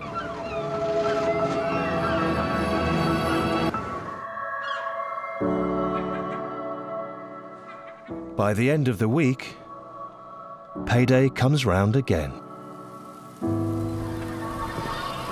Welcome to Blackpool. PC Stuart Fitzpatrick is back on Central Drive, facing the familiar sight of those waiting for the clock to strike 12. Go and get some beer with it. I'm sure they'll go and get other stuff with it, possibly drugs. They get the money, they get it out, they do what they do with it, we get called. I do genuinely feel sorry for some people, because it's not for 1 minute all their fault. If parents haven't worked, then we tend to find that kids don't work because it's not something they're brought up with. Because I was brought up with my mum and dad working, going out to work every day, and earning a crust to come home. I suppose that's why I'm not living on Central Drive.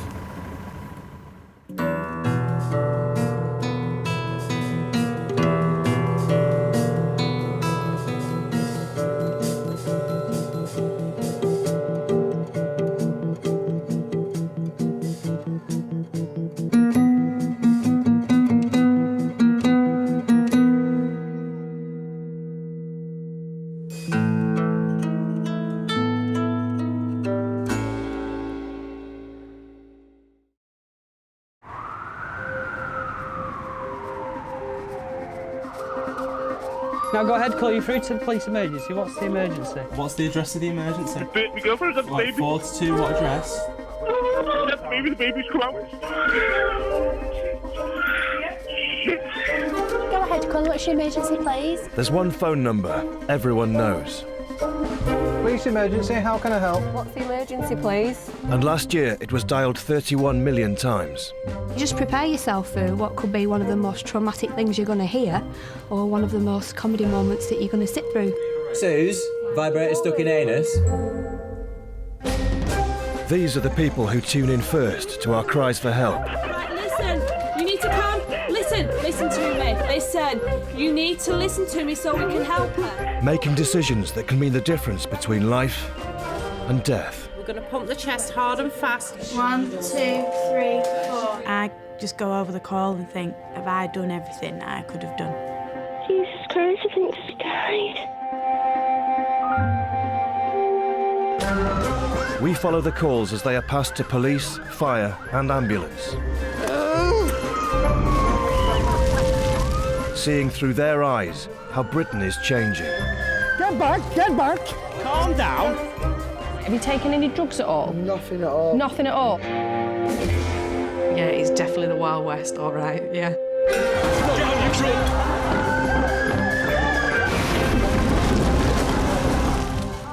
I get to see the side of Britain that no one ever thinks about. Right, mate, we're looking for a guy with a sofa. You've not seen one, have you? I've learnt a lot about what goes on in real life, to be honest. Go ahead, call you through to the police emergency.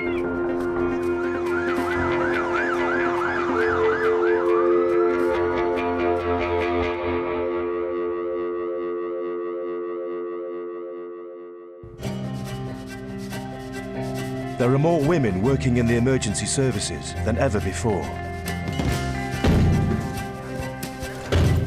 Stay where you are. Put your hands behind your back. There's a lot of shouting going on. Do we need the police? Putting themselves in harm's way as they grapple with Britain's problems. Carry on being stupid. You're going to hurt yourself, aren't you? Don't touch me. We're not living in a man's world anymore. Keep yourself walking, or I will lock you up. But it's increasingly likely it's other women they'll be dealing with. I'll fucking kill you, little bastard. I would rather deal with a bloke any day of the week than a little female who's kicking off. They are like banshees. Don't start behaving like that, young lady. I can't say. Well, one of your eyelashes is hanging off. It has almost stopped bleeding, okay. Where have you stabbed him? There was no fear in her eyes, it was just, I'm going to kill you.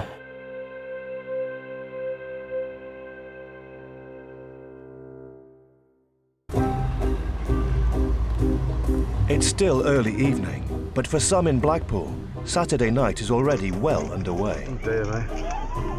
Oh, here we go, I've run into a hander.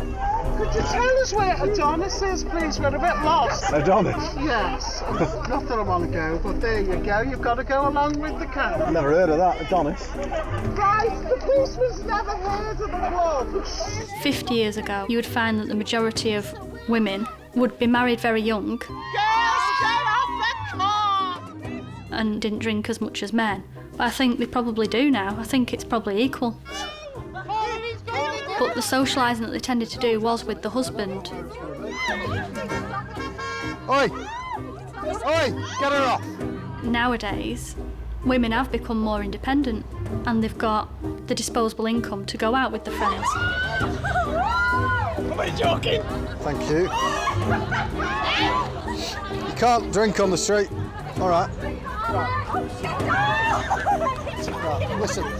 Listen to me. My mum actually went on a hen night in Blackpool. She'd never been on a girls' night out in her life. This was her first time. Get her away from the door for me. And she's never gone again.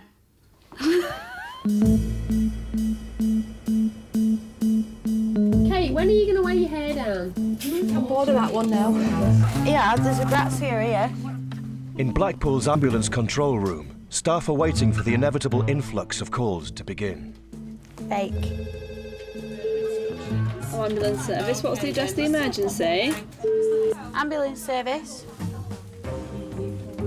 Okay, just tell me exactly what's happened, please. This girl's collapsed behind the toilet. We can't get in. She's been sick. She's not moving. Right, has she lost consciousness? Well, yeah, I think so. We can't wake her up or anything. Right, okay. Are you there with her now? She's in the toilet. She's in a toilet? Yeah, she's in the toilet. She's collapsed behind the cubicle and we can't open the door. She keeps being sick. Right, we'll make sure she's being sick away from herself. Do you know what? The women are worse than the blokes nowadays, and they get more intoxicated than the men. Women have shots lined up, 10 or 20 shots lined up, and let's see how fast I can drink them. Let's see how, because that's so hard I am. She's got about 4 pints of lager. Okay. About 2 Jaeger bombs. I think women try and keep up with men. Women try and drink as much as men, and the truth of the matter is they can't. You're expected to do that, and if you don't do it, there's something wrong with you. Ambulance emergency. Can I have an ambulance, please? Like. Right, tell me exactly what's happened. One girl is on the floor, like, and she's been sick, very sick though. Been very, very sick. Vomiting. Yeah. Reassure everybody, help's been arranged. If she gets worse in any way, call us back immediately for further instructions. Erica Reynolds and Louise Swarbrick are dispatched to the address where the girl has collapsed. Why do you think she's on the floor?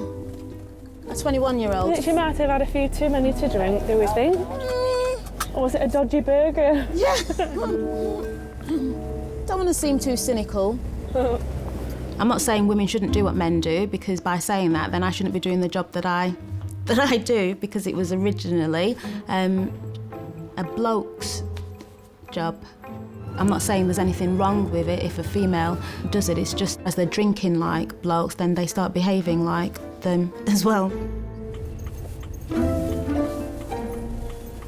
Is it the lady sitting on the floor? Maybe, yeah. They all look a bit hammered, don't they? Hiya, you all right?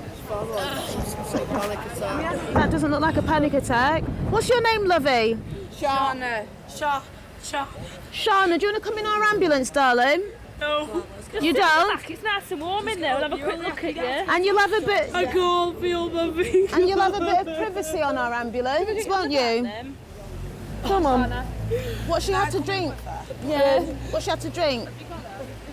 Wicked and sick. What's happened tonight, Shauna? I'm not. We've just been out, and then we all met at the takeaway, and then like 10 minutes later, she's like this. She's perfectly fine. So she's intoxicated? We've all been drinking, but Right. she's never been like this before, apart from once when she had a panic attack. She's not having a panic attack now. I can't see. Well, one of your eyelashes is hanging off. They're fake. Just get your friend to take them off for you. That's much better. Thanks very much. I'd like to say that I don't judge. I try not to judge, but it is it's really difficult. Like sometimes, although they probably don't understand what I'm saying or probably would forget what I say, I'm like, why have you done this? I'm like mothers to them all. Why have you got yourself into such a state? Do you not know how dangerous it is? I don't even know I don't know what's happened. I'd probably say you've had quite a bit to drink. Yeah, I have had quite a bit to drink.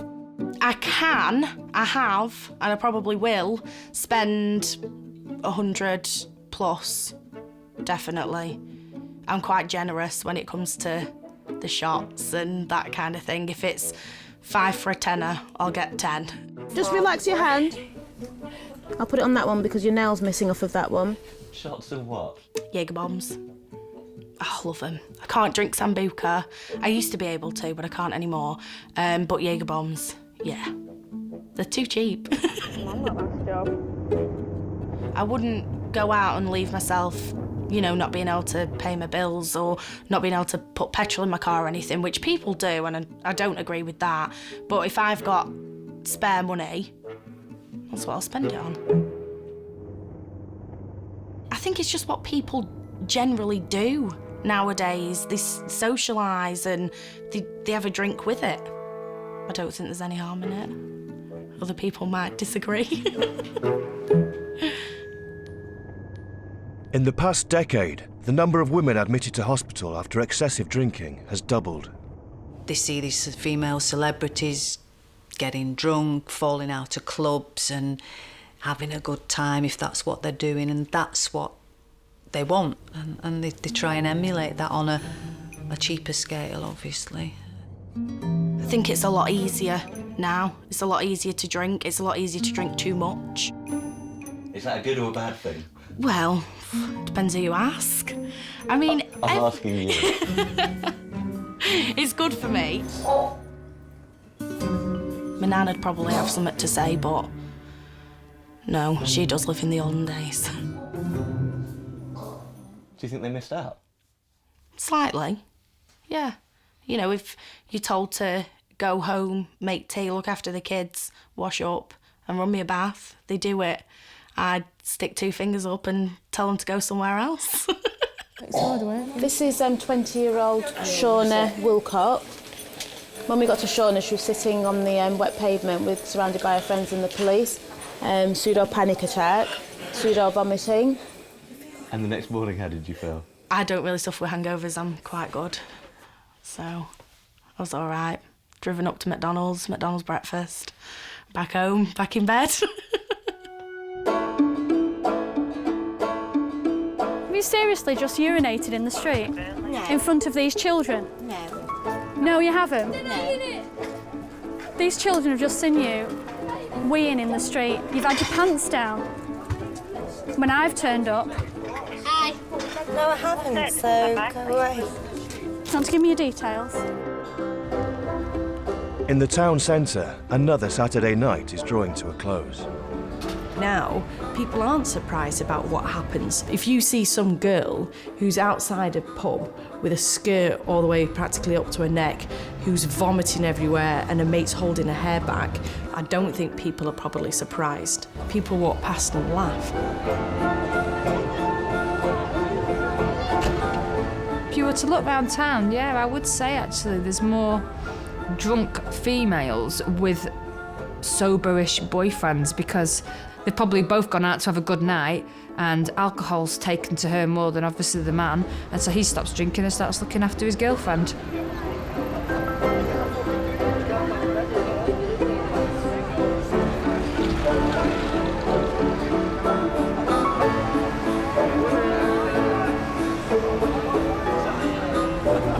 Dearie me, there's one trying to get home.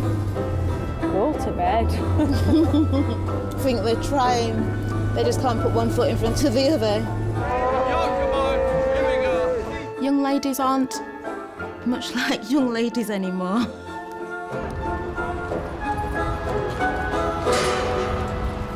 Now, girls can basically do anything, what they want. Look, up you get. It's the Spice Girls' fault. They started all of this girl power. They're to blame. If you're looking for somebody to blame, it's the Spice Girls. Get back, get back. Stay away. stay away, stay away. He's already smacked me. It's 3:30 in the morning, and in Blackpool town centre, a fight has broken out. You know what? All I do is go to the side. Yeah, because it's my family. It's my family. Don't act like that. Well, don't fucking get off me then. 24-year-old PC Jamie Robinson is first on the scene. Yeah, cheers. Fuck you bastard. I'll fucking kill you, little bastard. Yeah, fucking get me arm, you. Yeah, that's how you are, isn't it? Give me arm. Give me arm. Give me arm. Might as well, ain't you? Because I went to smack that cop in here. I'm arrested for sticking up for you and my fucking brother. So you two are fucked. I'm gonna kill both of you when I get out of this fucking cuffs. I swear to fucking God, I will smash your fucking faces. Pigs, bacon, whatever. What's your name? Whatever. All right. I expected that. Yeah, exactly. Expect it, bitch. I think we just expect women to have a little bit more decency, but they don't. Thank you very fucking much. This is where you're going to be booked in. Oh, nice. What's the offences here for, please? What's your date of birth? Police assault?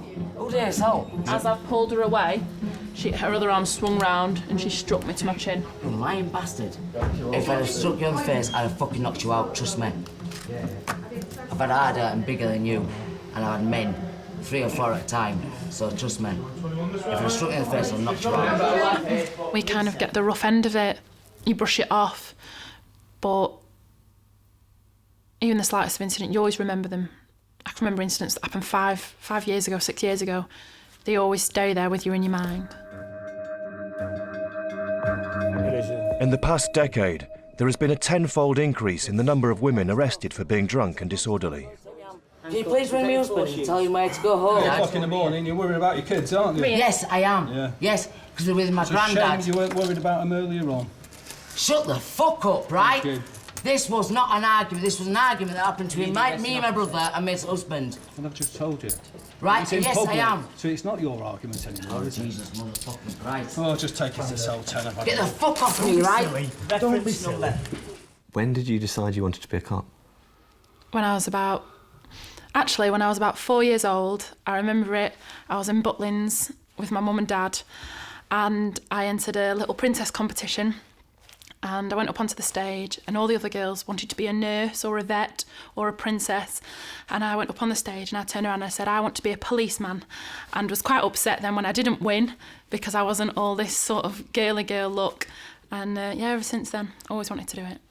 Get the fuck off me, right? Because I swear to God, when I get out of these handcuffs, I'm going to rip your fucking heads off. Right, get down on your knees. I think my family like to just pretend that I work behind a desk and I have no trouble and I don't go out and deal with big blokes and fight and come face to face with people with knives, because then that sort of worries them. But you get used to the adrenaline rush. I could never work in an office, I could never work behind a till, because you need that sort of adrenaline. You need the fact that when you go into it, you don't know what you're going to be dealing with, and you sort of live for that. So it'd be boring if everyone was nice to us. Fuck's sake. Don't matter where you're on wrong, does it? You're like the fucking dad.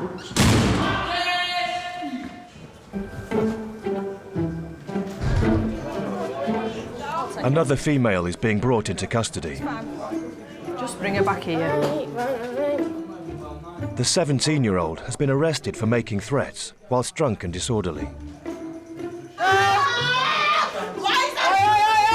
Don't start behaving like that, young lady, in here. All right? You're more than fine. Are you going to answer any of the questions I'm going to ask you? Yes or no? Lisa Dunn has worked for Lancashire Constabulary for 10 years, promoted a year ago to custody sergeant. What have you been drinking tonight? Vodka?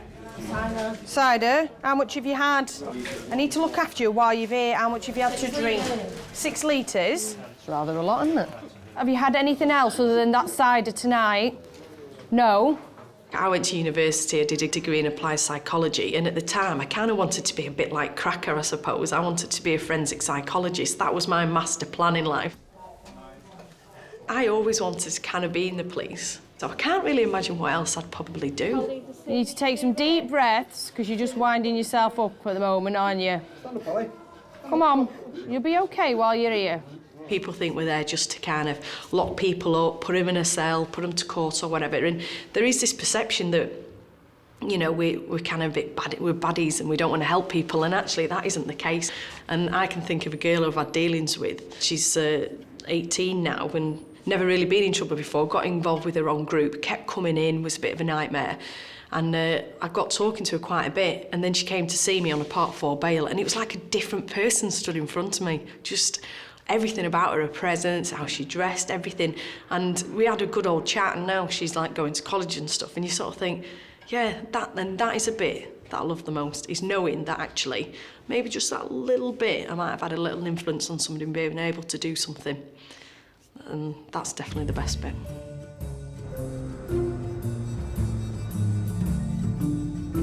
I think the face of the police force has changed dramatically.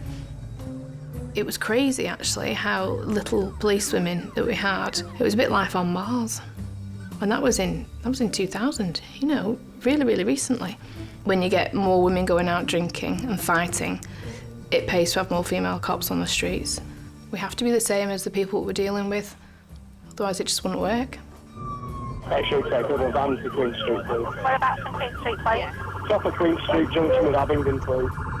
A male has had an altercation with bouncers after being ejected from a club, and a fight has broken out. PC Claire Van Deurs Goss is sent to investigate. Just stay sat down, stay sat down. No. Is it your friend? Yeah. Yeah. All right, just lean against here for me, John. All right. Are you okay? You've got blood on the back of your head, but it stopped bleeding, all right? It stopped bleeding. It's CTV here, because you're outrowing you bastards. No, listen, not I'm telling you now. Don't make it worse while I'm here, please. Hey, Go on. Come on.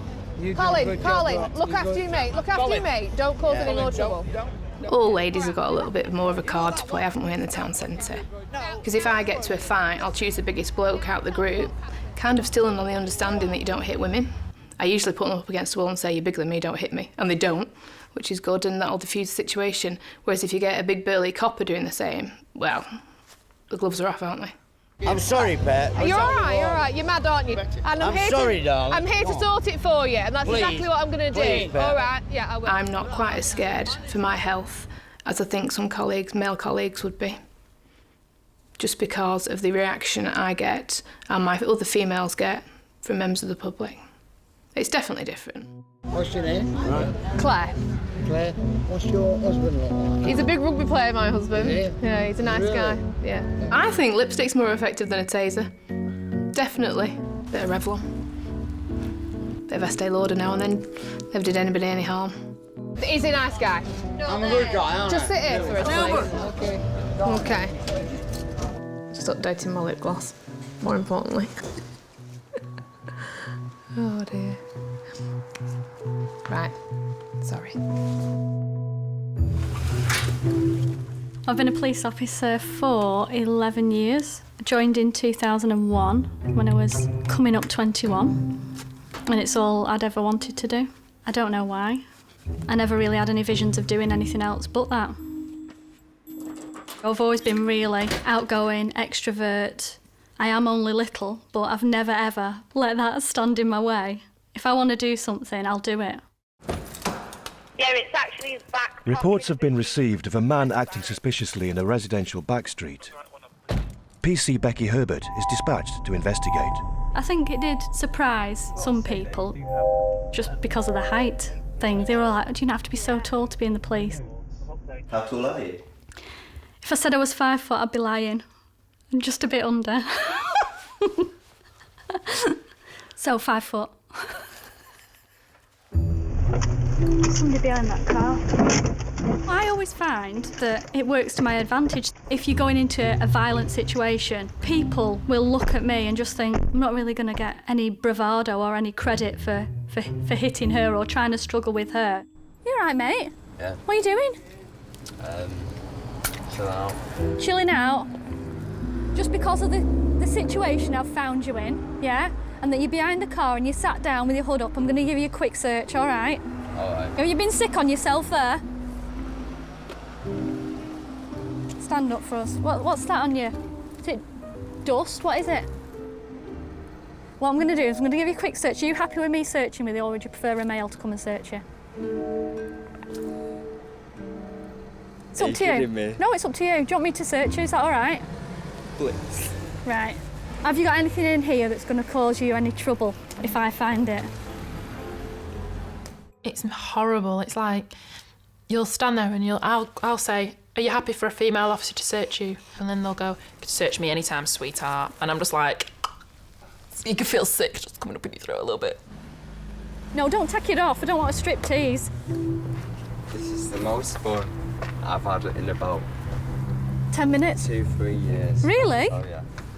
Oh, good. Oh, this is brilliant. You're really pretty as well. They've got the beer goggles on. You could look like anything. You've got a uniform on and they think it's funny.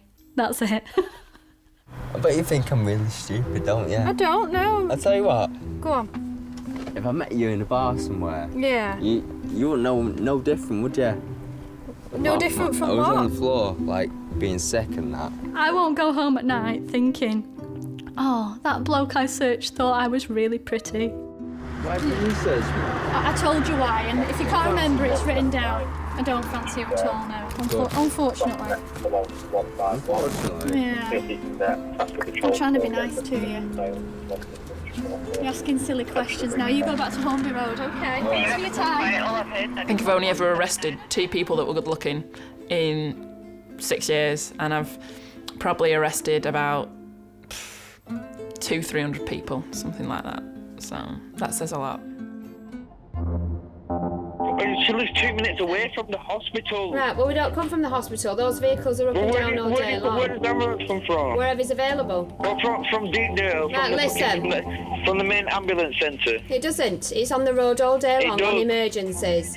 In Lancashire's ambulance control room, a male caller is becoming increasingly demanding. Where is it? If it's not in the hospital, it's not in the main ambulance. Listen, where is it? you continue. Where is it? You No, continue. you fucking listen to me, you stupid cunts. Do not fucking Right, we'll pass your listen details to to me. the police, all right? I'm not going to Yeah. put up with this abuse, and I'm not going to listen to you Mobile speaking to me like that. untraceable slag, shut the fuck up, Right, please. okay, we'll Suck me disconnect dick. the call Put you on now. a fucking Bye-bye. bar. Not listening to that. I refuse to listen to that.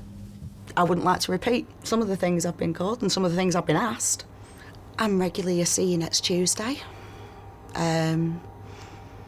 Bastard. Bitch. And they're the pleasant ones. There's a certain category of blokes on this planet that feel intimidated by women and will not want to let a female deal with their complaint.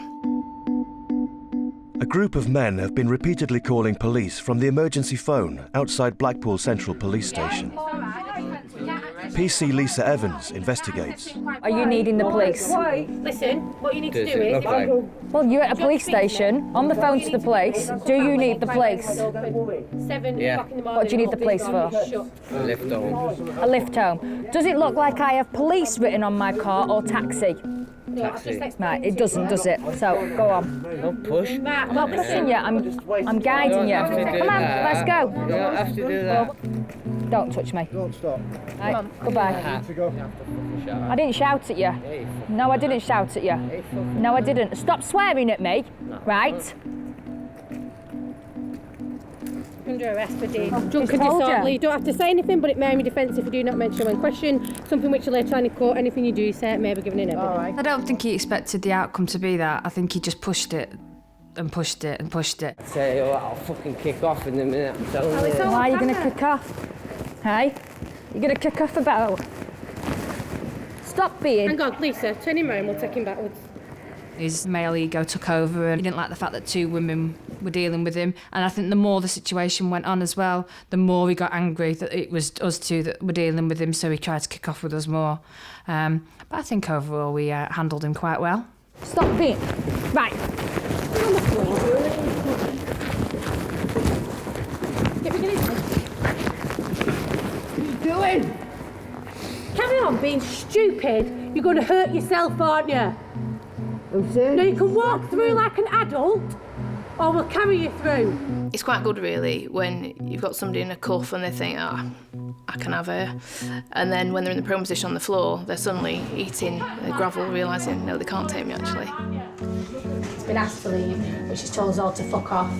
He's been walked to the end of the car park again, asked to leave, and on 3 occasions he's told police officers to fuck off. No. She's been arrested for D&D. I think if you haven't got the confidence, or if you're not quite an abrupt kind of character, you know, you don't mind a bit of conflict, you're quite a hard-faced person, then I don't think that the job's for you. If you're a pushover or you're a bit of a softie, you've definitely got to be some kind of bitch. There you go. Right. Enjoy your night at the suite. See you later. That's right, off we go. Where are we going? 16. Do you get that from someone? Is your mum like that? No, my mum is the complete opposite. She doesn't know where I've got what I'm like from. She's the complete opposite, my mum. She's very laid back, doesn't like an argument, would hate to get in any conflicts with anybody. So she would make a crap police officer. She'd let everybody free.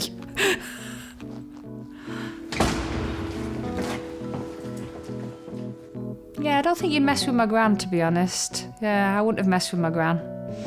So, she was an ex-magistrate, my gran. So she definitely wouldn't have taken fools lightly either.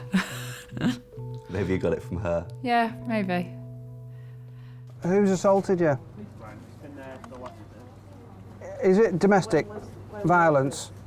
Is he a boyfriend? She's not even related to me. Sorry? She's not even related. Oh, it's another girl that's assaulted you.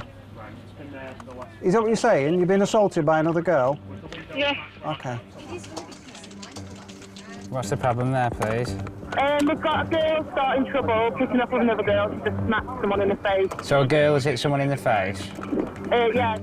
In the past 10 years, the number of women convicted of violent crime has risen by 80%. Your girlfriend's just been glassed by another girl. Your girlfriend's just been glassed. Does she need an ambulance? Yes, please. Yeah, okay. Ambulance service, what is it? Can I have an ambulance, please? Queen Street in Blackpool. This has been a kick-off with two group of girls. One of the girls got a mouth split open, completely had blood like half a tin hanging off, and the other one got flat from the floor.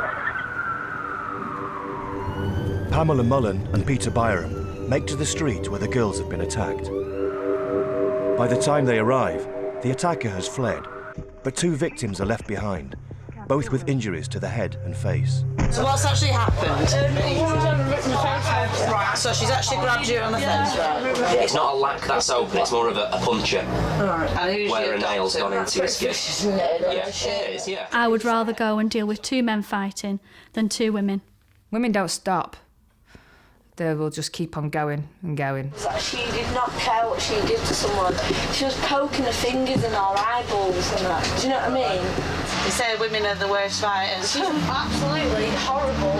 I don't know how she's not locked up.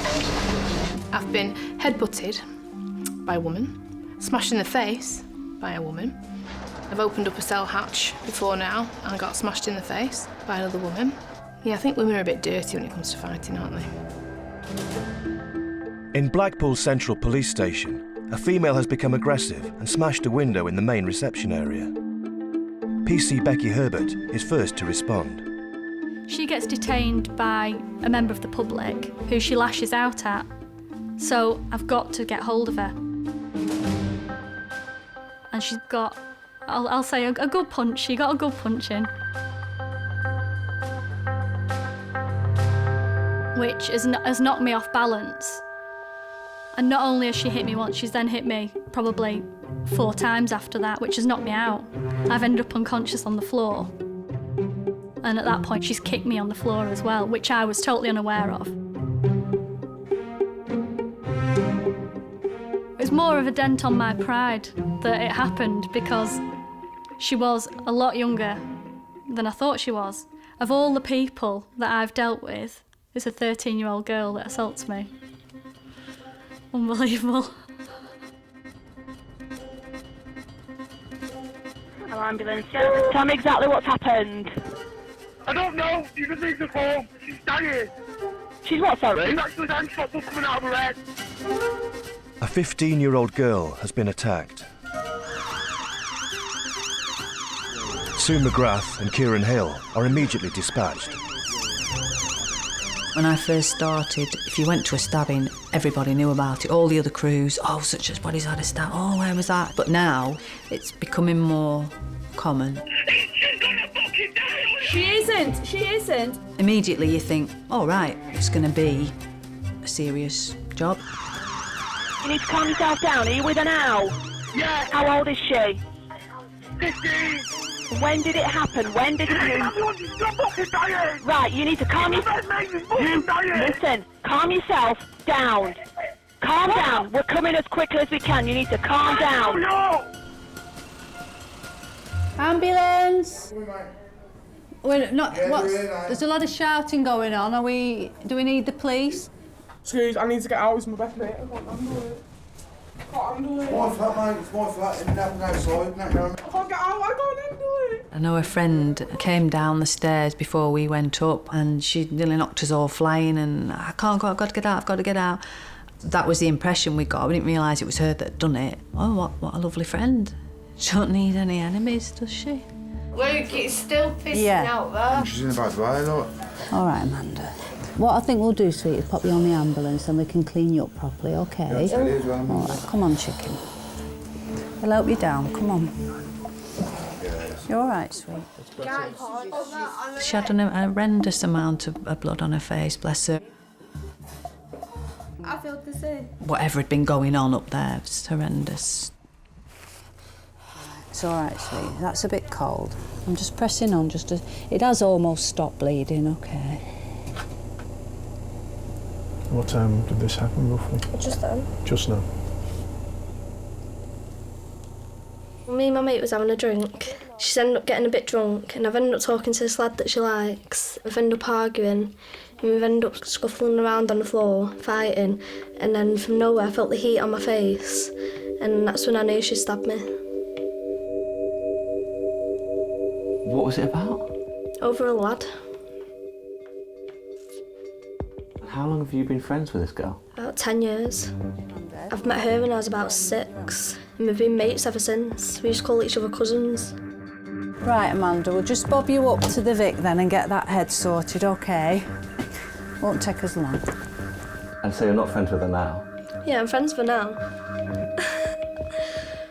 Really? Yeah. How did that end up happening?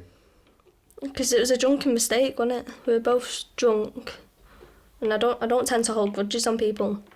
So we made up after that. Do you think she realises how serious it is? No. No, she just thinks that it's all fun and games, that it's just because she wasn't badly, well, she was badly injured, but she wasn't seriously injured, that it can all be forgot about and everything's going to be all right, where next time everything might not be all right. There you go. Right, let's give it a proper clean up because I can't see it at the moment. Right, I think it's up top here. And what did she stab you with and where did it come from? It was a knife. She always used to carry him around with her. What, knives? Yeah, just in case something happened. What, like someone looked at a boy? Yeah, something like that. She just sits in a bag with all of her stuff. And how big a knife? I'd say about that big. That's just like the pointy bit, you know, the long bit, not the handle. That's the knife. So how long's the whole thing? Depends how big your handle is, about that big. For a handle. Pretty serious weapon. It is. It's like different generations. I would not tolerate that and I'd never be a friend again. But she's forgiven, forgot. But maybe next time she won't be here to forgive and forget. And that's what you worry about? Yeah. Not worried, I'm petrified of it. Girls are more worse now than boys. Really? Really. Especially around here. It's more girls' crime than what there is boys. It's the in thing. It's like having a mobile phone. You've got to have a knife in your bag. That's what it's like all the time. And like yesterday, one of our friends sadly got killed. And food knife. And it's pathetic. It really is pathetic. I'd hate the day when somebody rings me and tells me that, like, Amanda or any of my other children have been found in a gutter. Do you fear that? Yeah, I do. You know, we're going out to people, these girls, that could easily... You can just pull it out on anybody then, can't they? If it's that acceptable, if it's that all right to carry a knife... well, I'm shocked. That's horrendous. What do they think is going to happen? We're going to have to be even more careful then, aren't we? They're on about stab fests for us, and I can see that coming if that's what we're up against with young girls. These aren't hardened criminals, are they, guys that are dealing drugs and what have you? These are young girls. Oh.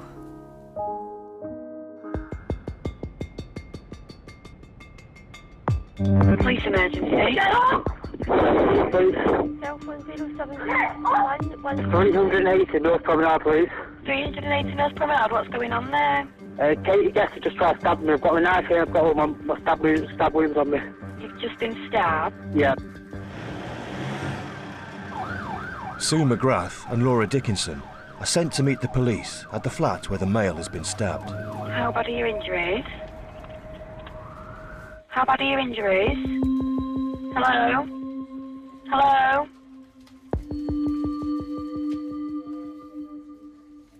Me and Katie never had any problems. We had the odd argument, everyone does. But there was nothing ever that physical. But a couple of months before it happened, obviously the relationship just went downhill. Everything was an argument. She'd hit me with remote controls, glasses, everything, just to try to hurt me. But because I liked the girl a lot, I stayed with her. He's been stabbed with a kitchen knife. Okay. It's about a 4-inch blade. Oh, okay. She came to my house and she just picked her bag up, walked straight past me. And as she walked past me, she just swung a punch at me. Well, so I presumed it was a punch. I just looked down at the t-shirt and just started ripping it. As soon as I touched it, I just seen blood drip out of my t-shirt. I just literally looked down at her arm and she's got a blade about this big. The whole thing was just covered in blood. Right. What time did it happen, Luke?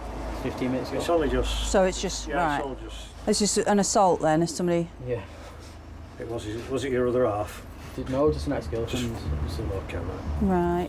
She come back again with a second stab, and I just looked at her. I was like, what are you doing? I was like, just get out of my apartment. And she said, right, I'm going to kill you. There was no fear in her eyes, it was just, I'm going to kill you. Please, straight away. I've been assaulted by my common law wife. In recent years, the number of 999 calls from men who've been assaulted by their female partners has increased. Right, so are you both inside? Yeah, I'm in the bathroom locked in. Okay, so have you been attacked by your wife? Yeah, I've got a bruise leg. Right, did she use any weapons to hurt you? Yeah, a walking stick. She hit you with a walking stick? Yeah. I don't know whether it's more on the increase or whether more men are speaking out about it now, because like years ago you'd just never hear of it, would you really? You've stabbed him? Yeah. Listen, we're coming as quickly as we can. All right. Just stay on the line. I need to run through some questions with you. All right. Will you get me police chair, please? Is there any serious bleeding? There is. Right. Is he completely alert? Okay. You're right, baby. Just keep reassuring him, all right. What part of his body's injured? Unlock the door. His kidney. Where exactly? Where have you stabbed him? Where is he stabbed? At the bottom of his back. In his back? Yeah. If they've not been stabbed and they're not going to need any medical attention, yeah, I think they'd be a bit ashamed, a lot of them. Then they don't report it, which is sad, really, because, you know, there's some sturdy birds out there. If they come at you, they're going to hurt you, aren't they? This is Luke, been assaulted, stabbed with a kitchen knife. We've got one, I've not actually seen it, it's been dressed before we've got there, so we've got one shoulder. Okay. And one forearm, which sort of ends up in this sort of scrape going down here. I just think I was an easy victim for her and took everything on me. She got remanded and got charged with threats to kill, wounding with intent and possession of a knife. And she got found guilty. She got to serve 2 years and 190 days on an indefinite sentence. Never heard the reason why it happened. And so it's always been a light back of my mind. Why? It's going to take time for me to trust someone properly, let them into my house, share drinks, and it's not good.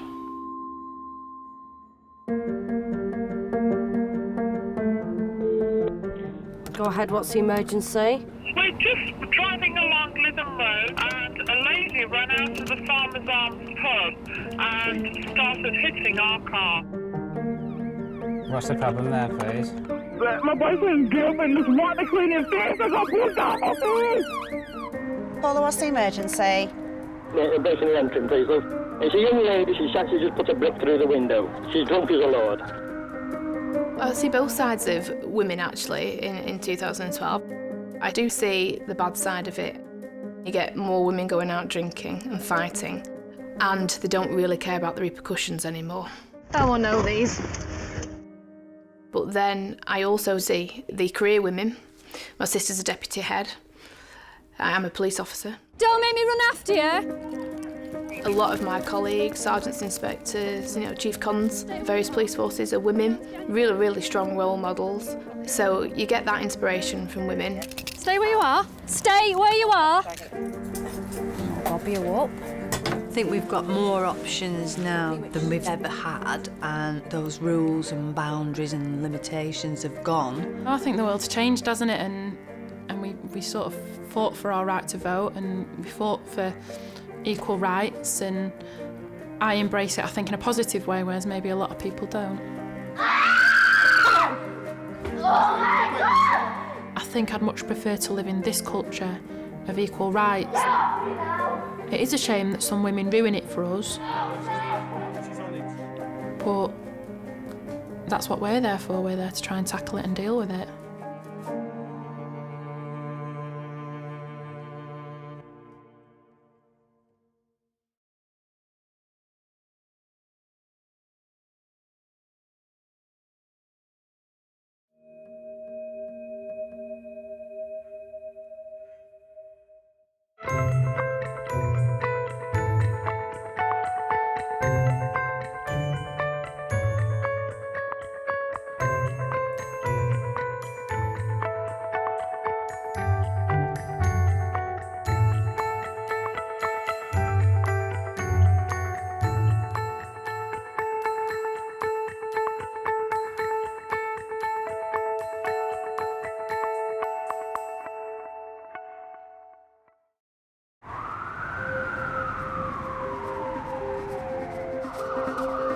Now go ahead, call you through to the police emergency. What's the emergency? What's the address of the emergency? My girlfriend's got the baby. 42, what address? The baby's come out. Go ahead, call. What's your emergency, please? There's one phone number everyone knows. Police emergency, how can I help? What's the emergency, please? And last year it was dialed 31 million times. Just prepare yourself for what could be one of the most traumatic things you're going to hear, or one of the most comedy moments that you're going to sit through. Suze, vibrator stuck in anus. These are the people who tune in first to our cries for help. Right, listen, you need to calm. Listen to me. Listen, you need to listen to me so we can help her. Making decisions that can mean the difference between life and death. We're going to pump the chest hard and fast. 1, 2, 3, 4. I just go over the call and think, have I done everything that I could have done? Jesus Christ, I think she died. We follow the calls as they are passed to police, fire and ambulance. Seeing through their eyes how Britain is changing. Get back, get back. Calm down. Have you taken any drugs at all? Nothing at all. Nothing at all? Yeah, it's definitely the Wild West, all right, yeah.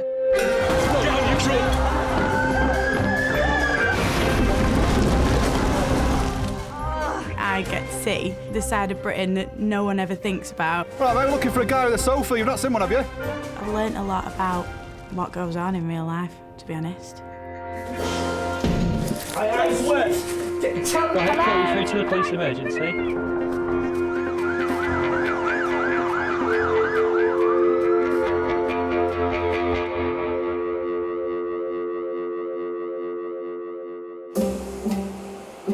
Blackpool, Britain's most popular seaside holiday destination for over 150 years. Over 13 million people from out of town come here every year. Listen, you're on the streets of Blackpool here, you're not in your own house. Where are you staying at the moment? Staying at some brain, I don't know where it is. People, they literally leave their brains at the end of the M55 and arrive in Blackpool and don't give us stuff. Oh dear, oh dear. It's just like a playtime to them. Keeping the peace between locals and outsiders is increasing the strain on the 999 system. Charles Albert Road, please. Got a fight ongoing. Yeah, I've got 3 lads in the room that have wrecked a room. Can you get somebody here straight away, please? If you notice this and what's a refund, she's threatening to sit in the bed and take an axe to it. I bet the locals bloody hate it though, don't they? All these tourists coming and invading, but they just want their own time back.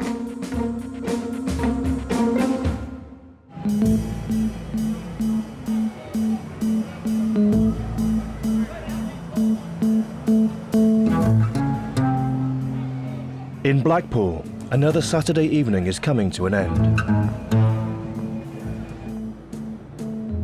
But for the staff on the late shift in the 999 emergency control rooms, there's still a long night ahead. Police emergency, what's the emergency? I need to get back to the hotel. Can you point me the direction that I want to be in?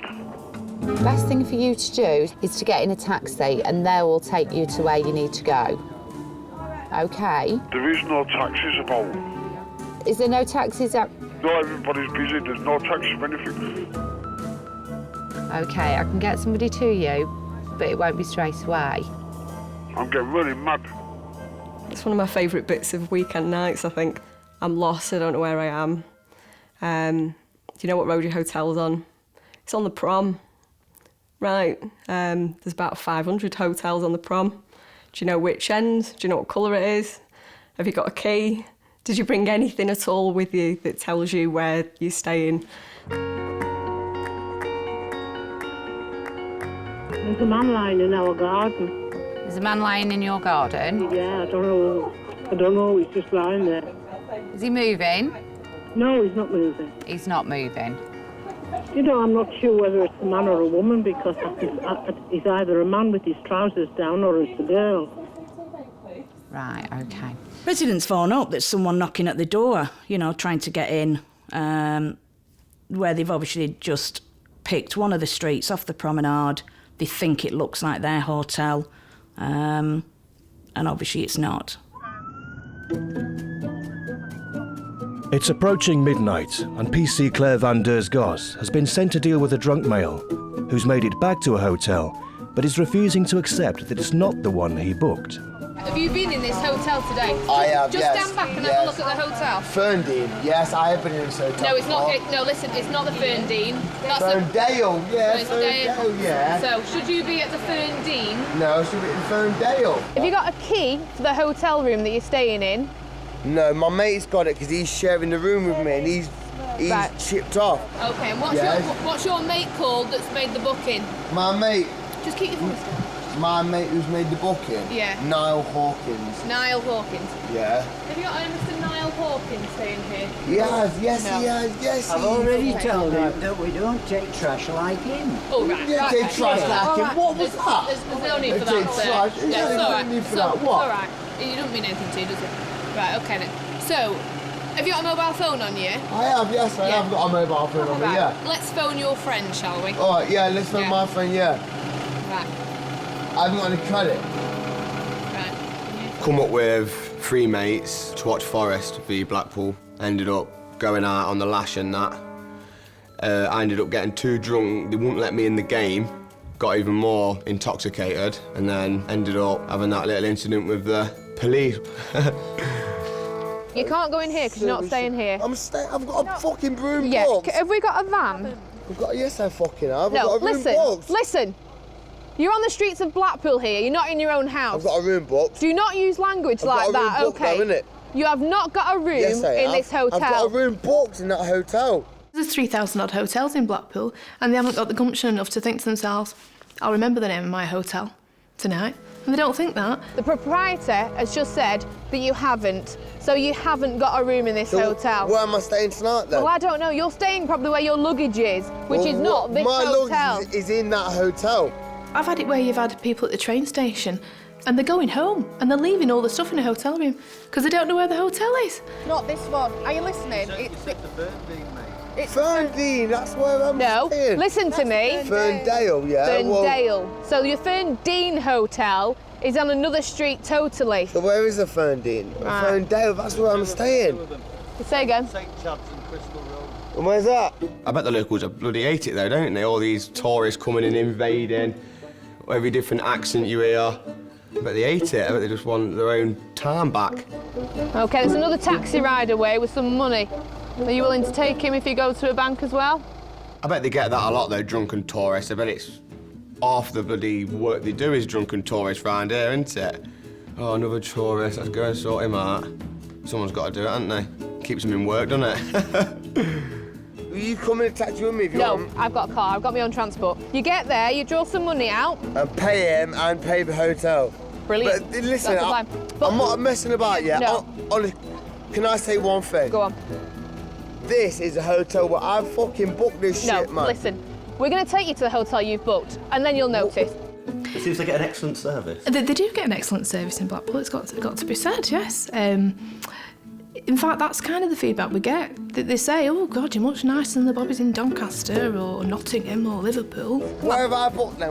What have I booked? You've booked? I've booked this shit, No, man. no. I've booked this hotel. Don't talk yourself into staying in my hotel for the night, all right? No, you know what, I ain't staying in your hotel. Yeah, exactly. I know that shit. Exactly. So what's your language, all right? Inevitably, if I don't take the piss head home at 2 o'clock in the morning, come 5 o'clock in the morning, he's going to be pissed smashing hell out of somebody, isn't he?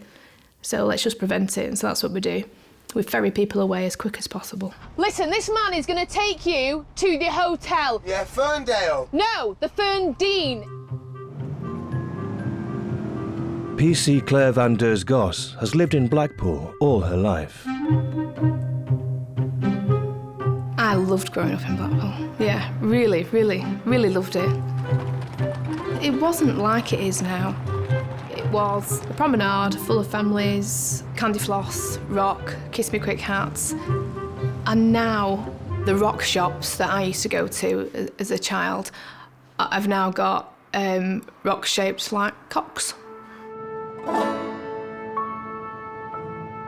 Blackpool tries to be a lot of different things to a lot of different people. It's a family resort.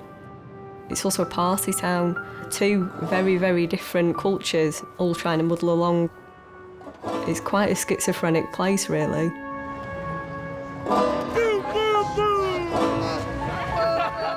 Every town has its idiots, but we import them. Got blood all over you. Where's that from? Oh, I fell over. Fallen over? Yeah, I fell over and banged my head. Where have you fallen over? Come out of the club, fell down the stairs. You from Blackpool, Maxwell? Birmingham. They come to relax, don't they? But some people relax a little bit too much when they come to Blackpool and they leave all their inhibitions at home. Right. How's it going? I presume this young lady's okay, is she? Because there's been quite a bit of noise coming from... I'm not a raper. A raper or a rapist? I'm not a raper. That's a sword, isn't it, a raper? I think I saw a sword a second ago. It's not Yorkie night, mate, is it? No, it's not, is it? They drink to massive excess. They fight, they have sex in public places, they do all manner of things that they just never dream of doing at home. This is our town, this is where we live, this is where our families live, this is where our friends live, and you've not got the decency to behave as you would at your own hometown. It's quite upsetting, really. Police emergency. I've just caught 3 men urinating outside my house. I looked outside my window and they had the penises out and it was just like spraying all over me wall. And I didn't even look. I just opened the door. I said, do you mind doing that? And they said, oh, sorry, we're drunk. 2 of them apologised and kept on going. And then one deliberately just obviously found over me wall into his path. It does create tension between visitors and locals because locals will think, you know, they're coming here, they're behaving in this manner, they're running amok around our town, and they're giving us a bad reputation. Hello, this is the police. How can I help? I'm watching the usual carry-on on the New South Promenade. You'd think we were at Blackpool football ground kicking off. I've had it for 7 years and I am sick to the back teeth of it. Please bring the police here. I am so sick and tired of this bollocks. Okay, go ahead, call you through to police emergency. Okay, can you send someone to the Milton Hotel on the promenade? And there's a woman at reception wants a refund. She's threatening to shit in the bed and take an axe to it. I've tried to calm her down for the past half an hour, but she's not having it. Would you be a hotelier? Never in a million years. Not for a gold pig and 9 young'uns. Why not? Oh, I wouldn't have the patience.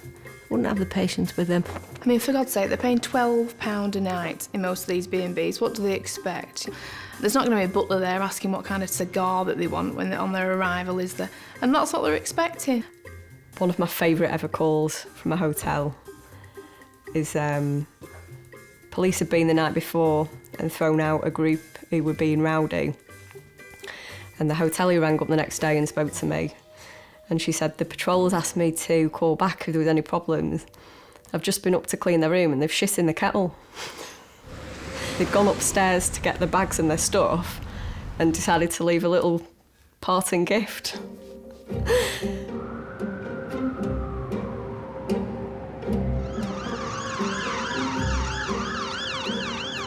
Charles Albert Road, please. We've got a fight ongoing. A fight has broken out between guests from nearby hotels. Start making grade 1, please. PC Claire van der Goss is first on the scene. Shut up! Yeah, fuck off in there, dickhead. Get inside, get inside. Are you resident here? Is he resident? Oh, fucking Brit, who knows and all you daft little Keep it down, mate. Right, are you staying at this hotel? Can you ask the Your phone hotel? Shut up now! Listen, can you forget about that a minute? For just for 2 minutes while we sort this out? Would you forget about somebody calling you a slag? I wouldn't behave like you. I don't need this on the front of my hotel. And also, all these hotels that are in darkness, it's because they're families only. I know. And what are they going to be thinking of this town now? What are they going to be thinking? Unfortunately, Hey? mate, this is going to reflect on me and my licence. At 2:30 in the morning, it's going to get complaints. Blackpool, you know, it's hard done to. If you see it as a person, you know, it gets abused on a night time. It's not cricket, is it? It's not good, and it happens a lot, and we're trying massively to combat that. Just grab a seat for us. Okay, sit yourself in there. It's a bit of a tight squeeze.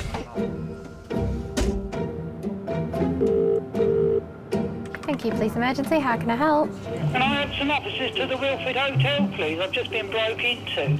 I've just caught 2 people in my bar. I've challenged them and they've just gone straight through the window again. Well-stocked bars and the likelihood of cash on the premises means B&Bs are often a target for break-ins. Have they taken anything? I don't want you to touch anything that they might have handled, but if you can see just by looking, have they taken anything obvious? I don't know what they've taken yet. I haven't really looked round yet. Okay. And what's your name, please? Paul Graham. Paul, police officers are on the way to you. Service 55 Station Road. PC Mike Ellis is dispatched to the B&B that's been broken into. I come upstairs and there's one bloke in my bar, and I said to him, "What are you doing here?" Right, and there was another bloke behind my bar, right, and they sound like Polish. Whether they were or not, I don't know, but as soon as I challenged them, they climbed back out through this window. Got any sort of descriptions of these two? The other one was short, Right. bald-headed, Right. He'd got a blue sweatshirt on, a blue top on with red, it was striped red. Right, down the sleeves. Down the sleeves. Right.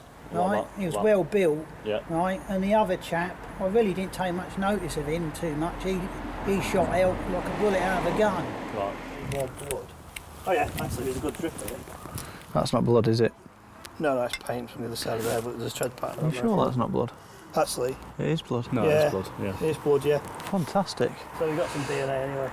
Let's hope he's known to us, because then the DNA will come back and match, won't it? So- Somebody's dripping blood anyway, so... The guy can't have been bleeding much, but we end up following the trail down the street, following like little tiny spots of blood. And some guy leans out of his window and he says, "Oh, it's a couple of lads, and they've run into one of those houses down there." Police, open the door! Wandering about in there, aren't they? They're not opening out. Somebody in that first floor flat keeps looking out the window. I know. Oh, we pop in for 2 minutes, please. I think they're like 4 or 5 story multi-occupancies with a ton of flats in each one. Am I okay to have a quick look round? All right, so two males we're looking for, I believe, have possibly come in this building. Is there anybody else in here? No, just me and my friend. All right, thank you. What's this? Bucket. Oh, it's a bucket. What's in it? Have you been smoking weed? Is that why it took you so long to open the door? No. It stinks of weed in it. These lads trying to act dead innocent, thinking it's a drugs raid. But we weren't really there for that, and we're trying not to get distracted by other jobs. Where do you work? I'm working in a hotel. Hotel? Yeah, factory. He's working at factory. His English is not too good. My polish is awful. Where on the banister have you seen this blood? Is that it there? God, how exciting. We need to get into the flats, don't we? We got it down to there was only 2 flats that weren't answering. Made a phone call to the number for the landlord, and he's come round with keys and let us in. Hello, police. Anybody in? Hello. Why? Russia? What happened? Russia. Russia. I don't understand, sorry. Sorry. You got blood on that door? Where's this blood from? Okay. What's the little baby on the floor? What's the baby? My boyfriend, my baby.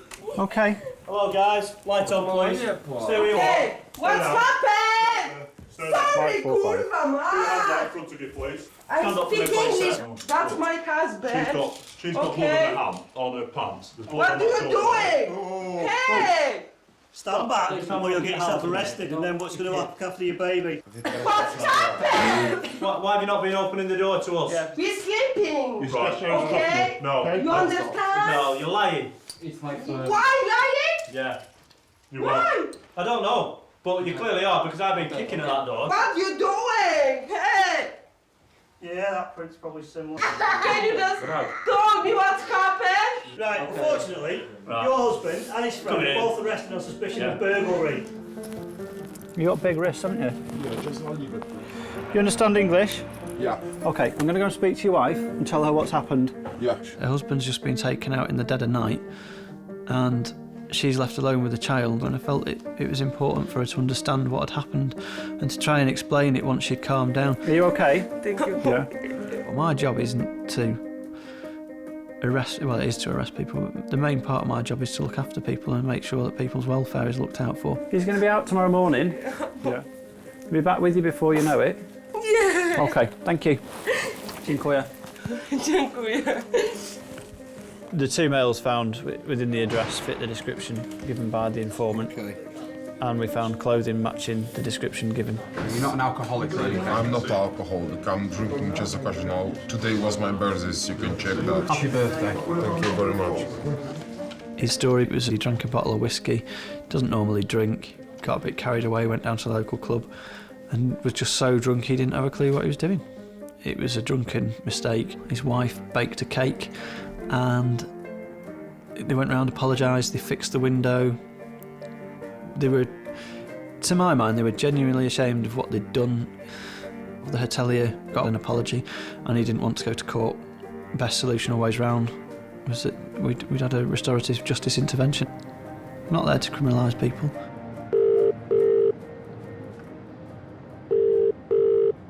Thank you. Go ahead, call you through to the police. Yeah, I've got 3 lads in the room, they've wrecked a room. Can you get somebody here straight away, please? Are they staying with you? Yeah, they are, yeah.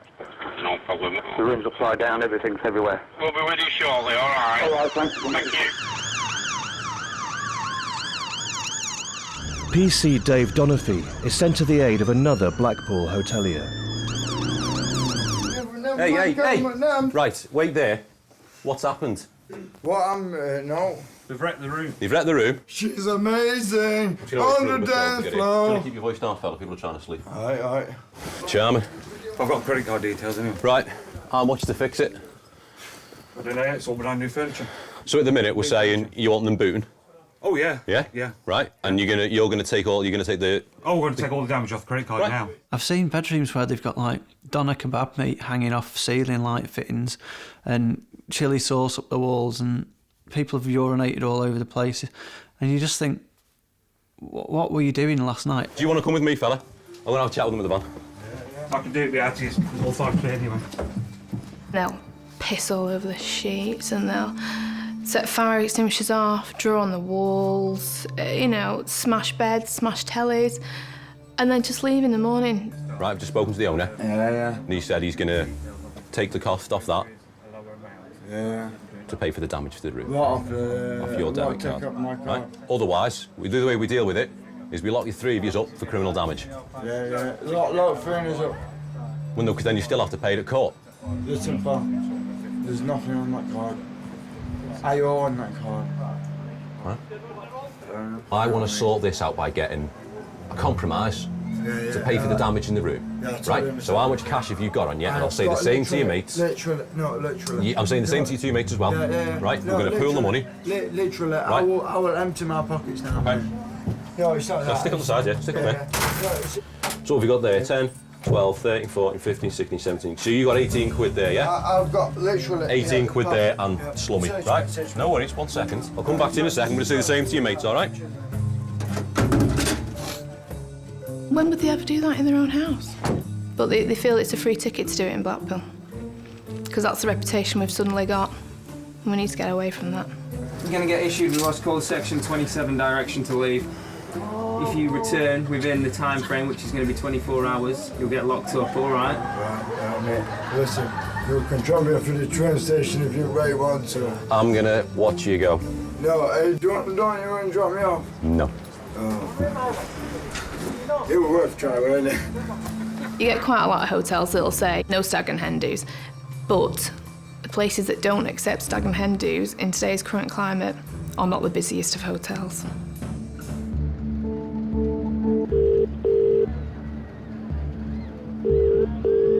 Go ahead, call you through to police emergency. How can I help? Hi, basically, I'm in Blackpool. I've just come on the Blackpool Tower. I was just walking past a bunch of few idiots, and they've just spilled alcohol all over my wife. Basically, my wife's wearing a veil, and they're like, what the fucking hell is that? What the fucking... That's what they were chanting at us. All right, and whereabouts are you now? Are you still outside Blackpool Tower? And I'm outside Coral Island or something. They were chanting at us, we were ignoring them, started swearing at us, and they just spilled loads and loads of alcohol over my daughter, who's only 5 years old, and my wife. To do it to somebody's nasty enough, but to do it in front of the children as well, it must be quite upsetting for them.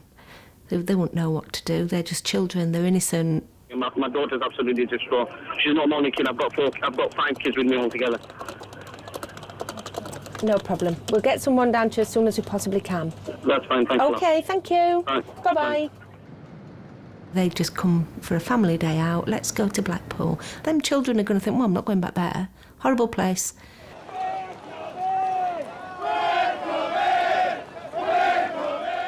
It's Saturday afternoon, and Blackpool's tourists have been joined by a group of English Defence League supporters who were in town for a rally on the promenade. Muslim scum! Several hundred demonstrators are expected, and officers have been deployed to ensure the protesters stay within the agreed area, and what's said remains within the law.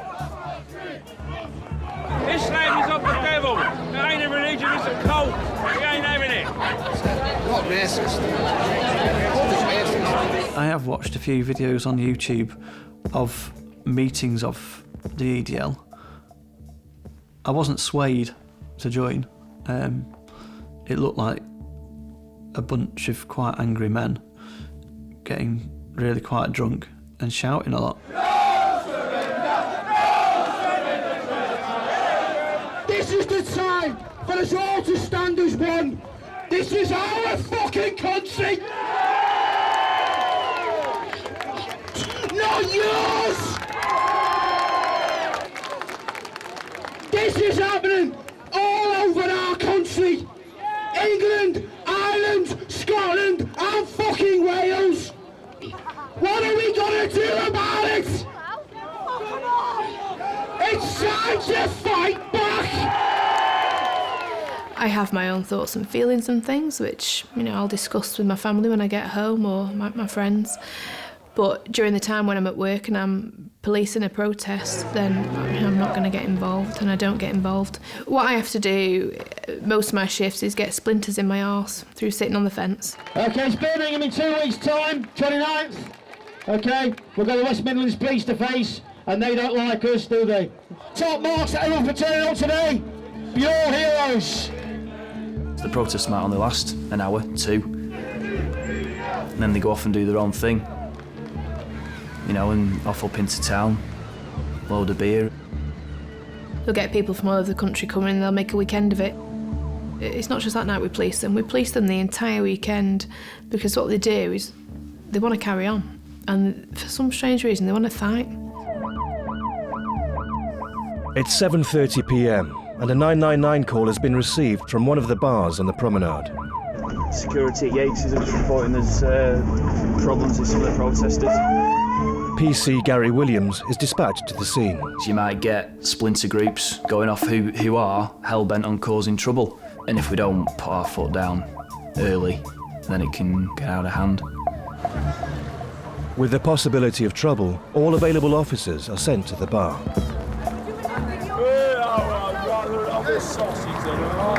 It did start off all right, but that was getting like a little bit loud, and we just, with kids upstairs having meals, family, it's just not fair on them really. It's just this group over here chanting at people walking by. Peaceful protest. Yeah. Peaceful protest. What is? They're saying that you're upsetting people walking by, that's all. It's not peaceful, is it, sir? What, English people? Listen, you've had your protest this afternoon though, haven't you? Listen. I've been in the army for 11 years, yeah? Listen. I got shot in Afghan, yeah? Right. Straight out. Listen, calm down, yeah? I get nothing for it. But mums, they can come into this country and get anything they want. Listen, don't want you here. all it is, people walking past, they're looking at the lights, and they don't want to hear you like ranting and raving. That's all it is. Why? We're in English. Well, that's fine. Yeah? Well, you've done all that this afternoon. Come on, mate, let's go here. Every person's entitled to believe in what they believe in. You know, it's not for us to say, well, no, that's wrong. If they believe it, they believe it. You have to follow for that thing. Okay. Vehicles locked up. Yeah.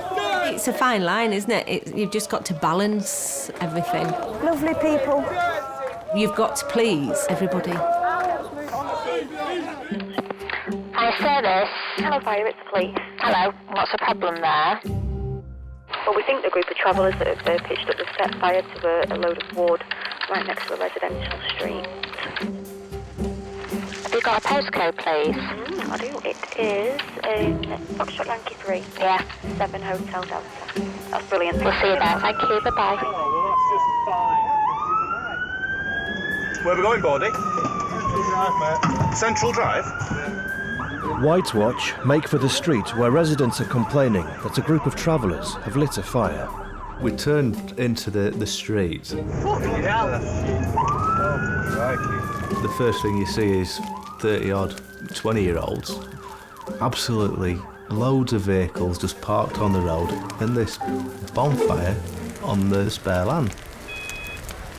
Yeah, but let me explain to you, Paul. That fire's under control. No, it's not. It is. This is my mother's funeral. We're Romany gypsies, sir. Right. It's our tradition. We just have a fire. People come from all over. There's no aggravation or anything like that. People just having tea and waiting. Yes. It's our tradition, so we're not doing nothing wrong. Well, you are. You're breaking the law. How are we breaking the law? Because you've closed the new... No. Right. Right, come on. We'll go. Basically, in Blackpool, which is where you are, it is deemed a nuisance. Can we all move it back? Come on, no, move away. No, I'm sorry. Move away. Yeah, all right. Stand I'm back, not. boys. No, we're not trying to intimidate you. Sorry. You're all crowding around me. You're not trying to intimidate me. No, you are. Initially, they came quite up front to us and they were quite in our face. It was quite intimidating. Quite scary. I don't understand your tradition, so you'd have to explain your tradition to me. How long does it have to burn for? We'd have to have that burning for about another 6-7 hours. Right, so you're going to be here. Well, then you're getting into the realms of causing disturbance to the people around here. We'll have to face that. Well, no, then you're getting... I know. Well, what can we do, sir? These men come from all over the country. It's a very awkward situation, sir. It is very awkward. Noise! I need a bit of space. I need to speak to somebody. It's a Romany gypsy's wake. Funeral's taken place and there's about 40 Romany gypsies here. They've got a shed load of pallets and they've got a way going on. I ain't got a bloody Scoobies what to do. I phoned the other officer who was on and he said, whatever you do, don't put it out. Oh, why? He says, because they'll lynch you. And I know it's a bit extreme and exaggerated and all the rest of it. He said, but try and resolve it amicably. Right. Wait for the police. You've got me on a first. I've been a fireman for 17 years. I didn't think I've never. I appreciate that. I'll just go over here and talk to my learned colleague. If you're happy for us to leave that burning, I'm quite happy. We can do regular checks. This is the gentleman I've been talking to. You've got my word. Yeah. Right, there's no alcohol. Most of these men here are my family, nephews and things. Right. Let me tell you something. If this rain keeps on, they'll disperse anyway. Yeah. All I'm glad is you didn't build a fire. Well, if it had just been a group of men having a bonfire, I pretty much guarantee I'd have put it out. But as it turns out, I think the right decisions were made. And hopefully, as far as they were concerned, it was dealt with in a good way. Don't worry, I'm not putting it out. You know, they were really friendly once we'd got through the initial barriers. They even came out with cups of tea and sandwiches for us. The people who may have called us may not have been as happy, but I think in that circumstance, a bit of common sense was used rather than the letter of the law. You know, it'd be a boring world if we were all the same. Thank you, caller. What's the emergency? Yeah, the emergency is I've got to keep tracking my post office account numbers and I need it stopped. Right, I'm sorry, you have completely lost me. What is the life or death emergency at the moment? Apart from the fact this lady's got your cards. She's cutting all the money and everything. She's cutting your cards up now, so where is she? Wolverhampton. In Wolverhampton. So you're ringing Blackpool Police on the life or death emergency line about something happening in Wolverhampton? We do get people who ring up and not make something up, but invent something that they say they need to talk to police about. And when you question them on it, it does turn out that they've just phoned up because they need to hear someone's voice. What can I do? I mean, I don't know what to do. Right, what I'm going to do, give me your name. Rodney Burgess. I'm sorry. Why are you apologising to me? They're lonely and they haven't got anyone else to call. Right, so Rodney, you're going to tell me... Oh, he's put the phone down on me. I spoke to him for about 10, 15 minutes. The control room gets straight on the radio to PC Mike Ellis. I've just had a call from Rodney Burgess. All right. He's had enough. His missus has got his bank cards and she's currently cutting them up in Wolverhampton. But he rang me on 9 about it and he's started striking, he's put the phone down, he's fed up and all the rest of it. All right, thank you. All right, mate, cheers, bye-bye. If there are concerns for someone's welfare, police always attend, and PC Ellis is dispatched to Rodney's flat. Hello? Yeah. You okay?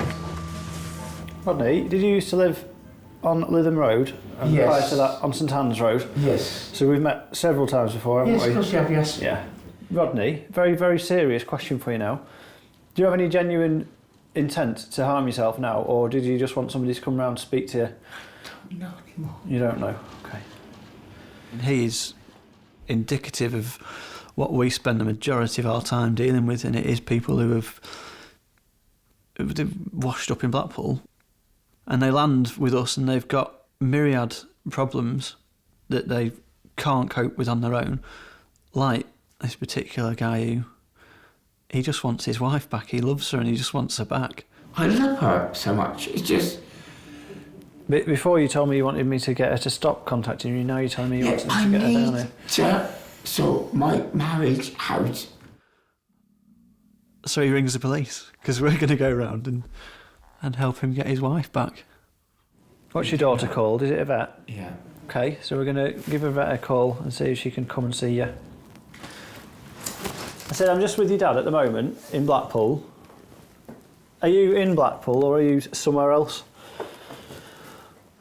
He's just rung us saying that he's got visions of harming himself.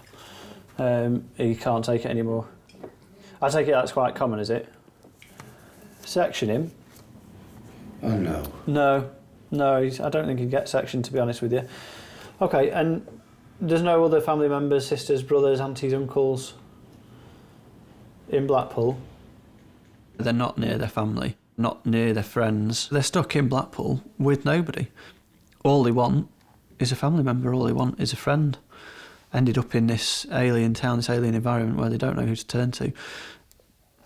Most of the people they've been mixing with they can't trust, but they feel like they can trust somebody in uniform, and I think that's probably why we get called in as much as we do. You know what Yvette's just said to me on the phone? That she misses her dad. And what she means by that, Rodney, is she misses the dad that's not had 3/4 of a litre of vodka while sitting on a couch feeling sorry for himself. So what do you think she'd rather? That you did something stupid, or that you stopped drinking vodka and eating Scotch eggs and rang her and told her that you loved her? At the minute, you're not making yourself attractive for your ex-wife, are you? If you want her back, you need to do something proactive about it, don't you? Sitting here crying and ringing me isn't going to get her back, is it? What do you think she'd think if you turned up all sober, showered? She don't want me back. She might do if you're not drunk. The last 4 times I've met you, Rodney, you've either had a litre of pastis, a litre of Pernod, a litre of vodka, or 3 litres of cider. Wash, shave, get some clean clothes on. Yeah, I will do. And if she didn't want you, well, you've had a shave and a shower, you can go out on the pool, can't you? Town's open till 2 in the morning. Can't do that. I'm joking. I would never, ever do that. Right, OK. Don't buy any more vodka, buy a duvet cover. Yeah? Yeah. We'll see you later.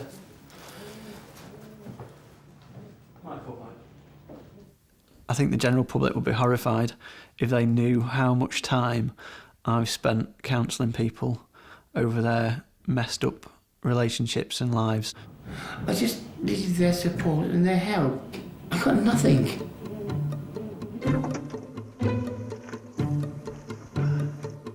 Feel like I'm dealing with more and more people that aren't local to the town. And I can only imagine that the towns they come from, the constabulary and the social services of those towns must be having a leaving do.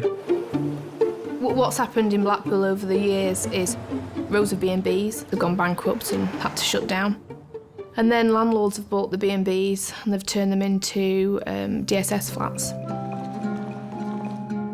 People lose their jobs, maybe the wife kicks them out because they're drinking too much and think, I know, I'll go to Blackpool. Are you on your own at the moment as well? I'm on my own, yeah. Okay.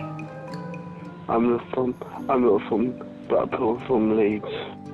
But I don't want to take too many cabs because I know I will, because I'm so fed up with it all. It's all right, we're coming to help you, okay?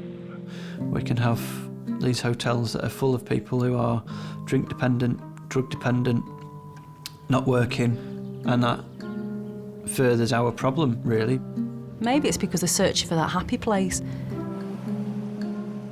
Years and years ago it was lovely and you got your donkey rides and stuff, and I think some people may want that back. I've been suicidal before. So are you feeling like that now? Yes. And there's no one else with you? No. How long have you been feeling like this? It's for weeks now. Right. Since I moved to Blackpool. Right, okay. It's only human, I suppose, to go somewhere you had a happy time, to try and recapture how you felt then. It just doesn't often work that way, unfortunately.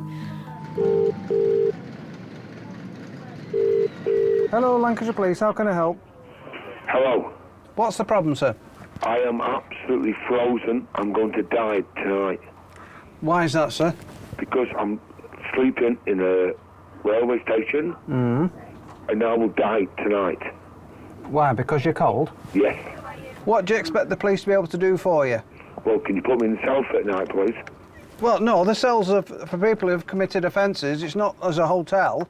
Have you no friends you can call on to stay overnight? Because they just don't want to know me. There's nowhere to stay.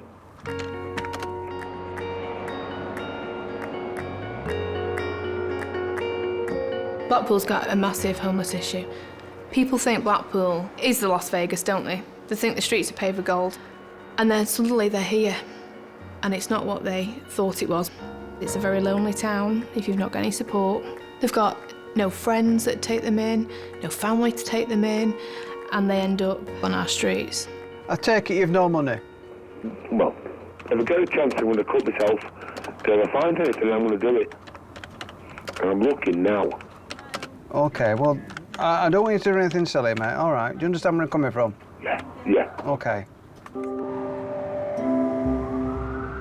They don't know how to help themselves out of that, and now they're in our system.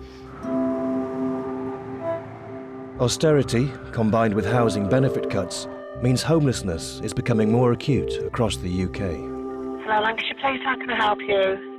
There's an empty building next door to us. We've had suspicions that somebody's been squatting or sleeping in there. They actually frightened the life out of me. I turned round to lock my car and he was stood in the doorway. Hello? Hello, it's the police. Oh, hello. It's a rude awakening. I do apologise. Yeah, what time is it? Time check. 7 o'clock in the evening. You've missed what? What have you missed? The night shelter. The night shelter. It's only 7 o'clock. Still make it. Yeah, you will do. They're still queuing outside about 5 minutes ago. Yeah, good job you ordered this alarm call, wasn't it? You not got any friends that we can drop you off at? Friends, family? No family. No. I'll say, where's your family? Oh, don't speak to them anymore. I'm here on my own. And it's brilliant if you can make it on your own. But I couldn't make it on my own. 33, I still need my mum and dad. My sister still needs me. You're there for each other, aren't you? Where you from, mate? Me originally? Yeah. Salford, love. Salford. Yeah, posh part of Manchester. It's pretty dangerous in here by the looks of it. I know it's warm and off the streets and I can see why you've come in, but what kind of help are you getting to get back into a flat? We had a lot of problems, with benefits and all that lot. Right. When I joined the police, I imagined I'd spend my time chasing baddies, locking them up. And I'm being pleased at the amount of time in prison they got. But it's even more than that, and it's better than that. I get to spend my time helping people through life. It's all about that, isn't it? Which night shelter are you going to go to? Oasis. Do you want to be dropped off there?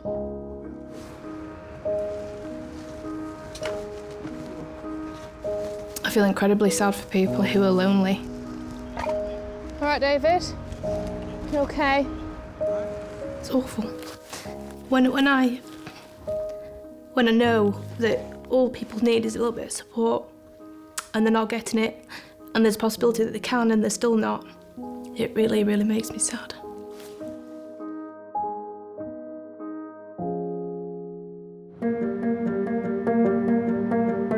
You're bleeding? Yes. Where are you bleeding from? Poland. Pardon? Poland. No, I'm not asking you where you're from. Are you bleeding? 21. How many are there?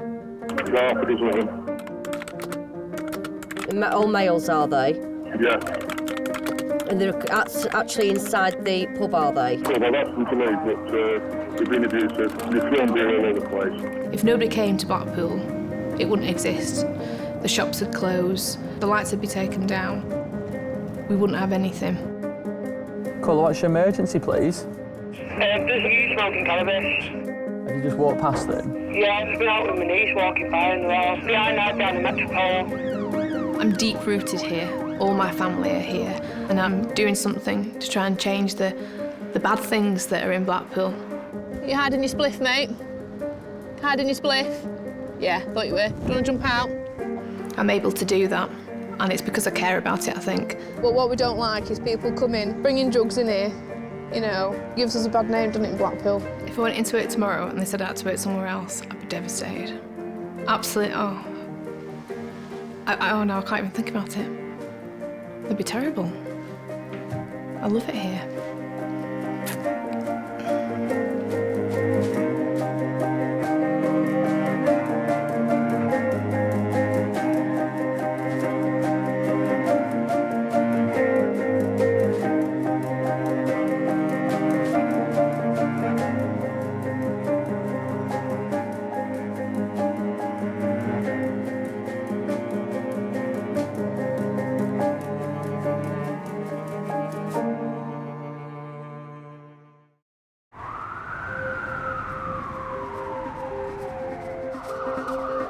Now go ahead, call you through to the police emergency. What's the emergency? What's the address of the emergency? My girlfriend's got the Like baby. 42, what address? That's the baby's come out. Go ahead, call. What's your emergency, please? There's one phone number everyone knows. Police emergency, how can I help? What's the emergency, please? And last year it was dialed 31 million times. Just prepare yourself for what could be one of the most traumatic things you're going to hear, or one of the most comedy moments that you're going to sit through. Suze, vibrator stuck in anus. These are the people who tune in first to our cries for help. Right, listen, you need to calm. Listen to me. Listen, you need to listen to me so we can help her. Making decisions that can mean the difference between life and death. We're going to pump the chest hard and fast. 1, 2, 3, 4. I just go over the call and think, have I done everything that I could have done? Jesus Christ, I think she died. We follow the calls as they are passed to police, fire and ambulance. Seeing through their eyes how Britain is changing. Get back, get back! Calm down. Have you taken any drugs at all? Nothing at all. Nothing at all. Yeah, it's definitely the Wild West, all right, yeah. Get on your truck.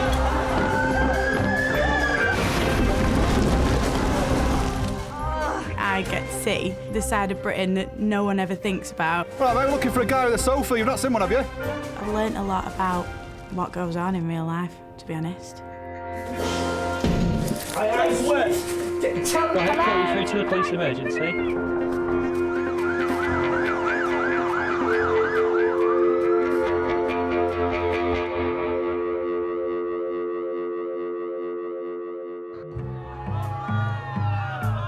For the emergency services, dealing with binge drinkers is hardly a novelty. Keep buzzing! You're here for drunken disorderly. It's 10 a penny. It's Blackpool. Have you spewed on yourself? Because quite frankly, you're covered in vomit. But persuading people that their drinking has become a problem isn't easy. 11:15 in the morning, it's pretty early to be drunk. And somebody stood there in front of you, you kind of want to shake them and say, wake up and see what I can see. What's up with you, fella? Is it just the booze or is there anything else? Intoxicated. Long gone are the days when they used to enjoy drinking, and now it's just to stay on an even keel. It doesn't just cost the NHS millions, it's also needlessly wasting lives. He's walked in here, there's blood all over the place in here, and he's just slumped over. We don't even know what the injuries are yet. I mean, I knew Britain had an alcohol problem before I started working here, but my God, it's mental how many people ring up.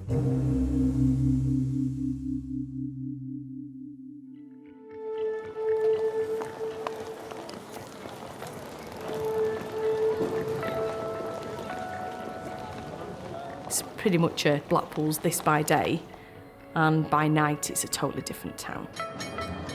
The bars are rammed, everybody's out on the streets. You come up north to Blackpool, it's probably the one thing that they will say they want to come to do. Get pissed and enjoy themselves on the cheap and hopefully have some money for a kebab at the end of the night. Ambulance service, what's the address of the emergency? The 999 emergency control rooms are gearing up for another night shift. It's nearly kicking out time. This is the calm before the kick-out storm. Shh. Come on, bring it on. We're gonna have it large. I suppose it is the Las Vegas of the North. Drinking central, you know. It used to be like weekends, but now it's every night of the week. Like Monday, Tuesday, Wednesday, Thursday, they're ringing up, absolutely bladdered, don't know where they are. 89p, someone was telling me the other day, for is it a Jaeger bomb? So you could go out and get absolutely leathered on a fiver.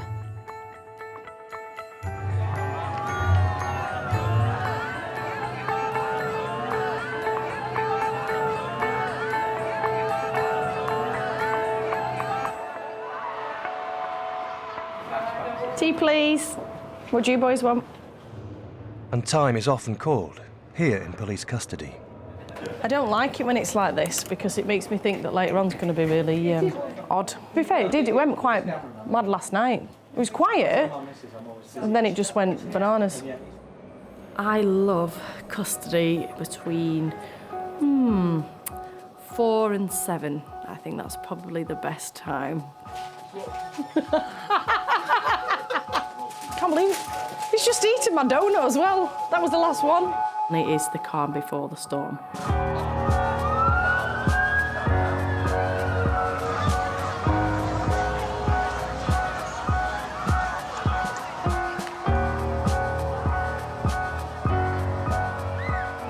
Right, tell me what's happened. My girlfriend fell over and she can't walk. Right, what caused the fall? Pardon? What caused the fall? Piss. You learn a new language when you start working here. And when I first started, I couldn't understand a word anyone said, but I think, especially 4 years down the line, I can speak drunk quite fluently on a Saturday night. It's great. Okay, is your breathing normal for you, David? Well, the bitch at me the moment, I bet. I'm not getting no being them, man. I mean, it's so bad, I just go to the toilet and just pass and go playlist. For a lot of people, you wish you could go to their house with a recording of that tape of the call they made the night before and go, listen to this.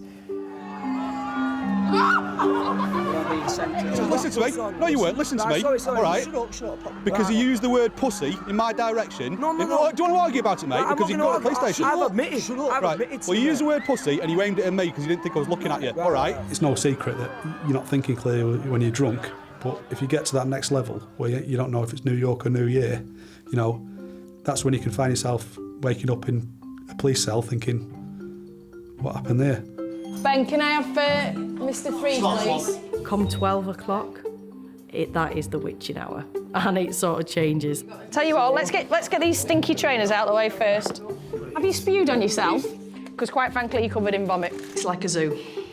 That's the only way I can probably describe it. What's your surname, please? Excuse me. Hello? Hang on, I will. It's a mixture between a zoo and Jerry McCall's waiting room. But you're here for drunk and disorderly. It's 10 a penny. It's Blackpool. But these two dickheads behind me are fucking arresting me. Right, enough. There's no need for it while you're here, is there, Ryan? OK. Oh, give over, lad. Give over. Oh, come on, you fucking face, you buzzing! Fucking buzzing! Drunk and disorderly in Blackpool. What the fuck? That's what you come to Blackpool for? You come to Blackpool to get absolutely fucking leathered.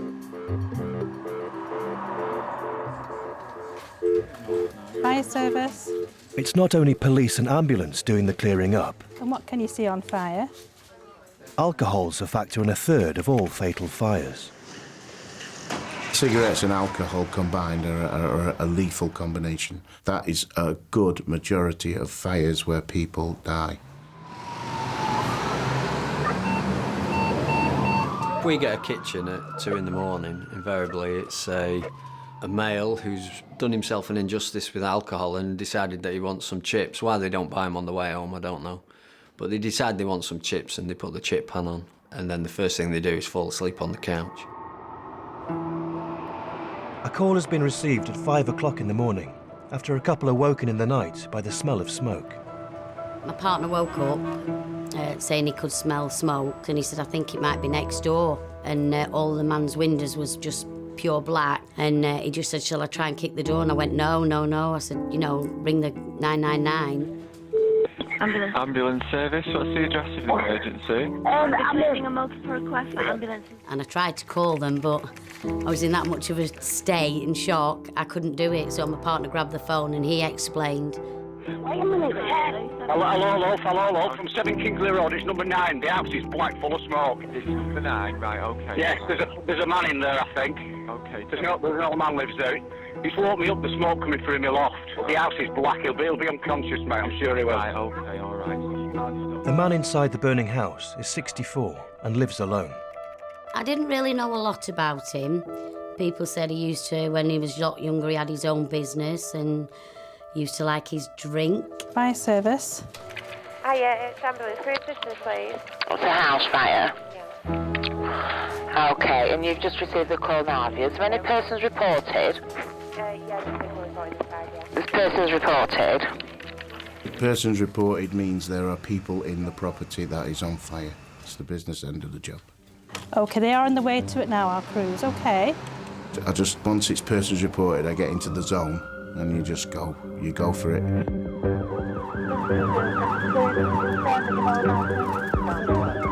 Volume control.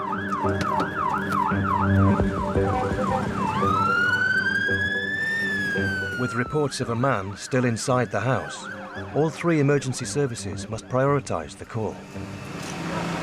Nat, just get Joe to do neighbours either side. Full details, please.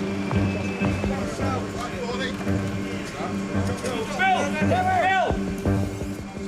You're just like staring into space, aren't you, really thinking, what is happening? What is going on? This is not happening, it's a dream.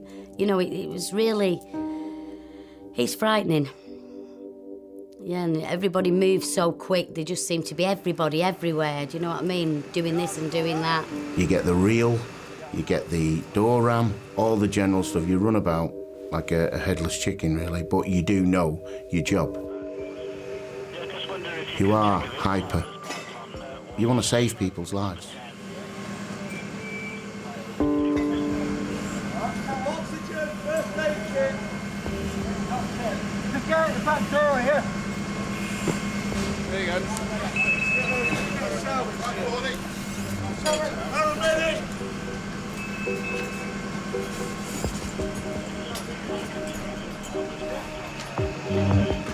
Once I'd made the opening to the door, these plumes of smoke come out, and then I saw the body. And then I go into overdrive again. I go in and grab the body and pull the body out, check his pulse, check his breathing, but he wasn't. He wasn't. Full stop.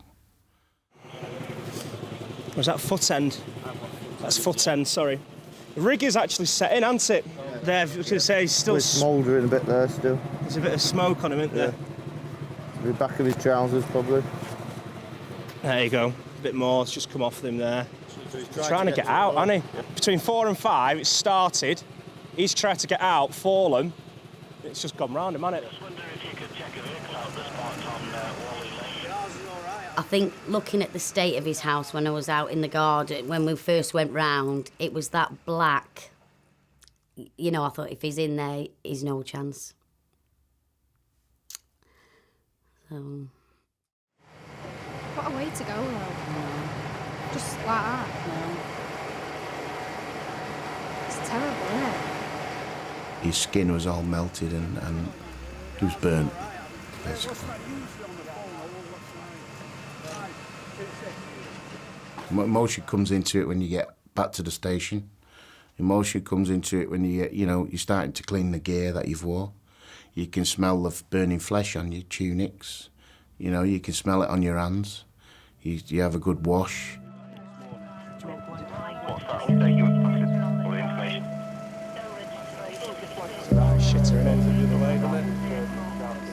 It's a tip. Lived a life of squalor for the last... Yeah, no, that's exactly what I think's happened.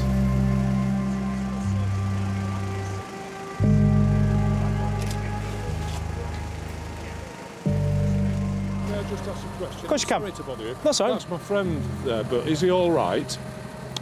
I can't. At the moment, there is a person who's unfortunately been fatally injured in the fire. Oh God. Okay. But I know Billy well. He used to like a drink, Right. Because he used to sit by the fire with his feet up in between the two fires. Right. I think one of them said it was a fire that had fell over. So whether he'd knocked it over, whether he'd had a drink or what he was doing, I don't really know. on the other wall opposite there. That should be it. Should never have been left on his own. You know, people were talking about it for weeks, saying what a shame it was and wish somebody could have done something. But there's nothing we could have done. Ambulance service, what's the address? Can I have an ambulance, please? What's the address of the emergency, please? When you're taking calls from Blackpool, I mean, I knew that obviously Britain had an alcohol problem before I started working here, but my God, it's mental how many people ring up. Police coming, not coming here. They've got that day, won't it? You know, there isn't really a time scale anymore. Now it's during the day. People ring up at 10 and 11 in the morning. It's like, what the heck are you doing so drunk at this time of the day? Hey. God's sake! Alcohol is behind 99% of the problems that we have, in one way or another. Oh, you again? You're not bored of coming in now? Come on. What have you nicked today? Yeah, right. Blackpool police have recorded 289 offences, ranging from shoplifting to criminal damage, committed by Glenn Stacey.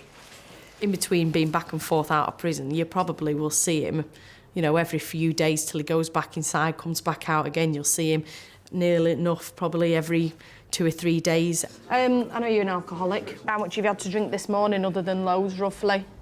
2 bottles of carver. What? Carver. Carver? Bit of bubbles? Yeah, that's nice. You're getting posh? Go on, what's Glenn done today, shoplifting? Yesterday, they've seen him concealing some more champagne on him, so it's a theft from yesterday and a theft from today. Champagne? You've got to think for champagne at the minute, you haven't you? Tattinger, if that makes anything, not that I know him. Champagne. Posh. And I'm sure I've booked you in recently, and I think you'd nicked champagne then. Yeah. But that might have been bolly. I think you were getting a bit, you know. I suppose if I was to shoplift something, maybe it would be a bottle of Bolly. I don't know, but obviously I don't because I'm a police officer, but, you know. You're not going to have anything else on you while he's searching you, because you know what you're like. There's no cheese going to fall out your pockets or anything, no? No ham?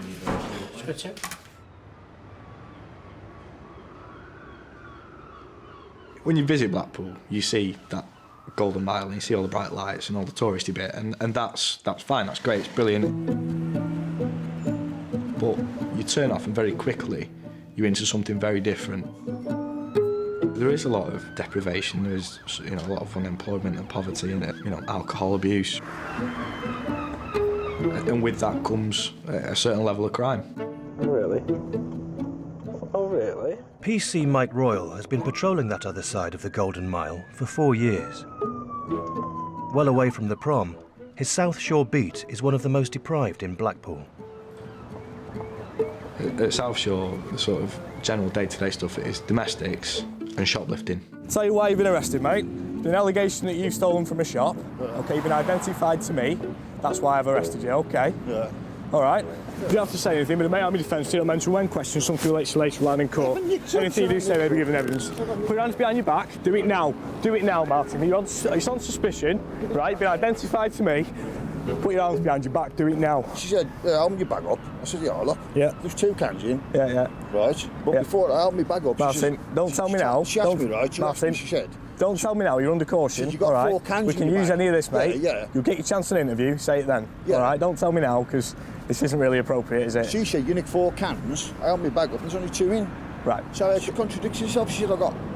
Martin, not now, mate. Yeah, all right, no, not now. said, Honestly, mate. Yeah, not now. All right. What did she? Because I have to write it all down and. I know, yeah. She said, I got 4 cans. Well, there's only 2 in there. Look. Before you know anything about policing, you have this image that it's going to be a big job every time there's, you know, a serial killer on the loose. The reality being that those exciting jobs are, thankfully, few and far between. It's log 879 of today. Yes. It's not looking fabulous at the moment. I've just spoken to Sergeant Pritchard. I was in the station, I can't remember what I was doing. I think I was trying to catch up with some paperwork from some earlier incidents. And then we get the phone call.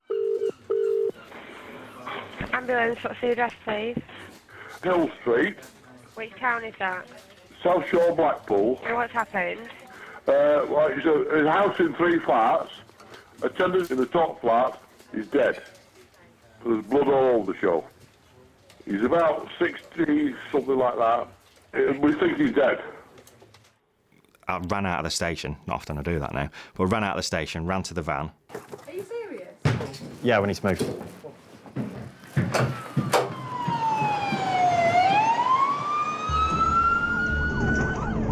Potentially dead person. They found a male, blood all over the room. You automatically think it's worst case scenario. Can I have Staff Patrol to make code 1 to Hill Street, please? All police in the vicinity of Hill Street are called to the scene. Had a call from the ambulance stating a male in flat 2. They found a male in the top flat, possibly deceased and blood everywhere. Oh dear. I just heard this in my ear. Grade 1 response to Hill Street. Going through your mind, you're thinking, is it a murder? Just working through it in your head whilst trying to drive Grade 1 through daytime traffic. And, you know, that is a heart-pounding moment.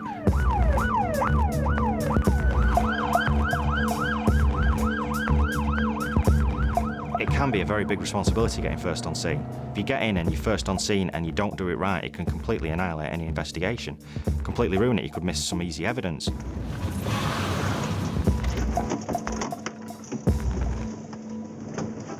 Hello, what we got in there? We've arrived, we've got a call for a cardiac arrest, top floor. Right. I've got there, as from the top landing, there's blood on the banister rail and going up into the bedroom. My colleague's just doing a diagnosis of death at this moment in time. Is there a deceased person up there? Absolutely, yeah. There's quite Any a lot of blood indications everywhere. as to cause of death? No, not at this moment. Is it from the dead person? It Or is, as far as is there anybody else up there? There is not. Right, we need to minimise how many people come in. We've got to treat it like a potential... Yeah.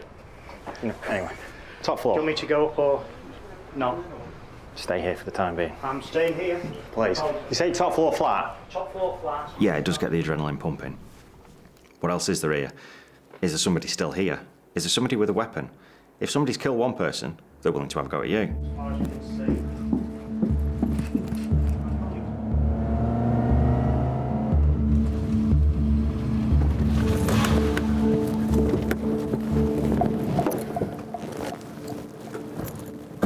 This is a big job. This is one that's got to be done right. Hang back, but because it's potentially a murder scene, we've got to be careful about how many people are coming in and out here. Everyone's looking to you for the update. What's gone on? We'll come and grab you soon as. All right. What's happened? You can expect this up North Shore though, can't you? Not down South Shore. You know what I mean? It's not funny, is it? I don't know what's happened. A bit scary though, really, isn't it? If you think about it, if something bad's happened, it's not across the road from where you live. Yeah, You lovely. would never believe that, would you? You would think it has happened to you. It was like I said to you earlier, it's grim up north.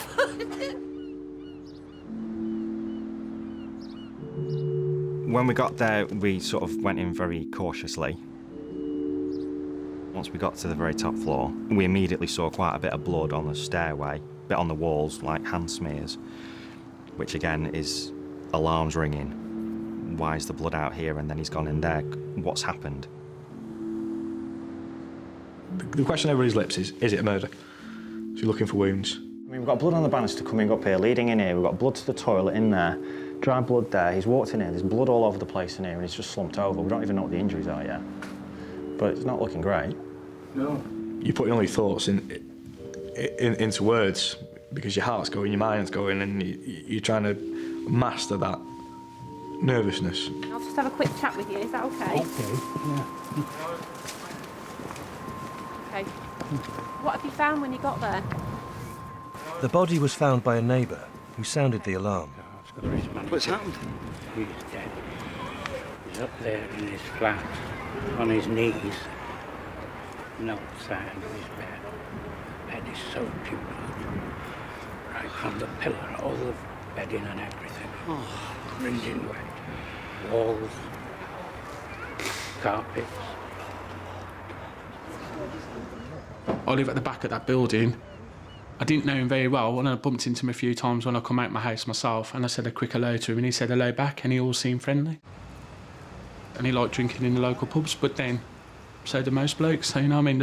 I didn't hear a bad word said about him. He was a nice bloke. I mean, is there somebody that's come down, he's cracked him on the head and he's just made his way back in here, or...? Where on his head? That's the thing, unless it's the front of his head, unless his throat caught, I mean, anything. There's splattering blood everywhere.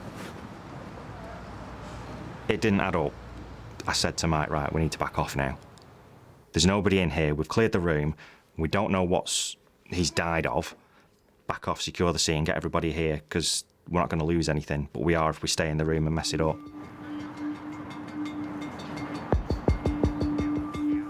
And I'm not moving that body until we've got something more secure here.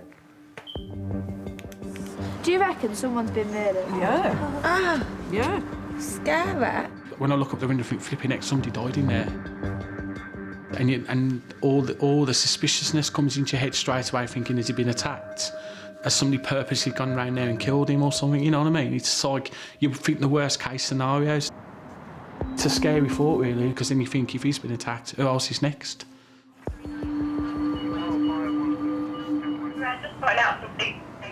It's a very tough scene to call. Just lots of blood. The scene at the top flat, at the moment we have an elderly male, probably in his 60s.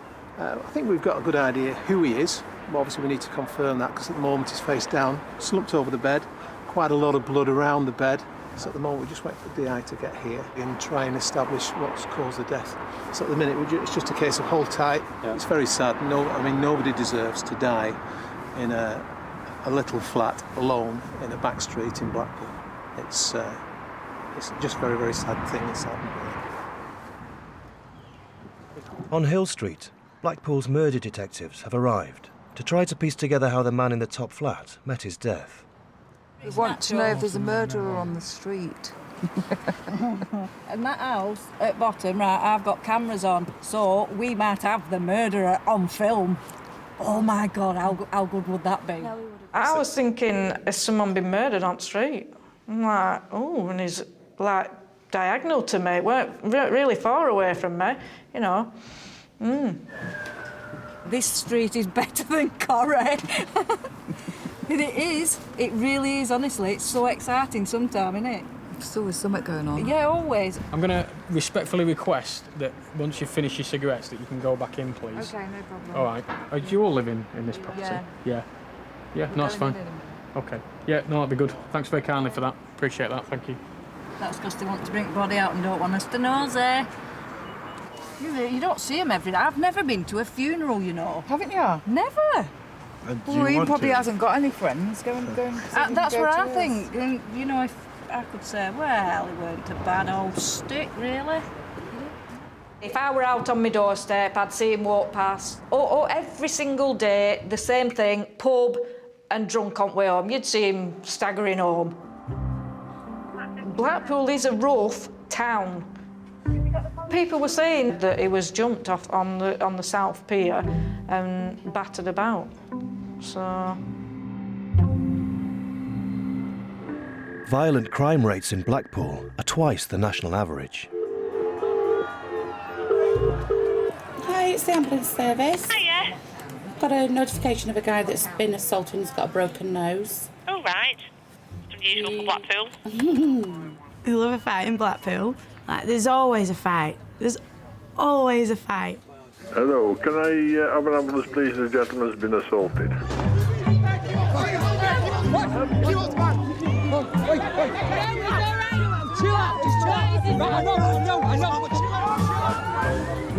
Oh, well, that's it. You stay on the fucking...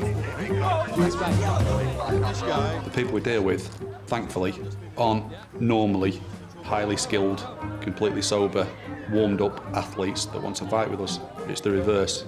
They're smashed out of their brains. Relax. No, relax. Come on. Relax. No, I can't do it, man. I see them, man. Fucking hell. Relax.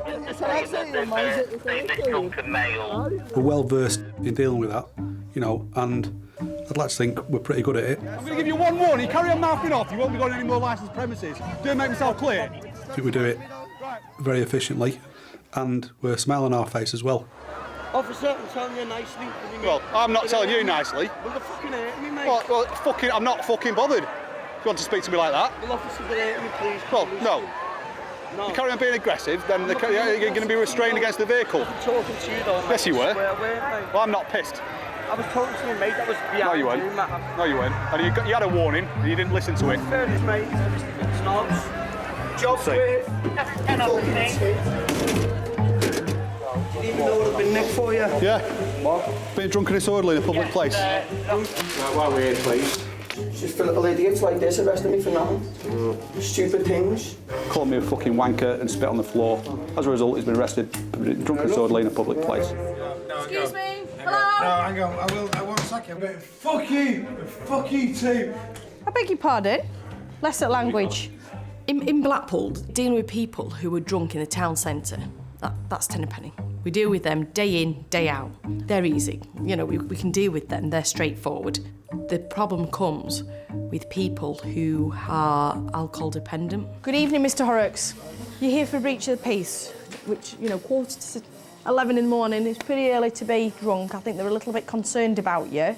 And I think you picking up your mum's chicken, putting your hands around its neck and threatening to snap the chicken's neck is obviously been extremely upsetting for your mum. How many chickens does she have? 6. How many? 6. Right. Call on it. It seems, particularly from your mum, that she says you're drinking quite a bit. Yeah. Perhaps maybe more than you should do. And I think I get the impression that she thinks that alcohol might be an issue for you. Somebody stood there in front of you, you kind of want to shake them and say, come on, just, oh God, wake up and see what I can see. And everybody around you is saying to you. Like I said, joking apart about the chicken thing, if you're drinking too much and it's making you do stupid things like that, you're ultimately potentially putting yourself in a position where things are going to get out of hand and you don't want to be going down the line of ultimately potentially becoming alcoholic. And I think your mum is a bit concerned at the moment that that is where you're going. Okay. And how old are you? 27. Yeah. You're only a young lad. Do something about it now rather than like some people are getting here when they're shaking, fitting, and it's not a pretty sight to see. Okay. Yeah. It's very, very hard because I can see where their life is going to go. You use the word alcoholic and people don't like it. Right, what's up with you fella? Is it just the booze or is there anything else? Intoxicated. Police have come to the aid of a regular, lying drunk on the side of the road. Can I get you to that seat over there? Ivan Edgerton. I'm not drunk. Someone give you a lift. Ivan. Right. 47-year-old Ivan Edgerton is an all too familiar face. I don't need alcohol. People we come across in the town centre who are alcoholics, long gone are the days when they used to enjoy drinking, and now it's just to stay on an even keel. They just need to do it to stop themselves from feeling unwell, which is sad. Yes, I'd love to introduce myself. I'm Ivan. I'm an alcoholic, yeah? Yeah. I'll be honest with you. Right, OK. So how come you're falling over now? Hey? Why are you falling over so much? Lack of alcohol. Lack of alcohol? Too much alcohol. Where are you living at the minute? Hey? Where are you living? Nothing. You're an FA? You don't understand the officer. No, I want to know what I'm going to do with you. I can't leave you walking around the streets because you're just going to fall over again. Next time it could be in the road. You can't do anything. I'm asking you for an ambulance. Superb. Yeah, OK? You can't go to where you need because you're drunk. If you start feeling dizzy, any head injuries, you can't stand up. I've got a mobile phone. There you go. 999. Get an ambulance. An ambulance. Yeah? Yeah, no problem. Ivan, look after yourself. Some people live, some people just exist. And we, as the police, spend quite a lot of time in them places where people just exist. I can't get this bloody thing. If that's all you got, it's no wonder that you're drinking to oblivion to block it out. Later that evening, the ambulance service receives a call. Strange noises, it could be ill. Ambulance service. Hiya, it's police at Blackpool. Hello. We've had a report of a male who seems to be passed out but making strange noises, as concern for him being ill. Well, it said he seemed to be unconscious or collapsed and he was making strange noises. Hello. I've got someone here. Wound to the side of his head. Okay. So we've got no idea who he is or name or... Oh, it's Ivan, isn't it? Ivan somebody. Ivan Edison. Hello. We know exactly what these people want, be it a bed for the night because they can't get in the hostel. They've nowhere else, they've no family. And finally it comes down to, well, I know that if I ring for an ambulance, I'll get one and somebody will help me. So that's a lot of the things that we do are don't warrant an ambulance, but we do help them in some way. Just pop in some oxygen on you, sweetheart, OK? Just going to put some oxygen on you, all right? Try and leave this on for me, darling. It is just oxygen. He was sort of half under a car. He was unconscious to the point where he couldn't even open his eyes.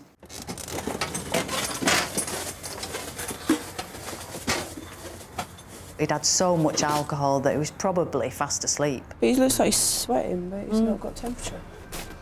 Wake up. Trip up the Vic, then.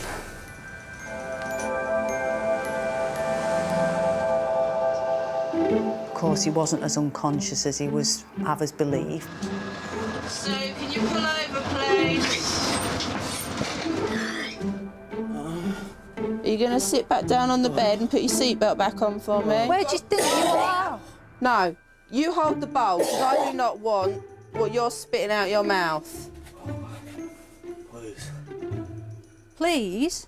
Oh. You feel ill, do you? I feel ill watching that. Everybody likes to have a drink, from the people who earn the biggest money in the country to the people who are on benefits. Everybody likes a drink to some degree. No, I don't. I don't know what the answer is, but part of the answer's got to be that we don't keep sending ambulances to everybody with an alcohol problem. You need to shuffle back, Ivor. And push yourself right back. And that one. You had any alcohol or anything, Ivor? No. Can you remember Sunday at all? Saturday? Friday? Well, what's the last thing you can remember prior to? I can't. You can't? Okay. Right, straighten your arm out for me. We can only do so much. We can only pick the pieces up and hope that, you know, we're not going back to them again with the same problem.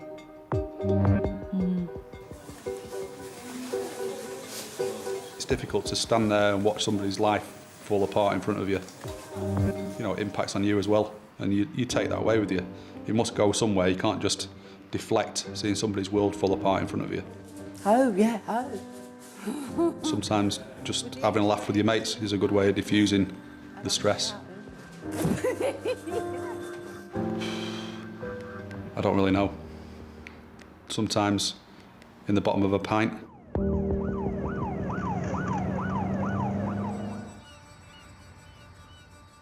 On Hill Street, Blackpool police are hoping a post-mortem will explain how and why the tenant in the top-floor flat was found dead, alone in a pool of blood. The results are due later today.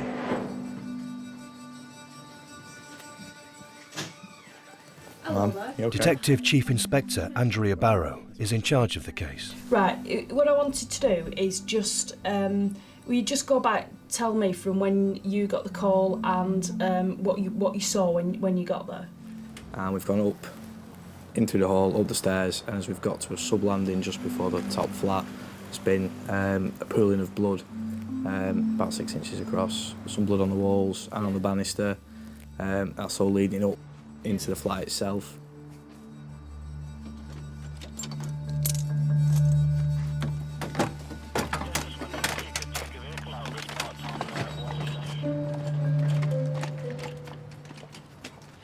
Thanks for that. Really thorough. You didn't miss anything at all there. I've been right through that scene, so thanks for that.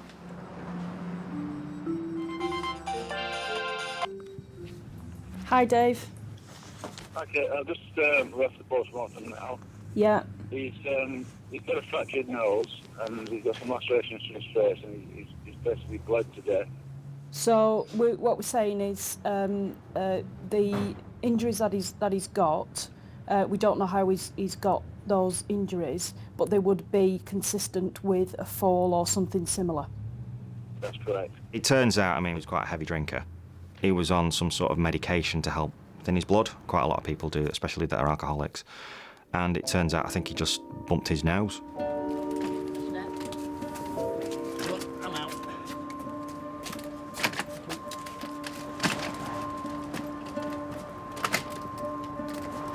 was a little bit of a shock because I honestly wouldn't imagine that anybody could bleed that much from that injury.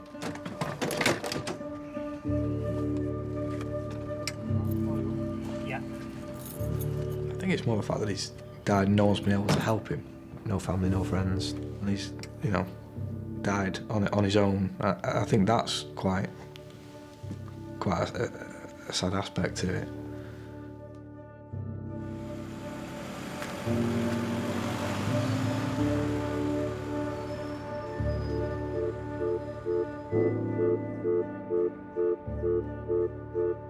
Do you need an ambulance? Don't just say yeah right, because you've said that to everything I've said. Yeah, right. Okay. Where are you? What? Where are you? Why are you? Where are you? Where are you? That's right. We've been to people who have had a good job and a house, car, family, wife, children, and then in a matter of a year, they've lost their job, their relationship's fallen apart, they've lost their home, they're living on the street and they're alcoholic. And that happens time and time again. What town are you in? Eh? What town are you in? I think I'm in Blackpool. You think you're in Blackpool? I've had a massive seizure through trying to come off the alcohol. The man demanding an ambulance is Ivan Edgerton, calling 999 again. Right, are you in a phone box? Yes, I am. I can see the George Hotel. Oh, this... Where is it? Next to the George pub on Central Drive. Now, this is a classic. I think we'll know him.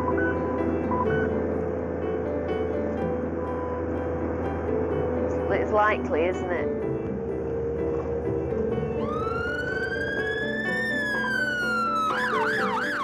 I used to be a professional footballer. Oh, OK, well, I've organised some help, OK? Just stay on the line. What did you just say? The guy keeps phoning ambulances in the phone box. Apparently there's someone in a phone box who's having a bit of a good time ringing ambulances. We'll just go and have a look. I'll get back to you, Edward. Is that someone knocking on the phone box there? Is that in there? OK, All right, I'll leave them with you. Thank you very much. Bye. Yeah, hey, you sound brilliant, superb. Thank you very much. You get a Christmas card, don't worry. Oh, thank you very much. Take care. Bye. It's Ivan. It's Ivan. Can you get me stitches out? I'm sure it is. Oh, for goodness sake. I just spoke to him. I says, have you seen him on the phone for an Is it you who's rung for us? Yeah. I'm sorry. Well, first of all, I would like an apology for the last time I picked you up and your behaviour was absolutely atrocious and you were spitting on the back of my ambulance. Yes, well, I apologise. Come on. So, how much have you had to drink today, Ivan? 3 cans of beer. Yeah. Yeah. OK. So what do you think they can do at A&E? Well, give us me. I've not even had a clean shave. I feel like a dosser. I want my head shaven over. You can do these things for yourself. Why do you want us to do it for you? Because you're here for us. We're here for emergencies and accidents. Well, this is an emergency. What, that you need because a shave? I don't know how to look after myself. Yes, you do. I need your help. I really do need your help. So what we do then is we take people to hospital. We look after them if they've having a heart attack, if they've had an accident, if they've fallen and hurting themselves. Which you know that, don't you, Ivan? Yes. At the end of her shift, Sue's had enough. Are we going to hospital with you? Yeah. Right, thank you. Final answer. We've no need to ask the audience. Where are we? Oh, God. It's horrible. This is Ivan's 52nd trip to A&E this year.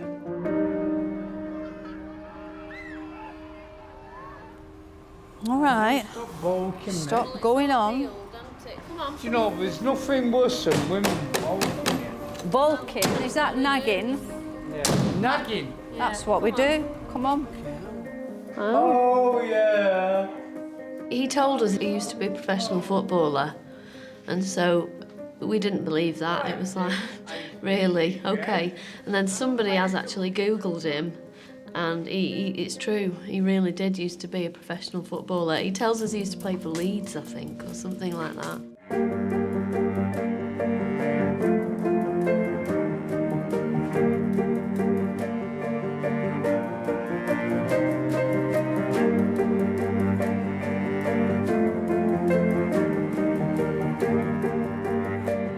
Drink is a major factor in 50% of all crime and costs the NHS £2.7 billion a year. 1 in 8 of the adults who die before the age of 64 do so because they have abused alcohol. How are you feeling? Hey? You've got a headache. They come to drink, they party, we'll deal with them. When they cross the line, they'll be arrested, process them, they'll be back out the door. It's the roundabout of life in Blackpool for the police. Morning, James, you okay? How are you feeling? Rough? Demon booze, eh? You start to see people becoming alcohol dependent, and the problem is we always say, that won't happen to me, when the reality is actually, it can, and it could, and it may.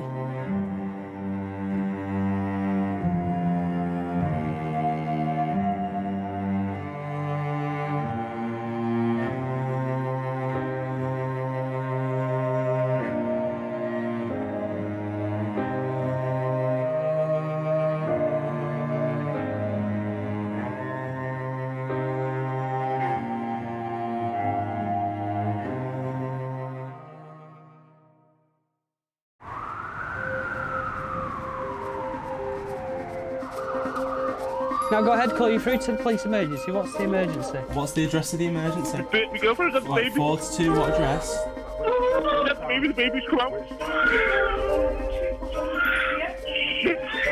Go ahead, call. What's your emergency, please? There's one phone number everyone knows. Police emergency, how can I help? What's the emergency, please? And last year it was dialed 31 million times. Just prepare yourself for what could be one of the most traumatic things you're going to hear, or one of the most comedy moments that you're going to sit through. Suze, vibrator stuck in anus. These are the people who tune in first to our cries for help. Right, listen, you need to calm. Listen to me. Listen, you need to listen to me so we can help her. Making decisions that can mean the difference between life and death. We're going to pump the chest hard and fast. 1, 2, 3, 4. I just go over the call and think, have I done everything that I could have done? Jesus Christ, I think she died. We follow the calls as they are passed to police, fire and ambulance. Seeing through their eyes how Britain is changing. Get back, get back! Calm down. Have you taken any drugs at all? Nothing at all. Nothing at all? Yeah, it's definitely the Wild West, all right, yeah. Get on your truck.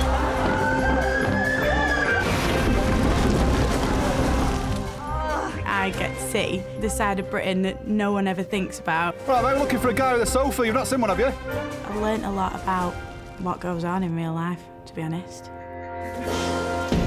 Go ahead, call you through to the police emergency.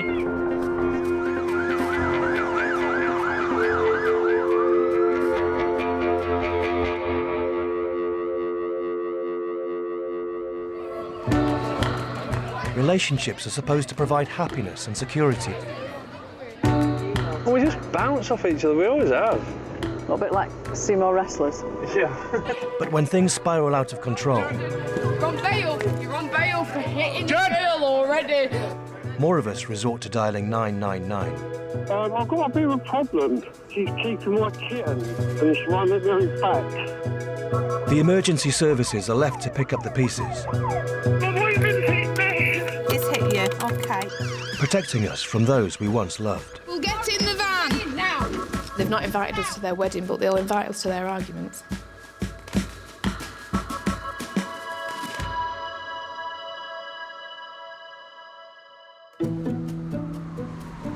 Ambulance, tell me exactly what happened. My mum ex-boyfriend has lodged a mobile phone right inside her backside. So, just clarify for me, have you actually tried to get it out, have you, the mobile phone? I've attempted to, yeah. I didn't want to attempt to, Yeah. but I've attempted on twice now. And it is try and get the stuck. mobile phone up and it's completely stuck. I cannot get it out. Okay. The private lives of Blackpool residents are an open book to the operators at the emergency control centres. Ambulance service, what's the rest of the emergency? There was a guy wanted to celebrate Valentine's Day for his missus and put a rose down his penis and thought it was a lovely celebration of Valentine's Day. At the police control centre, they don't just hear about Blackpool's goings-on, they get to see them too, relayed through hundreds of CCTV cameras positioned around the town centre. Oh dear. What were they doing then? His hand's going 10 to the dozen. Her hand's going 10 to the dozen. All systems go. I'll leave it with you. Okay. And just before the peak, CCTV bing-bonged him. Get yourselves off there now.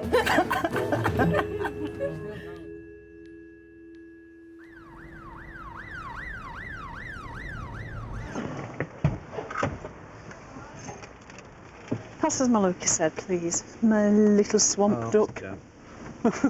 Okay. Pass us mine as well, you little mud flake.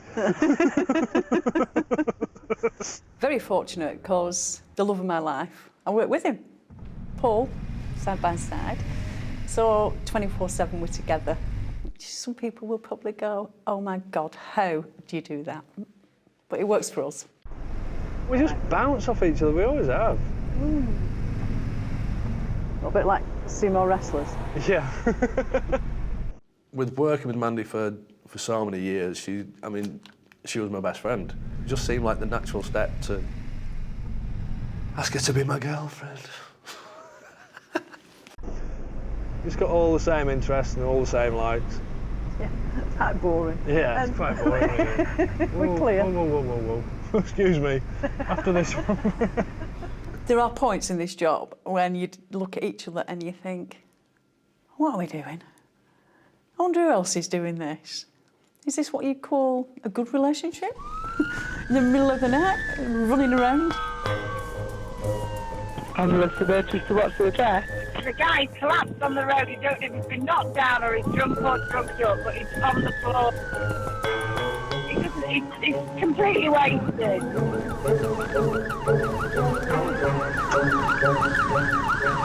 Just run off. Oh, right. Both police and ambulance crews have been sent to the scene, but the potential patient has disappeared into the dunes. As soon as we mentioned police, he wasn't happy, he went a bit mental and he ran off. OK. A midnight chase becomes Paul and Mandy's Saturday night out. He went like that and started trying... What did he have on? Easy to spot in the pitch Easy to spot black. him then. Tell you what, his leg there. I suppose it could be quite romantic, couldn't it? A windswept beach together, and then you suddenly look at the whole picture and you see a crazy man leaping around. Alex, stay where you are. Stay where you are then. For everybody, it's strange. For us, it's the most natural thing in the world and we love it. Oh, we found him. When we got back, all the cocaine's gone. Your cocaine's gone? Fuck off. Good. I'm not committing a crime. You have. Telling me to fuck off and trying to hit me is a crime. I didn't try to hit you, I tried to escape. Lift your legs up. Wait, don't pull my Don't pull my arms until I got up, you fucking idiot. What are you doing? I told you. All the coke's gone. Ow, I'll get in the van myself. That was different. I just needed that run then. Yeah, thanks for all leaving me without any light. Oh, sorry. Oh, sorry, darling. No, it's fine. Well, it gets on my nerves, of course he does. Sometimes we're like Jack and Vera and we bicker, but which couples don't? Yeah. Now is that coming towards us? Before I do a U-turn. It's kicking off in St Anne's now. Oh, is it? he? I've just been told in the flat. Is the offender still there? Yeah, he's still here, but not leave. He just sent someone around to get him out of the fucking flat. I feel him intimidated in my own flat. I understand that, but I'm trying to get a description of him. Please get him out of my flat. I want him out of my flat, please, will you help me? PC Claire van Deurs Goss starts a Saturday night shift. These are normally dominated by bust-ups between couples, friends and families.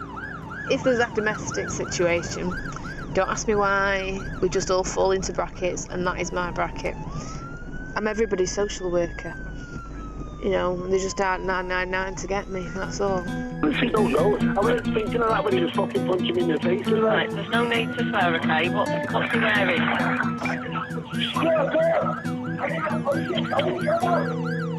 Every single shift I'll go to a domestic. Every single shift. Honestly, they're all weird. You won't believe these jobs that we go to. They're all really, really strange.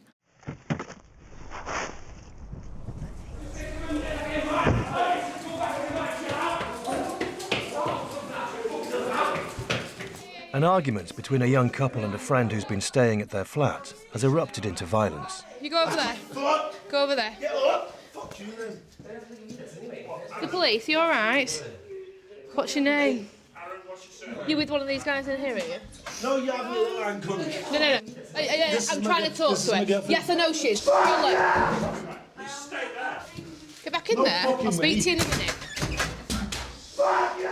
Yeah, we go to jobs that I would class as being childish, where basically you go in, say, you know, stop behaving like children, get it sorted, give it him back, give it her back. Well, Can you go back inside? I'm going to come and sort it out in a minute with you. Get inside. It's not even a crime most of the time. It's just somebody who needs help facilitating their life. Are you going to give me a statement for an assault, you know, to make a complaint of assault against you? I don't pressure. I just want it removed from the flat. That's fine, that's happened anyway, I've done that. You just do what you have to, but I just want it removed from the flat. Hi, right, OK then. I think your fella needs some loving next door. That flat needs a bit of Kim and Aggie time, doesn't it? All right, OK.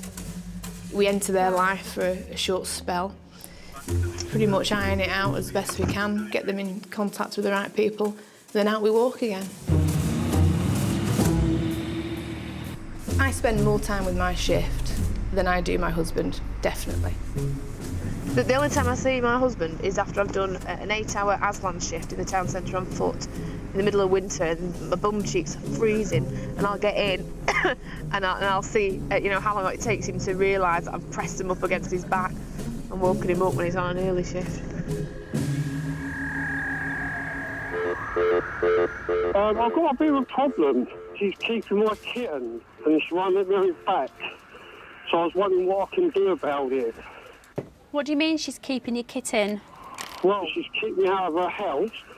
You do get a lot of people ringing in, general fallouts, squabbles. A lot of the time, it's people falling out over what they're watching on telly. We've got Xbox 360 games. Right, let me just stop. We haven't had them back for about 2 months now. Right, this isn't an emergency. John just found the national number. And they're not giving us back. Right, getting your Call of Duty back is not an emergency, OK? The police, we can sort anything out in people's eyes. We're here to pick up the pieces, get it done. You will sort it for us. Some of the phone calls are ridiculous. Police emergency, go ahead. My partner, he's got all my clothes, all my stuff, my charger, everything up there. It's just, I could pick it up Sunday, but I don't want it Sunday. I need it now.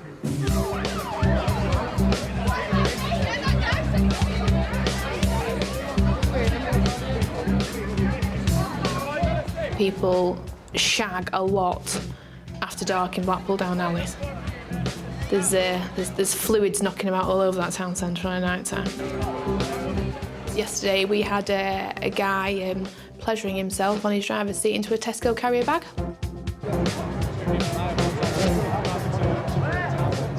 The holiday spirit means Blackpool is a magnet for people in search of one-night stands. PC Jamie Robinson's beat is late-night Queen Street, heart of the party district. It can be a tough place to be a female cop.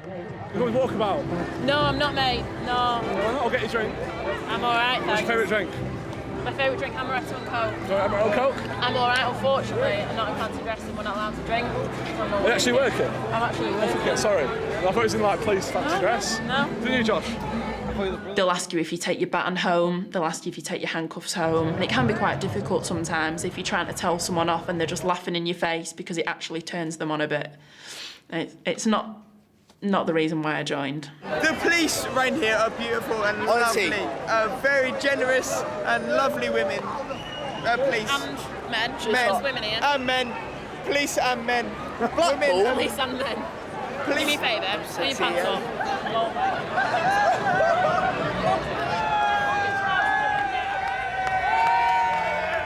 Men seems to see the authority as like some sort of sexual thing, and a lot of police women do have difficulties in gaining authority over men because they just see it as a big joke. If you want to handcuff them, they already have their hands out wanting to be handcuffed. Yeah, you get chatted up quite a lot when you go to jobs.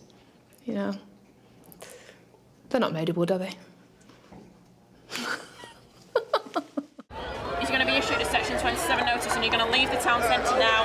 You're not going to return for the next 24 hours. If you do so, you'll be arrested. Do you understand? Yep. Have a little bit of a kiss. Do me a favour, don't speak to me like that. Have a bit of respect or you'll end up getting yourself locked up. You can't get a big head about it. It's all about the uniform. Everyone fancies a bit of uniform, don't they? Relationship disputes account for a growing number of 999 calls, and they're never easy to resolve. Right, this guy thinks it's Seaman. Right. He's spit in my face twice. Well, just tell me that, and I'll not shoot him, but I'll not say he's not going to So he's been name calling a post and making threats, is that right? Yeah. A woman has dialed 999, claiming her ex-boyfriend is harassing her. Right, there's just an allegation at the moment that you've smashed a window. All right. Now then, before you get in, have you got anything in your pockets you shouldn't have? No. Right, what's this? What is it? It's a glass strawberry. I always carry mine with me. Do you carry your glass strawberry with you? It's to do for my girlfriend. Come on, in you go. In you go now. I'm not resisting. We'll get in the van. Now. Sit down. There we go. I'm not resisting. Brilliant. Most of the time it's like Groundhog Day. I'll come on duty and the same job will come up that you dealt with at court. It went all the way to court. I'm an ex-soldier, mate. Right? 25061786. Come on, let's go. Stephen Prime Maths. Right, one sec. Dad. And you'll get called again, and again she'll say, yeah, that's it, it's over. You know, but every single time, you can't walk in and go, well, you know, we've been here, haven't we? See you later, and walk out. OK, this chap's been arrested for criminal damage and assault.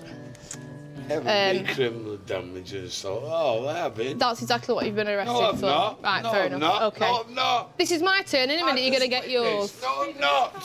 Stephen. No, I've not been arrested. down. Oh, fuck off. No, I'm not. This gentleman has been... I'll tell you what, I'll shut my mouth now. I'm an ex-soldier. What have you done for your country? Fuck off. Stephen, just... What have you done? I'm sorry. Stephen, just calm All right, I down. will shut my mouth. Just calm down. This gentleman has been at his ex-partner's house. He's spat at her. He's been trying to get in. She's refused to gain entry, and then he smashed a window. Devious assault. Devious assault, and he smashed a window, yes. That's it. So I've found him round the corner walking away from the scene.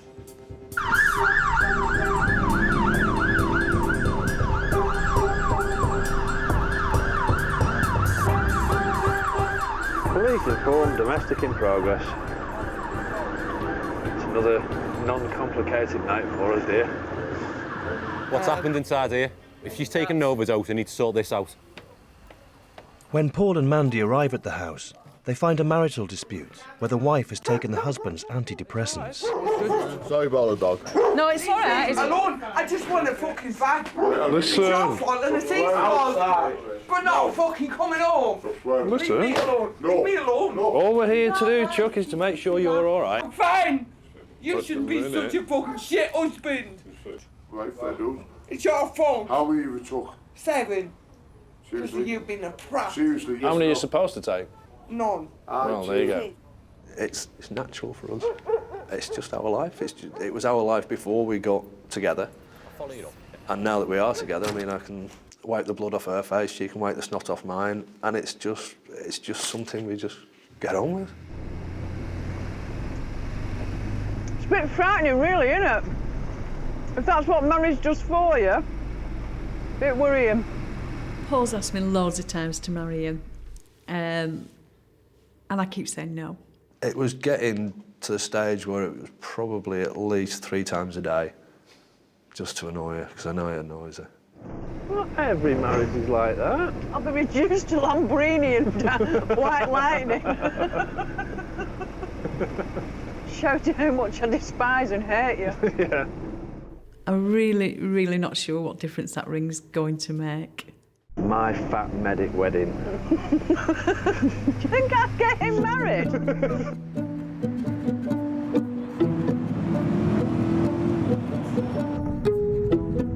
Seeing dysfunctional relationships all day long, every day, makes me determined not to have one. Definitely.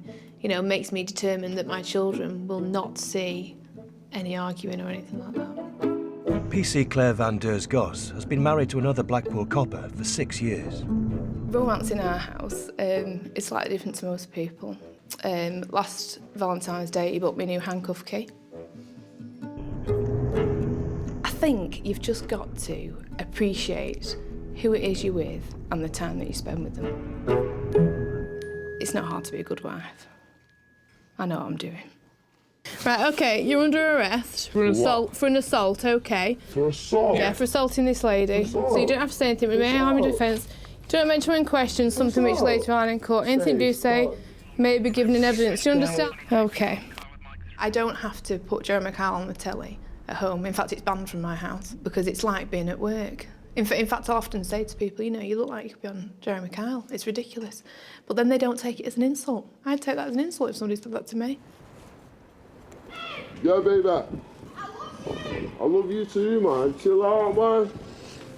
Right, okay, tell me exactly what's happened. He's been stabbed twice, he's looking. Right, alright, okay, I'm gonna take a few details, but we're not delaying the help, okay? Oh my God, he's running off, he's got fucking... Alright, right, just listen to me so we can get some help for him, okay? We're not delaying the help, but... PC Jamie Robinson is dispatched to the house where the man has been stabbed.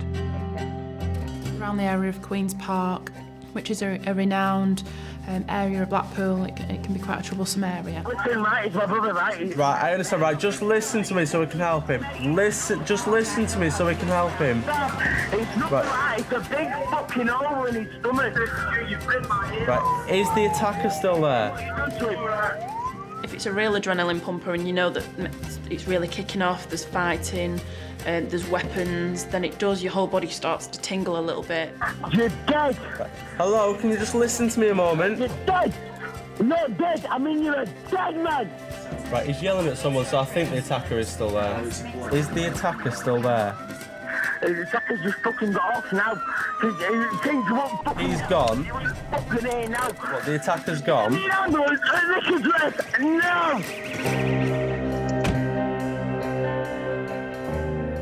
When I arrived on scene, there was a male sat on the sofa that had been stabbed, holding his stomach. There was his brother there going absolutely crazy. Listen, I want to get you my brother to an hospital now! Listen, right? Get my brother to an we need to hospital sort now. it out, right? You better calm down, mate, otherwise you're going to get parvered as well, right? Just get my brother to We an will hospital. sort it out. We need the ambulance, don't we? Get my brother to Right? an hospital. The ambulance are coming and we will sort it out. There was a lot of blood everywhere, and when I've gone over to have a look at the wound, his intestines and his guts appeared to be almost hanging out. I'd probably say it was about the same size as my hand, and I know that because when I put pressure on the wound, my hand actually kind of went sucked into his stomach, which was rather gross. The victim has been stabbed in the stomach with a broken bottle. The wound may require emergency surgery.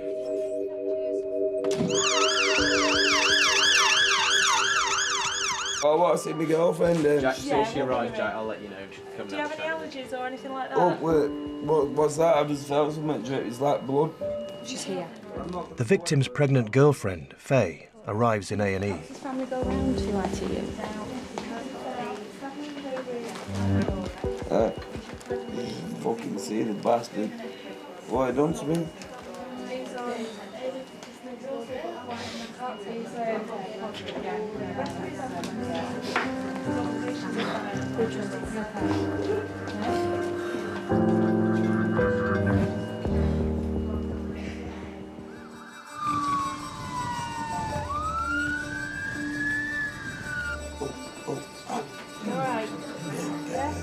A night out with friends unravelled into a drunken fight, which left 19-year-old Jack Tyndall with stab wounds to his stomach.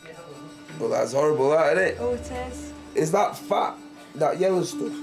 Oh, I think we'll have to have a proper look at this in theatre for you. When he goes out and has too many drinks, he thinks he's king of the world. And then obviously gets himself like that. I didn't have a good life at all. I had a shit one. But I've met this girlfriend who I'm going out with now.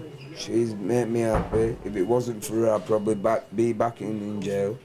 She's got a nice family. I get along with them.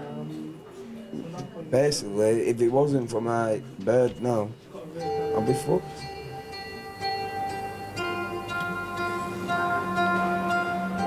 Jack and Faye's baby is due in 5 months' time. It is scary. It's scarier now as well, obviously, because it's like, what happens if he dies? What am I supposed to tell the baby when it's old enough to ask questions? Shuffle yourself back just for a minute, Jack. Come on. Come on, I've helped you before. I've stitched you up before, mate. You know I'm... Yeah, I know you have, but I need toilet. I'm not waiting. What more take? This is sticky. Come here, idiot. Smell. Okay. I'm alright. Trust me. Yeah, you look alright, don't you? I suppose to him it's just a war wound, it's just something to show off to his mate. So look, this is what happened to me, you should have seen the other guy. That child potentially could have ended up without a dad that night.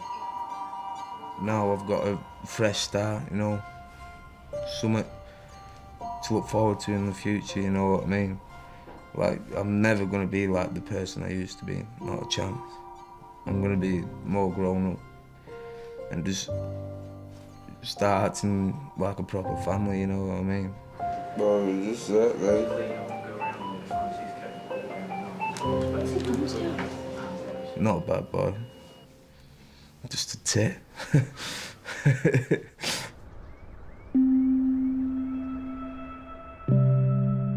Domestic arguments which escalate into violence are on the increase, and it's the staff at the emergency control centres who hear from the victims first. Hello? Sometimes you get a call and you sense that something's not right. I don't know what it is. Call it intuition. They've not necessarily said anything that takes you on that trail of an assault, but you just know. I don't know what it is. Hello? Are you okay?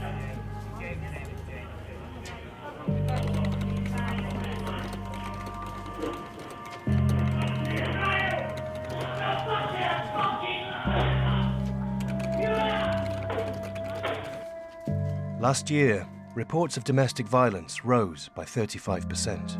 Hello, it's the police. Are you okay? No, I'm not. My boyfriend's hit me. He's hit you. Okay. Is he still there? Yeah, he's still there. He won't leave it. I've told him to leave it. He doesn't want. All right, okay. Don't, just stay on the phone to me, okay? Don't go anywhere. But the minute I swear I'm pregnant and he keeps shouting at me. I've been on the phone when I've heard a woman being severely punched, severely assaulted. He was punching her while she was on the phone to me. So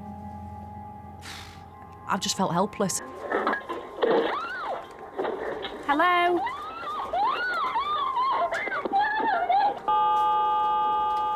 Hello?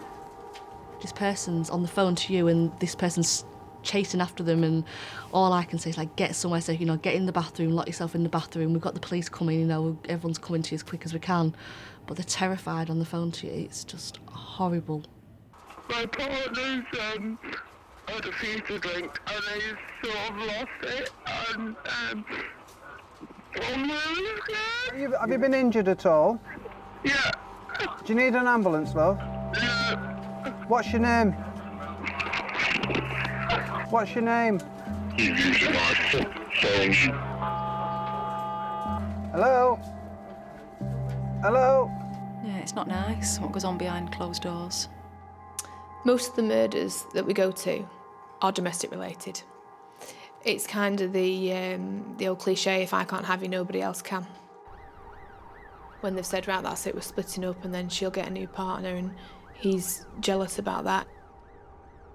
I went to one actually, the husband and wife had split up, and then the ex-partner was so enraged about it that he'd broken into their house, gone upstairs, and he'd stabbed them in bed and killed them. So they had children. So not only were their children motherless, because he just murdered their mother, but of course he's going to spend all his life in prison. So now they're without a father as well. PC Claire Van Deurs Goss is responding to a woman who's reported being assaulted by her partner last night. It's wrong of me if I go into a job to say to them, look, this is my life and this is how I live and this is how me and my husband rock along, because that's not everybody's cup of tea. Hello? But I can say to them what is not normal and what they shouldn't be accepting from people. And they know that they shouldn't be accepting it, but sometimes it's just nice to hear that from somebody who can help them, I think. So he's goofy teeth, a beard, scruffy long hair. Yeah. He's bonny, isn't he? Gorgeous. Right. This isn't a match made in heaven, is it? No. Okay. Now then, have you been asked these 27 questions before? Yeah. You have? There's 27 questions that we ask these people after, which are a good 27 questions. They're trigger questions into how their life is probably going to end up if they don't do something about it. And they've all derived from, unfortunately, ladies that have ended up having funerals. Yeah. Okay. Because it's very serious, isn't it? Yeah. Anybody gets you up Yeah, and... I know what you mean. Yeah, okay. If me and my husband start a little titter, one of us will turn around and say, 27 questions. Does he try and control you at all? Tries. He does try? Yeah. Now, when you say he tried to strangle you, just tell me about what his hands were doing. It was just like grip me like that, do you know what I mean, and pin me down. He wasn't squeezing or... Was it one hand or two he had around your throat? And what was he saying while he's got his hand around your throat? I love you, you've hurt me and all this stuff. I love you, and yet he's put his hand around your throat. But he's been done for domestic violence in the past with his ex-partner. With previous partners? Yeah. How long have you been with him for? On and off since July. Only since July? Yeah. But what makes it worse is because I'm pregnant as well. How far pregnant are you? 35 weeks. Right, so you're about there then, really, aren't you? You're fully baked? Yeah. Right, okay. So, the burning question is, for me, so that, well, I'll obviously be arresting him anyway, from what you've just told me. But will you be willing to provide me with a statement? No, I don't want that to happen to him. Now, if he's never touched you violently previously, and yet he has done when you're 35 weeks pregnant, is there not alarm bells ringing there for you? Yeah, there is, yeah. Because there's massive ones there ringing for me. There is. And for anybody else that's going to listen to this. That, but I mean, I think it should be nice and not arrest him. It should be nice and not arrest him. Okay, then. I understand it. I understand why these ladies are together with this partner that's doing that to them. It's not right, though. If you're saying no, then that's fine. But it would be really helpful for a court to prosecute him for doing it, if you did. But I don't want him prosecuted. Right, okay. I don't even want him arrested. I don't want that to happen to him. Just a warning. It's hard knowing what to say because everybody's different. I can just tell people, that they don't have to sit there and take the abuse off the person that they're spending their life with. You get one life, it's not rehearsal, is it? We're not coming back. Okay. Right, I'll leave you my card before I go.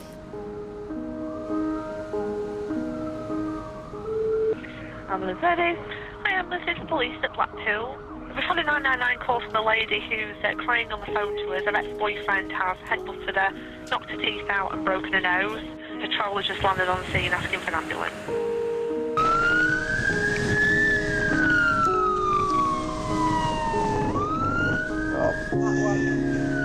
It's a long way anyway. A woman has reported a serious assault, and Daniel Farnworth and Joe Edmondson raced to the scene. Yes, it's really quiet. Although there's loads of screaming and shouting, it's quite bizarre. You get quite scary, can't you?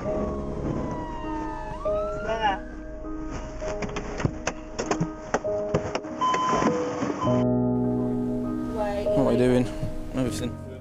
When they arrive, the woman is at home with her young son. She says her ex-partner reacted badly to a Facebook post about her plans to go out on the town.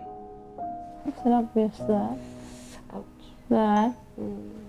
It just headbutted me and I just felt a pain and then I felt my tooth. It already got broken because my ex knocked it out anyway, so... Right. Can you open and close your mouth fully? Wide as you can. Big R. Lovely. No pain around here. Okay. You normally fit them well? Yeah, normally. Just getting knocked the buggery out. Oh, well, my ex has done that anyway, so it doesn't matter. At the end of the day, you've had a smack to the face. All right, you've broken your nose. That's Have I? More than likely, 99.9%. I was crying, I was really, really upset, and I'm deeply hurt, and I'm probably going to cry about this for days, because I don't see why someone can, if they love someone so much, why would you do that to somebody? Why would you continuously try and strangle them and hurt them and strangle me until I can't breathe? I think something needs to be done for him to realise that he can't go around doing that and thinking everything's okay, because the majority, I was with him for a year and a half, and the majority of the time I got hurt and he thought he could get away with it. He's like, oh, it's alright, she'll be there. She did, she did that. She put up with it. It's alright, I just strangle every day. And I even messaged him saying, listen, there's only so much people can put up with until they turn around and say, you're not worth it. And I've said that to him. No matter whether you love him or not, you can't put up with it, and you can't do it no more. What I'll need to do. It's nothing out of the ordinary for getting knocked about a bit anyway. No, it's not acceptable. Every guy does it. I bet every female turns around and goes, yeah, I got knocked out. Or I got hit. And no guy treats me right. The little boy was unaware, really, that we were there as such. Asked him what he wanted to be when he grew up, just to make conversation with him, and he replied that he wanted to be a policeman when he grew up in order to protect his mum. The policeman. He loves his Lego. He wants to be a policeman, catch the bad guy. I'll put him in jail. Sad. Right, I'll see you up there. Okay, thank you. Cheers for that, guys. All right, see you later. Mind your step. Good lad.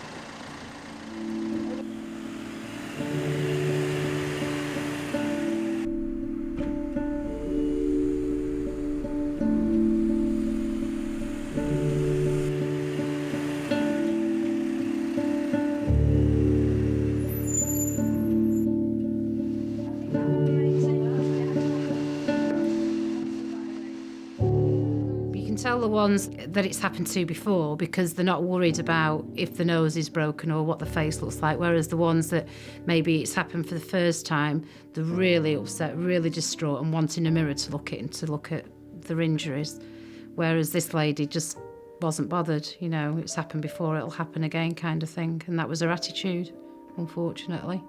Where's number 7? Can you look for the number there? Look at the doors, which is number 7. Oh, that must be the one you're going in then. Should we go in this one?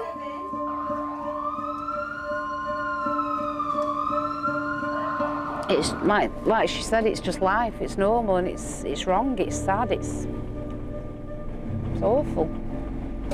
I couldn't stick in a relationship like that. But I suppose if you're in that position, it's a bit of a different story, isn't it? You sort of might think, oh, well, I've done that to upset him today and that's what's triggered it. So that's how you start blaming yourself, isn't it? It's tricky, isn't it? But when children are involved, it's upsetting, really. You know, you just want to take them home, don't you? And I know. He was a right cute little thing, I just looked at him and I wasn't thought, such a shame. Fortunately, when the majority of the time when we get there, the men have been removed by the police. And when they are there, if they're still on scene and the police are dealing with them, you can't say anything. You've just got to get on with it and just pretend that, you know, they're not there in the room. And it's difficult. Yeah, very difficult. Yeah. She's out. My stepdad, she's smashed up like with bottle wine cream. She's smashed it and she's throwing pans everywhere.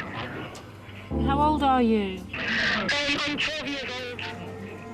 The heartbreaking calls are when a young child, 7, 8 years of age, knows how to ring 999 because mum and dad are fighting. I'd call it police emergency. My mum's husband's attacking her. Do you hear that? Please. Okay. How old are you? 9. Tell me what's going on. Tell me what's happening. Where's your mum now? Where's your dad? What have they done to each other? It is horrible when you walk away and you've left those kids there. If, you know, the injuries don't warrant going up to hospital or they refuse to go to hospital. And you just know that it's going to happen again.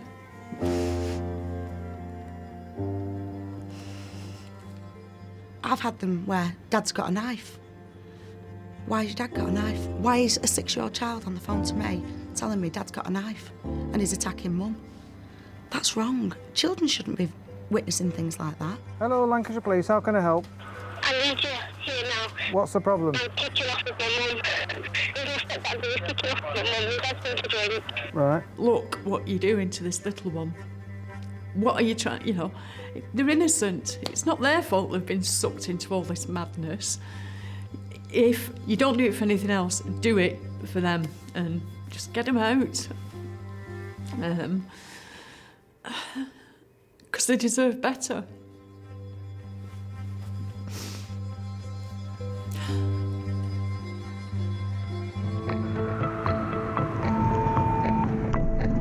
Three 6 also. Police have been called to a fight between a couple. An 18-year-old man is accused of punching his girlfriend.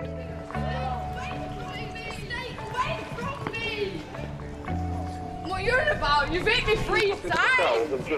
Hey, don't follow me, come in. Put your hands behind your back. Put your hands behind your back. Other hand. Keep your hands there. This time, the accused is taken to the station. Jed, what are you doing it for? You're on bail. You're on bail for hitting the girl already. No, mate, I am going full fucking force with this. I don't care if you got a jail. You're not hitting me for no reason. Treat me like a piece of shit on the floor. Oh, Mark's just picked me up. I've gone outside and he's hit me again, so I've come up here and he's hit me again. Right. Do you want to give a statement then? Yeah. If we take a brief one off you tonight and then when you've sobered up in the morning, take a full one off you? Yeah. Yeah? Right. Are you injured at all as well? A big ump there, no. So as he punched you? Yeah, 3 times. Where did that happen? He punched me once in walkabout, then outside, then up there, but... Is this not the reason you split up last time as well? Yeah. Okay. Take back to the neck and take a quick statement off you, all right? And then we'll get you home or whatever, all right? About 3 or 4 years ago, and he run after me and punched me in my head. Looking back now from the times he's hit me, it's still going to happen again no matter what. Right. Get off now, for a sec. Only 1 in 4 cases of domestic violence is ever reported. In nearly half of these cases, the victim withdraws their complaint.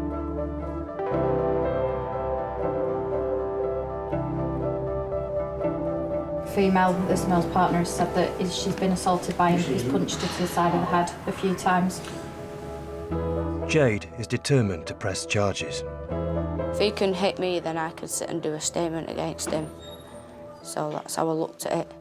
He didn't feel sorry for me when he punched me, so why should I feel sorry for him when I'm doing a statement? No going back.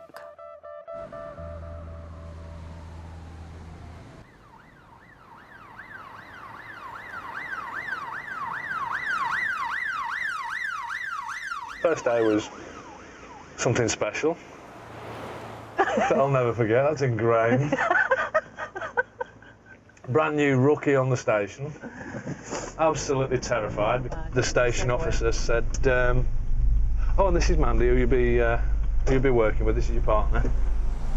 I said, "Hi, my name's Paul." She said, the fateful words that she came out with was, "Hiya, my name's Mandy. Don't piss me off and we'll get on." And then just walked out. So I don't know whether she was having a bad day at the time, but I'm left there in the garage going, "Oh, what have I done? What have I done?" Terrible.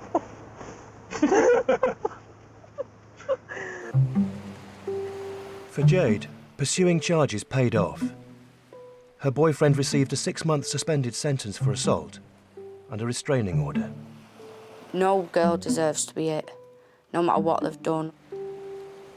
It's never going to change, and I'm not putting up with it.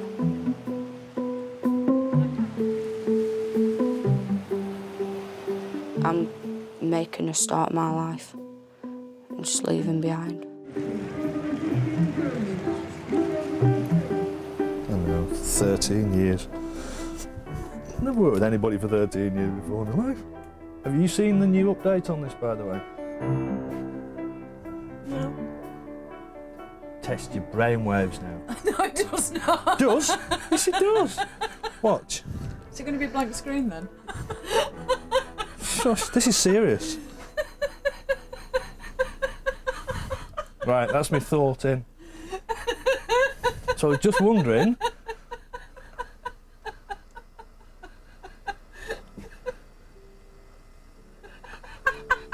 Officially asking. It's got it, look.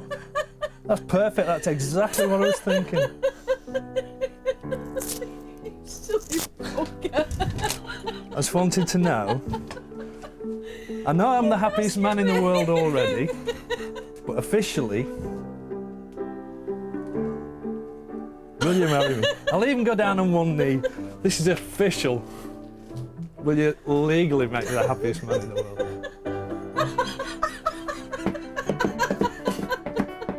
What?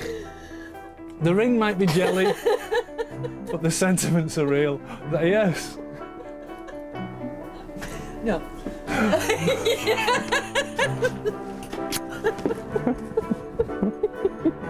Silly fucker.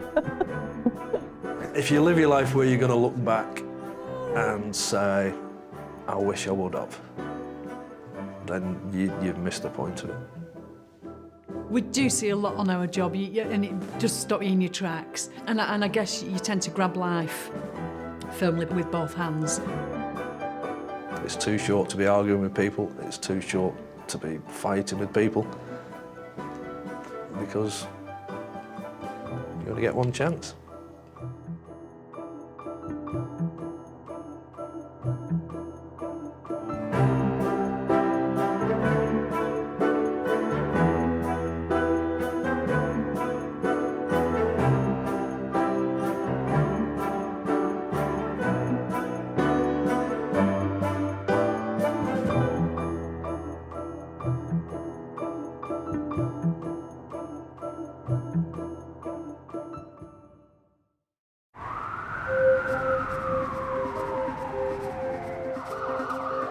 Now go ahead, call you through to the police emergency. What's the emergency? What's the address of the emergency? My girlfriend's got the baby. 42, what address?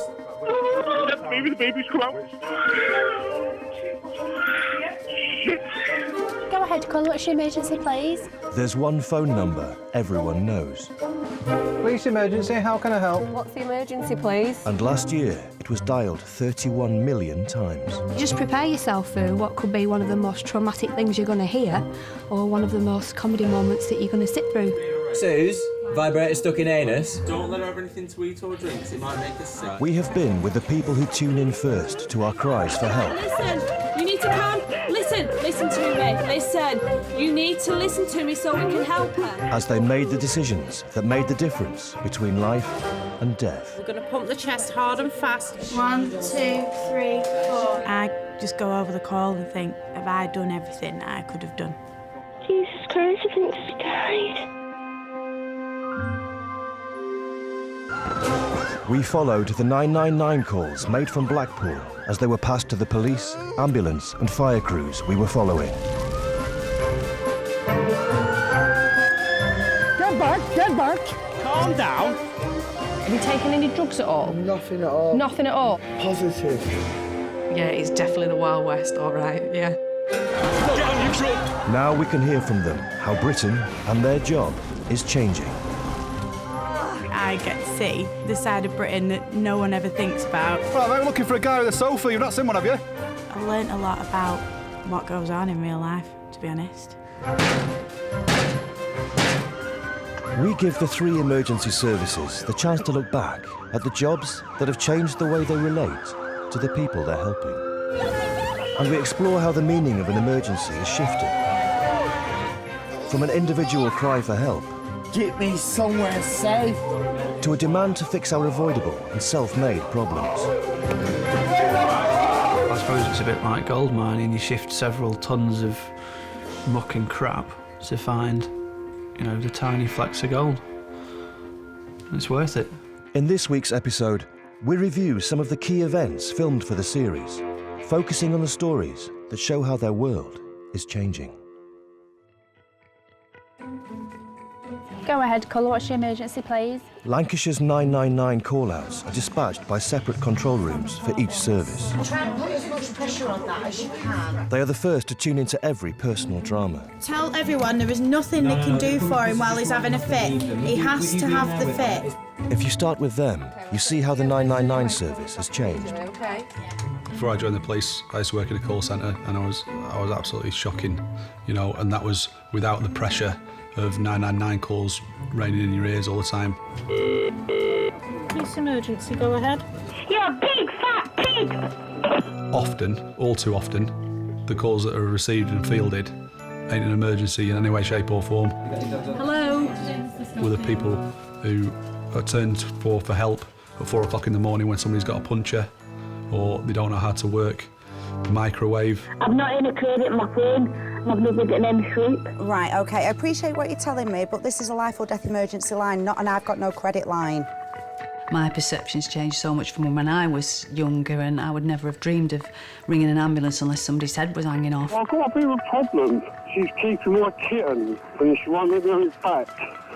So I was wondering what I can do about it. It's things like somebody's just called me a slut on Facebook, and it's not what I would consider 999s to be used for. Hearing those calls, I think, what? What are you thinking? And then I allow for the fact that they aren't thinking very clearly, or they just don't care. They've got no shame.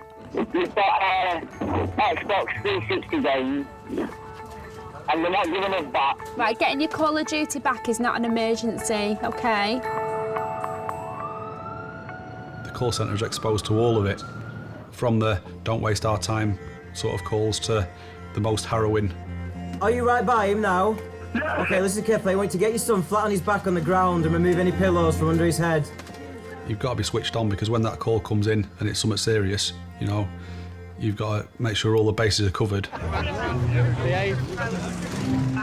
Blackpool is a town that likes to party, where those who are in need of the emergency services help after a night of excess are increasingly young women. A job that came in at 4:30 a.m. on a Saturday night showed how much time and resources one call-out can use up. Ambulance emergency. Can you have an ambulance, please? Like, Right, tell me exactly what's happened. one guy is on the floor, like, and he's being sick, very sick though. Being very, very sick. Vomiting. Yeah. Ambulance crew Louise Swarbrick and Erica Reynolds were dispatched on a 999 call to the city centre. Why do you think she's on the floor? A 21-year-old. She might have had a few too many to drink, do we think? Or was it a dodgy burger? Yeah. Don't want to seem too cynical. Young ladies aren't like young ladies anymore. If they're drinking like blokes, then they start behaving like them as well. Is it the lady sitting on the floor? Maybe, yeah. They all look a bit hammered, don't they? Hiya, you all right? That doesn't look like a panic attack. What's your name, lovey? Shana. Shana, do you want to come in our ambulance, darling? No. You don't? It's nice and warm in there. We'll have a quick look at you. And you'll have a bit... I can't feel my feet. And you'll have a bit of privacy on our ambulance, won't you? Come on. What she had to drink? Yeah. What's she had to drink? Wicked and I'm sick. What's happened tonight, Shauna? I'm not. We've just been out and then we all met at the takeaway and then like 10 minutes later, she's like this. She's perfectly fine. So she's intoxicated? We've all been drinking, but Right. she's never been like this before, apart from once when she had a panic attack. She's not having a panic attack now. I can't see. Well, one of your eyelashes is hanging off. They're fake.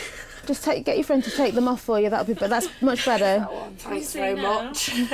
I'd like to say that I don't judge. I try not to judge, but it's really difficult. Like sometimes, although they probably don't understand what I'm saying or probably would forget what I say, I'm like, why have you done this? I'm like mothers to them all. Why have you got yourself into such a state? Do you not know how dangerous it is? I don't even know I don't know what's happened. I'd probably say you've had quite a bit to drink. Yeah, I have had quite a bit to drink. I have, and I probably will, spend 100 plus, definitely. I'm quite generous when it comes to the shots and that kind of thing. If it's 5 for a tenner, I'll get 10. Just relax your hand. I'll put it on that one because your nail's missing off of that one. Shots of what? Jaeger bombs. I love them. I can't drink Sambuca. I used to be able to, but I can't anymore. But Jaeger bombs, yeah. They're too cheap. I wouldn't go out and leave myself, not being able to pay my bills or not being able to put petrol in my car or anything, which people do, and I don't agree with that. But if I've got spare money, that's what I'll spend it on. I think it's just what people generally do nowadays. They socialise and they have a drink with it. I don't think there's any harm in it. Other people might disagree. Costing £250 to take that person to hospital. When we get them there, there's nothing the hospital can do. They just need to sober up. So I think, why are we doing it?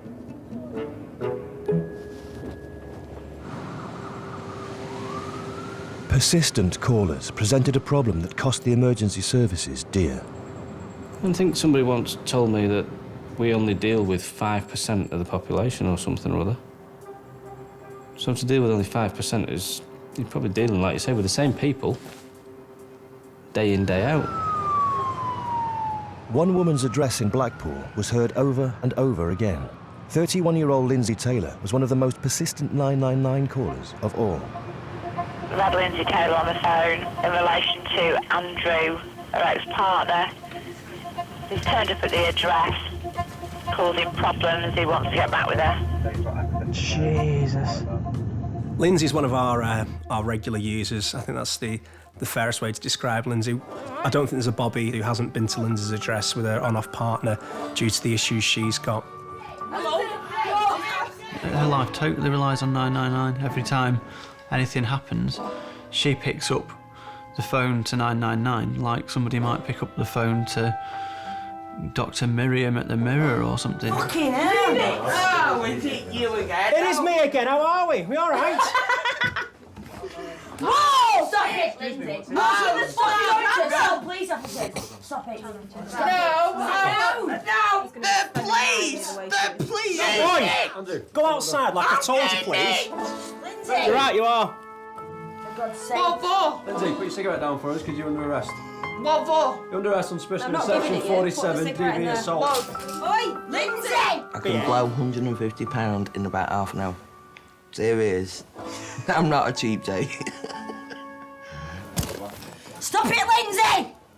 Stop it! Sit down and behave. Stop Touch it. me again and I'll lock you up. Stop it. Do not grab me. Now behave. Stop it! Lindsay, you're not saying Use your arms. You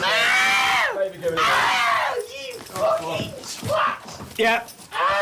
Andy! Assault against who? Lindsay, calm down and put Calm your yourself arms right down. down. All right. She spat on me, yes, bless her. There you go. Right. You fucking twat! But I'll probably do it again. I'll get paid on Wednesday. So. What's she using there? What? Been locked up for assault on Andrew. But we'll sort it when we get to the station, all right? We'll sort it out when we get there.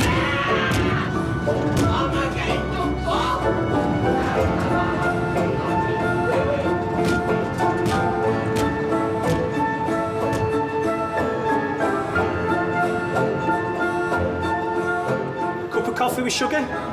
No. Just cup of coffee straight. I'll get you a cup of coffee as soon as we get you in. Come on. Watch your head. I wish I was good. Everyone has problems, don't they? And it's life and it's how you work it. Watch out. Step down again. There we go. This way. Round here. Yeah. Round here, Chuck. They're getting thrown out of your house. No! No, they're not. They are. No, they're not. They are. Do we know this female surname? It's Lindsay Taylor. Sorry, Taylor Lindsay. Was she here the other day? Yeah, possibly. So we've got however many Lindsay Taylors of the world in Blackpool alone. The cost's absolutely phenomenal. I'd be very disconcerted as a taxpayer to see where the money was actually going. Lindsay, do you take sugar in your coffee? No. Hello, you're through to the fire service. Oh, hiya, somebody set a fire on the park. And what's actually on fire, do you know? There's two different things on fire. Right. They came out about an hour. The emergency services in Blackpool fear that trivial calls use up valuable resources. The fire service's everyday 999 calls were often false alarms or minor incidents. There's 1,000 bins scattered throughout Blackpool with readily burnable materials in them, so, you know, whether someone just throws a fag in it or whether someone just decides to light every third one that he walks past, we go to a lot of bin fires. At 5 o'clock in the morning, you know, your third bin fire of the night can be pretty annoying, but, you know, a turnout's a turnout. Send us an informative, 2 separate incidents, but we'll deal with both. At any one time, there are only 4 fire crews covering the whole of the Blackpool area.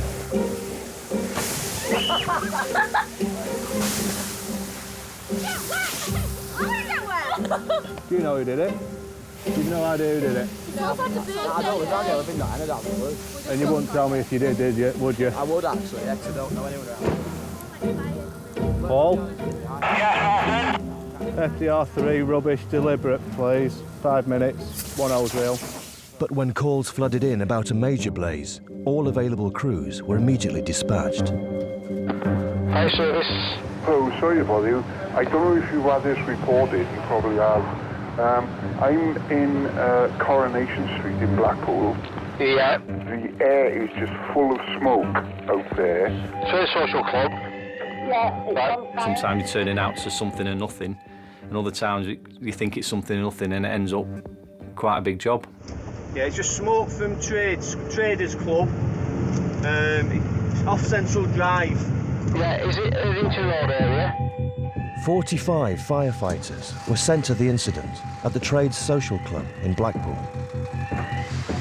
Until you get on the pump and you see what it is you're going to, you do get a mixture of emotions, and when you realise that it is something quite serious, you sort of switch on.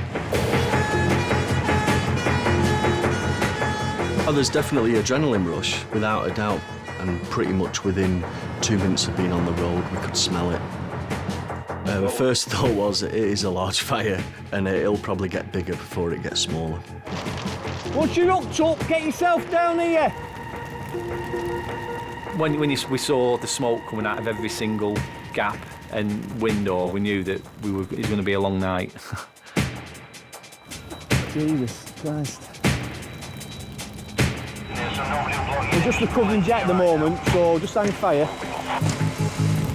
First thing for us is always crew safety. It's no good sending firefighters into a building that might be dangerous. Pete, have you seen flames on this ground floor then?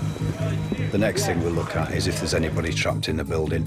If there are people trapped in the building, that changes how we deal with that fire. After checking with local residents, fortunately no one was trapped in the burning building. But there was a danger it could spread to all the surrounding houses. All the windows were intact when we got there, but we had to smash those windows to make sure we could get jets through the window to put water onto a fire. Right, get your jet on, Paul. There it is, it's in the ceiling there. Police and paramedics were on hand to assist with the evacuation. Oh, building on fire. With 9 fire appliances present, over 60 emergency personnel attended the scene. We're going to have to evacuate. We've got a McDonald's upstairs, we can use their facilities. If you want to start, maybe start getting basics. That is the rarity when something like that comes in, something that big. Full evacuation of the streets. There's a chap down there, an elderly chap, a couple of doors down. I just think it was good, the way that you could see like the 3 emergency services, the way they work together. Okay, did you come down here?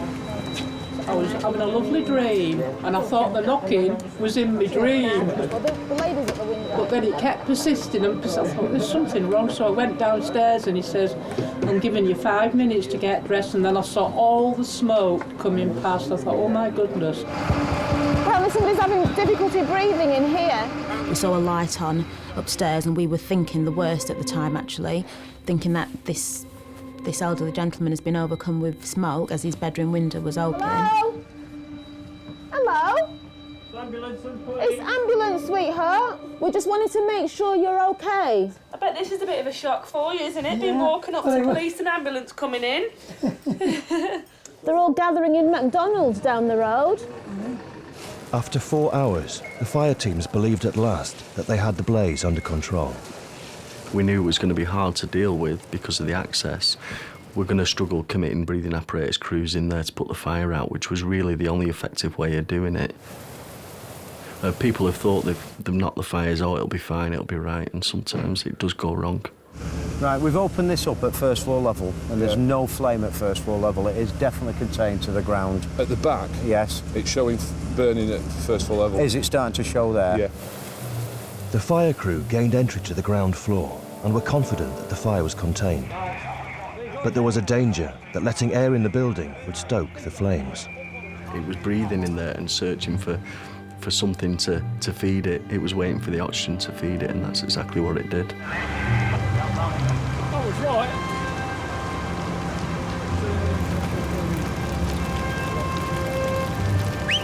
When the fire broke through the roof of the building, I do know that not long after they came out of the building, that's when the roof went. So you start thinking, you know, if you'd have been in there another few minutes longer, you know, what would have happened? Yeah, take some hose, and we need some hose from that hydrant down there feeding this pump to get covering jet ASAP. There was smoke that was licking out, there was oxygen pulsing. And I've got to admit, I was a little bit of in awe of what happened there because I was stood right next to it when it happened, and it was a spectacle. And then from that point onwards, the roof started melting like butter.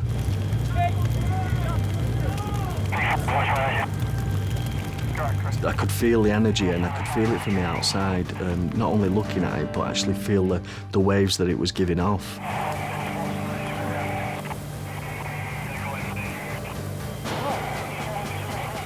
I was stood on the opposite side of the road and I was sweating. Heat from it was amazing. If we don't deal with the fire and put a stop on it there and then we're into the terraced houses that are next to it, and we're losing a block at that point. No problem.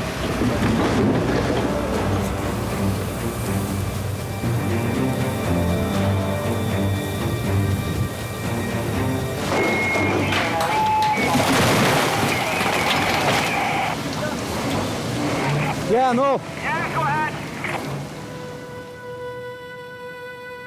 It does go to show that, you know, you take things for granted, that you put water on a fire and it goes out. And in this case, it certainly not always happens. You know, every day is a school day for me, and I like to think that I learned something, and that night I certainly did learn something.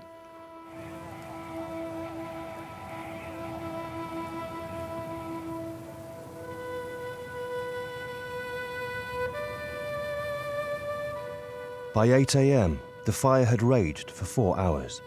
The club was destroyed. but the adjoining houses had been saved. It was a large fire, and when we did do exactly what we should do, instant command system, everybody worked really hard to put it out. It was a real good job that we had firefighters up there making sure that it didn't penetrate through the trades club into the terraced houses. We saved them, because at that point the trades club was never going to be anymore. It was definitely going to go. I left the job about 9 o'clock in the morning. So, like I said, there was a lot of people about. I think it's probably just disbelief, I would have thought at first. And, you know, I mean, it's hard to imagine a building that stood there for so long is suddenly, it's gone. And the nature of the damage to the building, I think everybody realised that it was never going to be rebuilt.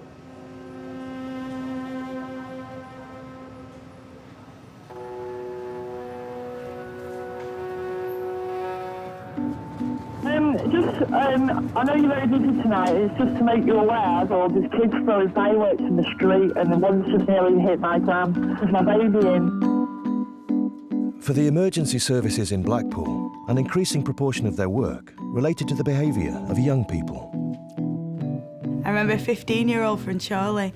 Basically, she rang up and went, my fanny's blown off, and then put the phone down. Young people called 999 more often.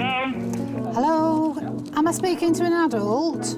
Yeah. It's the police station calling. Somebody's been ringing 999. From my house? Yeah, it's... Don't be telling me you don't phone 999, do you? And the emergency services received more calls about them. Good evening, Lancashire Police. Karen speaking. How can I help? Hi, I've just got two very, very young shoplifters. And just found out how old they are. Yeah. How old are you? 7. 7? Right. Do they know where the parents are? No, they say they're at home. All right. Both parents are at home. That is disgusting. Kids are just off the rails, really. They don't seem to be kids for very long anymore. And these are our future, a lot of them, which is a bit scary. And I don't think we know how to deal with them anymore. And when the 999 teams were called out to deal with kids, they worried that the incidents were disturbingly grown up. Hello, ambulance. Tell me exactly what's happened. I don't know. You just need to call. She's dying. She's what, sorry? She's actually dying. She's got blood coming out of her head. A 15-year-old girl had suffered a knife wound in the head. Sue McGrath and Kieran Hill were immediately dispatched. When I first started, if you went to a stabbing, everybody knew about it. All the other crews, oh, such as body's had a stab, oh, where was that? But now, it's becoming more common. She isn't. Immediately you think, oh, right, it's going to be a serious job. You need to calm yourself down. Are you with her now? Yeah. How old is she? 15. When did it happen? When did She's dying. Right, you need to calm yourself. Listen, calm yourself down. Calm down. We're coming as quickly as we can. You need to calm down. Ambulance! We're not. There's a lot of shouting going on. Do we need the police? Excuse, I need to get out with my best mate. I can't handle it. My flat, mate. It's my flat. And nothing outside. I can't get out. I can't handle it. I know a friend came down the stairs before we went up and she nearly knocked us all flying and I can't go, I've got to get out, I've got to get out. That was the impression we got. We didn't realise it was her that had done it. Oh, what a lovely friend. She don't need any enemies, does she? Luke, it's still pissing out there. She's in a bad way, look. All right, Amanda. What I think we'll do, sweet, is pop you on the ambulance and we can clean you up properly, OK? Yeah, it is, well, all right, come on, chicken. I'll help you down, come on. You're all right, sweet. She had an horrendous amount of blood on her face, bless her. I feel the same. Whatever had been going on up there was horrendous. It's all right, sweet. That's a bit cold. I'm just pressing on it has almost stopped bleeding, OK? What time did this happen, roughly? Just then. Just now. Me and my mate was having a drink. She's ended up getting a bit drunk and I've ended up talking to this lad that she likes. I've ended up arguing And we've ended up scuffling around on the floor, fighting, and then from nowhere I felt the heat on my face, and that's when I knew she stabbed me.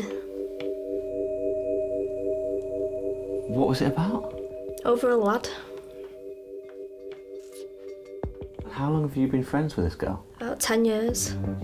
I've met her when I was about 6, and we've been mates ever since. We used to call each other cousins. Right, Amanda, we'll just bob you up to the Vic then and get that head sorted, OK? Won't take us long. And so you're not friends with her now? Yeah, I'm friends for now. Really? Yeah, How did that end up happening? because it was a drunken mistake, wasn't it? We were both drunk, and I don't tend to hold grudges on people, so we made up after that. Do you think she realises how serious it is? No, she just thinks that it's all fun and games, that it's just because she was badly injured, but she wasn't seriously injured, that it can all be forgot about and everything's going to be all right, where next time everything might not be all right. There you go. Right, let's give it a proper clean up because I can't see it at the moment. Right, I think it's up top here. And what did she stab you with and where did it come from? It was a knife. She always used to carry him around with her. What, knives? Yeah, just in case something happened. What, like someone looked at a boy? Yeah, something like that. It's just sit in a bag with all of her stuff. And how big a knife? I'd say about that big. That's just like the pointy bit, do you know, the long bit, not the handle. That's the knife. Be as gentle as I can, all right? Pretty serious weapon. It is. It's like different generations. I would not tolerate that, and I'd never be a friend again. But she's forgiven, forgot. But maybe next time she won't be here to forgive and forget. And that's what you worry about? Yeah. Not worried, I'm petrified of it. You know, we're going out to people, these girls, that could easily... You can just pull it out on anybody then, can't they? If it's that acceptable, if it's that all right to carry a knife... well, I'm shocked. That's horrendous. What do they think is going to happen? We're going to have to be even more careful then, aren't we? They're on about stab fests for us, and I can see that coming if that's what we're up against with young girls. These aren't hardened criminals, are they, guys that are dealing drugs and what have you? These are young girls. Oh.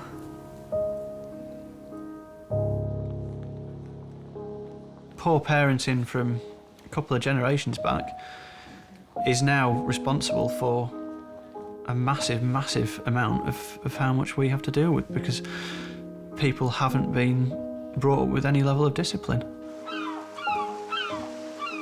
Even the regular searches for missing kids sometimes led the emergency services in an unexpected direction. Yeah, anything more for the description?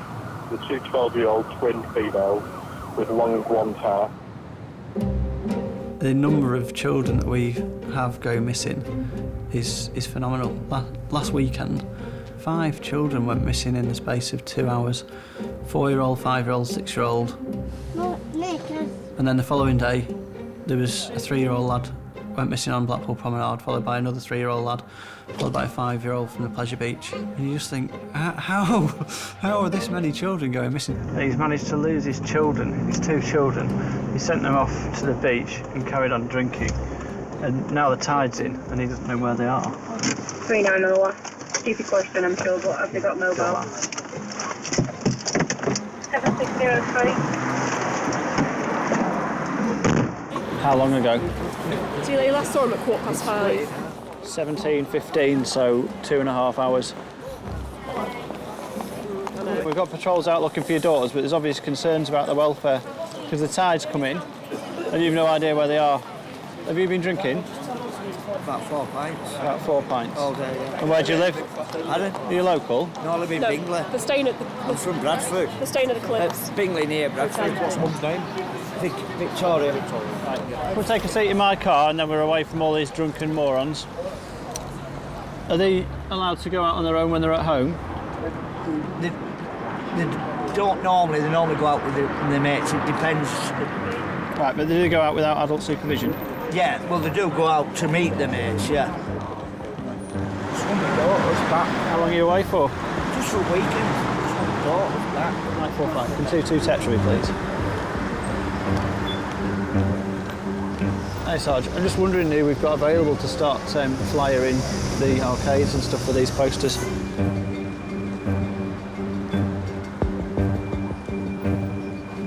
The tide was now all the way in, and the girls had not been seen for nearly 3 hours. Alpha Mike 22. Yes, I'm just being told that they are at the Cliffs Hotel. Colleagues contacted the Cliffs and they're definitely there. Right, they've turned up at the hotel, luckily for you. So I'm going to take you up there now and reunite you.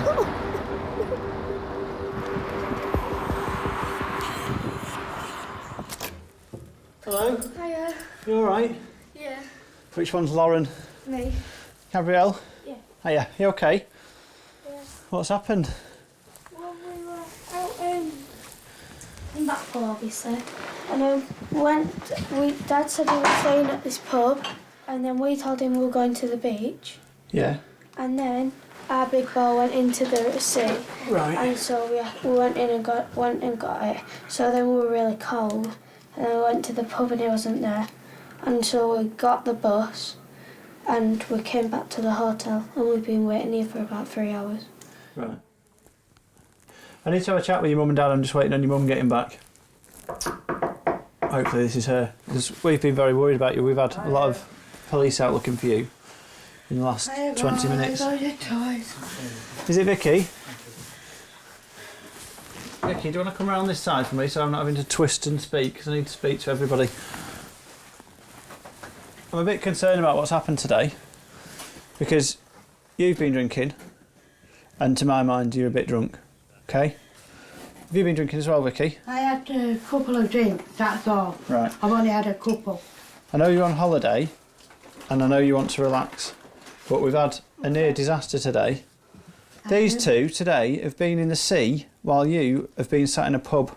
And they got told they won't... Right, just listen to me. But if you were supervising them on the beach, they could have gone in the sea and you could have watched them, or you could have told them not to go in the sea. You can't do that while you're staring at the bottom of a pint glass, can you? Yeah. You've got to tell mum and dad off for the way that they've handled the situation, and all the time I'm just thinking, I should really be telling these two to take good care of their mum and dad. You two, I think you've done the right thing. You've got yourself back to a place of safety. Well done. You two, you need to look at what's gone on today. There's a serious issue, isn't there? So you'll need to book your ideas up. Right, I'll leave you in peace. Thank you. Probably a little harsh, bit of a judgment on one little incident of their life, but that's the incident that I see, and that is what I will form my judgment on. So, sorry.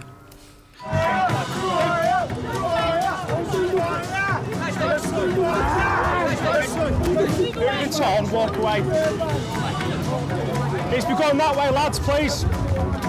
The number of self-inflicted emergencies picked up by the 999 service as a result of alcohol rose sharply on paydays and at the weekends.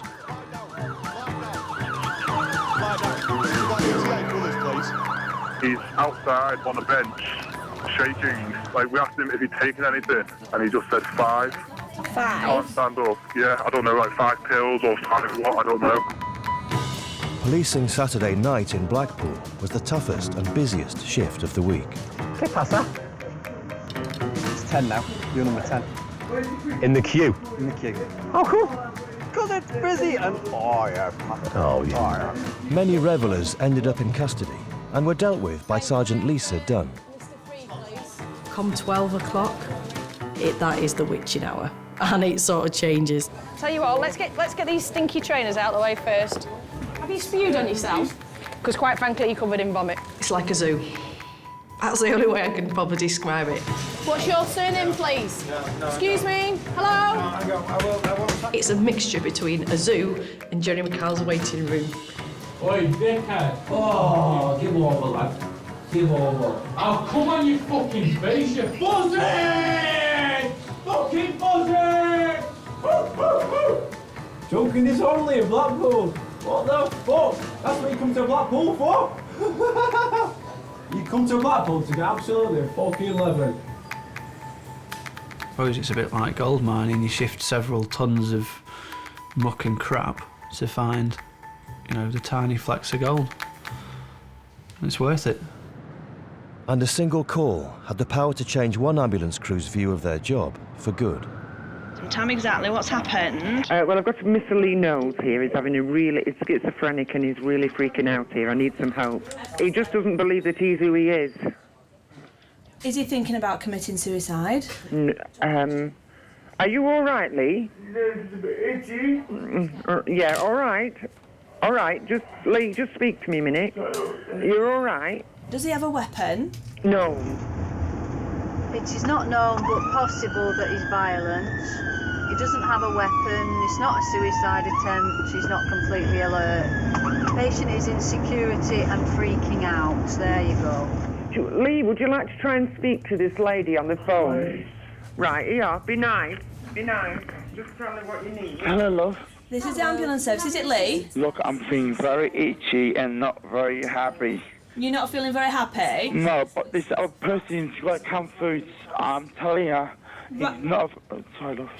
Which person? Frederick. Who's Cedric? Who's Cedric? I don't want to talk to him. Yeah, I'm trying to hold in my head at the moment. He's holding your head. All of your instincts are alert there, really. Is he going to become aggressive? Roger, many thanks, sir. Is he going to get upset? Is he going to start shouting? Lee, what are you taking your clothes off for? What is he doing now? He took his clothes off. His shirt's off. Right, the police have arrived. Have they? Yeah, is that... Are they... It's standard protocol, obviously, just in case he does become agitated at all with the crew. It's all right. All right. Everything's all right. All right. Good.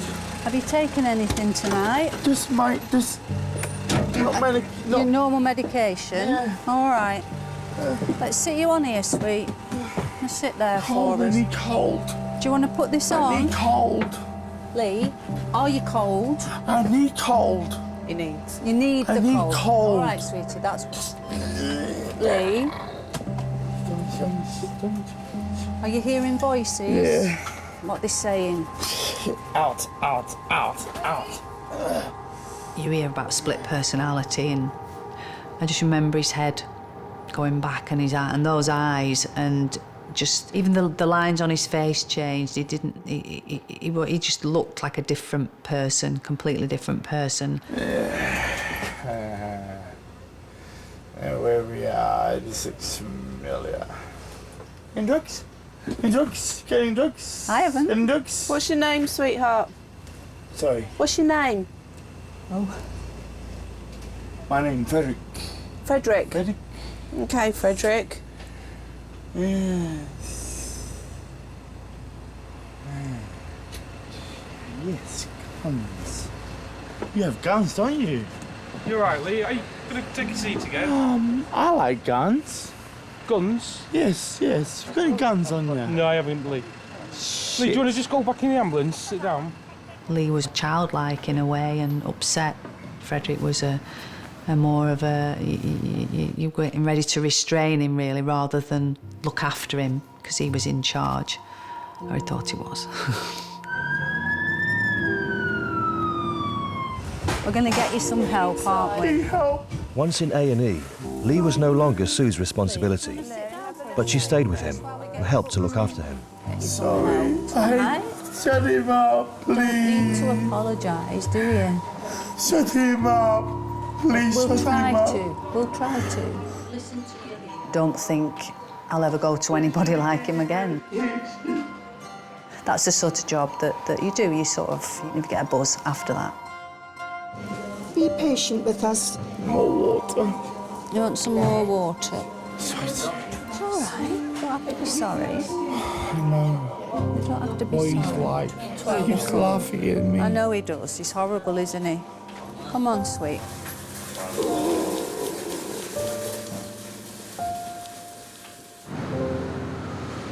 Some 999 call-outs, though part of a long-term pattern of self-abuse, meant the emergency crews worried that their role had shifted to become more like the social services. Now I do want something to eat. Yeah, I'm Hank Marvin now. I don't think I've been in my sunglasses again today. No, you won't, mate. Good to go? Yeah, sorted. The first call of Dan Cross and Dave Leahy's shift was to change the course of a life. Bridge Road at Grange Park, Blackpool. Yep. What have you got there, please? It's a gentleman who's feeling suicidal. The half a bottle of cider isn't doing what he's wanted to do. When we go to any call and on the way, you know it's going to be perhaps mental health related. You're possibly prepared that there's going to be that situation of unpredictability. And just try to deal with them as you would anyone else. Kind of feel your way and just see how it goes. Hello, sir. Have you called us? Yeah. Yeah? All right to come in? Yeah. Yeah? How are we doing, Alan? What's the matter today, bud? I'm an alcoholic. Okay. And I can't stop drinking. I've come to the point where suicide is the option. Right. Alan, you're okay, mate. We're not going to let anything happen, all right? Just want you to... Listen. Alan, calm down, sir. Just take a breath, mate. Slow down a little bit. Nice Okay? deep breaths, Alan. We're not going to deal with everything all in one go. Let's just take it nice and steady. Deep breaths. And we're falling off the wagon, mate. There's no shame in that, is there? Can't stop. Alan, I'm frightened of dying. you're not going to die, mate. And you can stop because you've done it before, haven't you? But you've had a bit of a lapse. I can't seem to muster the strength of mind. Okay. I can't seem to muster the strength of mind. I always try and think this when we're dealing with patients like Alan, when they were a young child at 4 or 5, and someone has said to them, what do you want to be when you grow up? They're never going to have decided to be, a hopeless alcoholic in a flat, crying out for help and phoning an ambulance because they feared they might kill themselves. No one's ever going to want to be that, but by misfortune, that's where they've ended up, and you give them the help that you can at the time. And if that's simply just talking to someone and listening to and trying to be compassionate, maybe that will be all they need on that day. I ain't joking, right? I'm gonna kill myself, I promise you. Well, I don't want you to promise me that, Alan, but you've said it yourself, mate. It's black and white. If you stay at the hospital, we're going to get you some help. There ain't no other option. So there you go, mate. You need to tough it out and just wait. It's not what would come under the bracket of a 999 job, and I certainly don't think you'd find long-term alcoholic patients the reason anyone signed up to the ambulance service to treat those people. Alan stayed in hospital and received help for his alcoholism and depression. All right. Alan, nice and steady with that breathing. The safety net that they offered me that day, was a life-changing thing, really. Things are good. Things are looking brighter, so why not be happy, eh? So, yeah.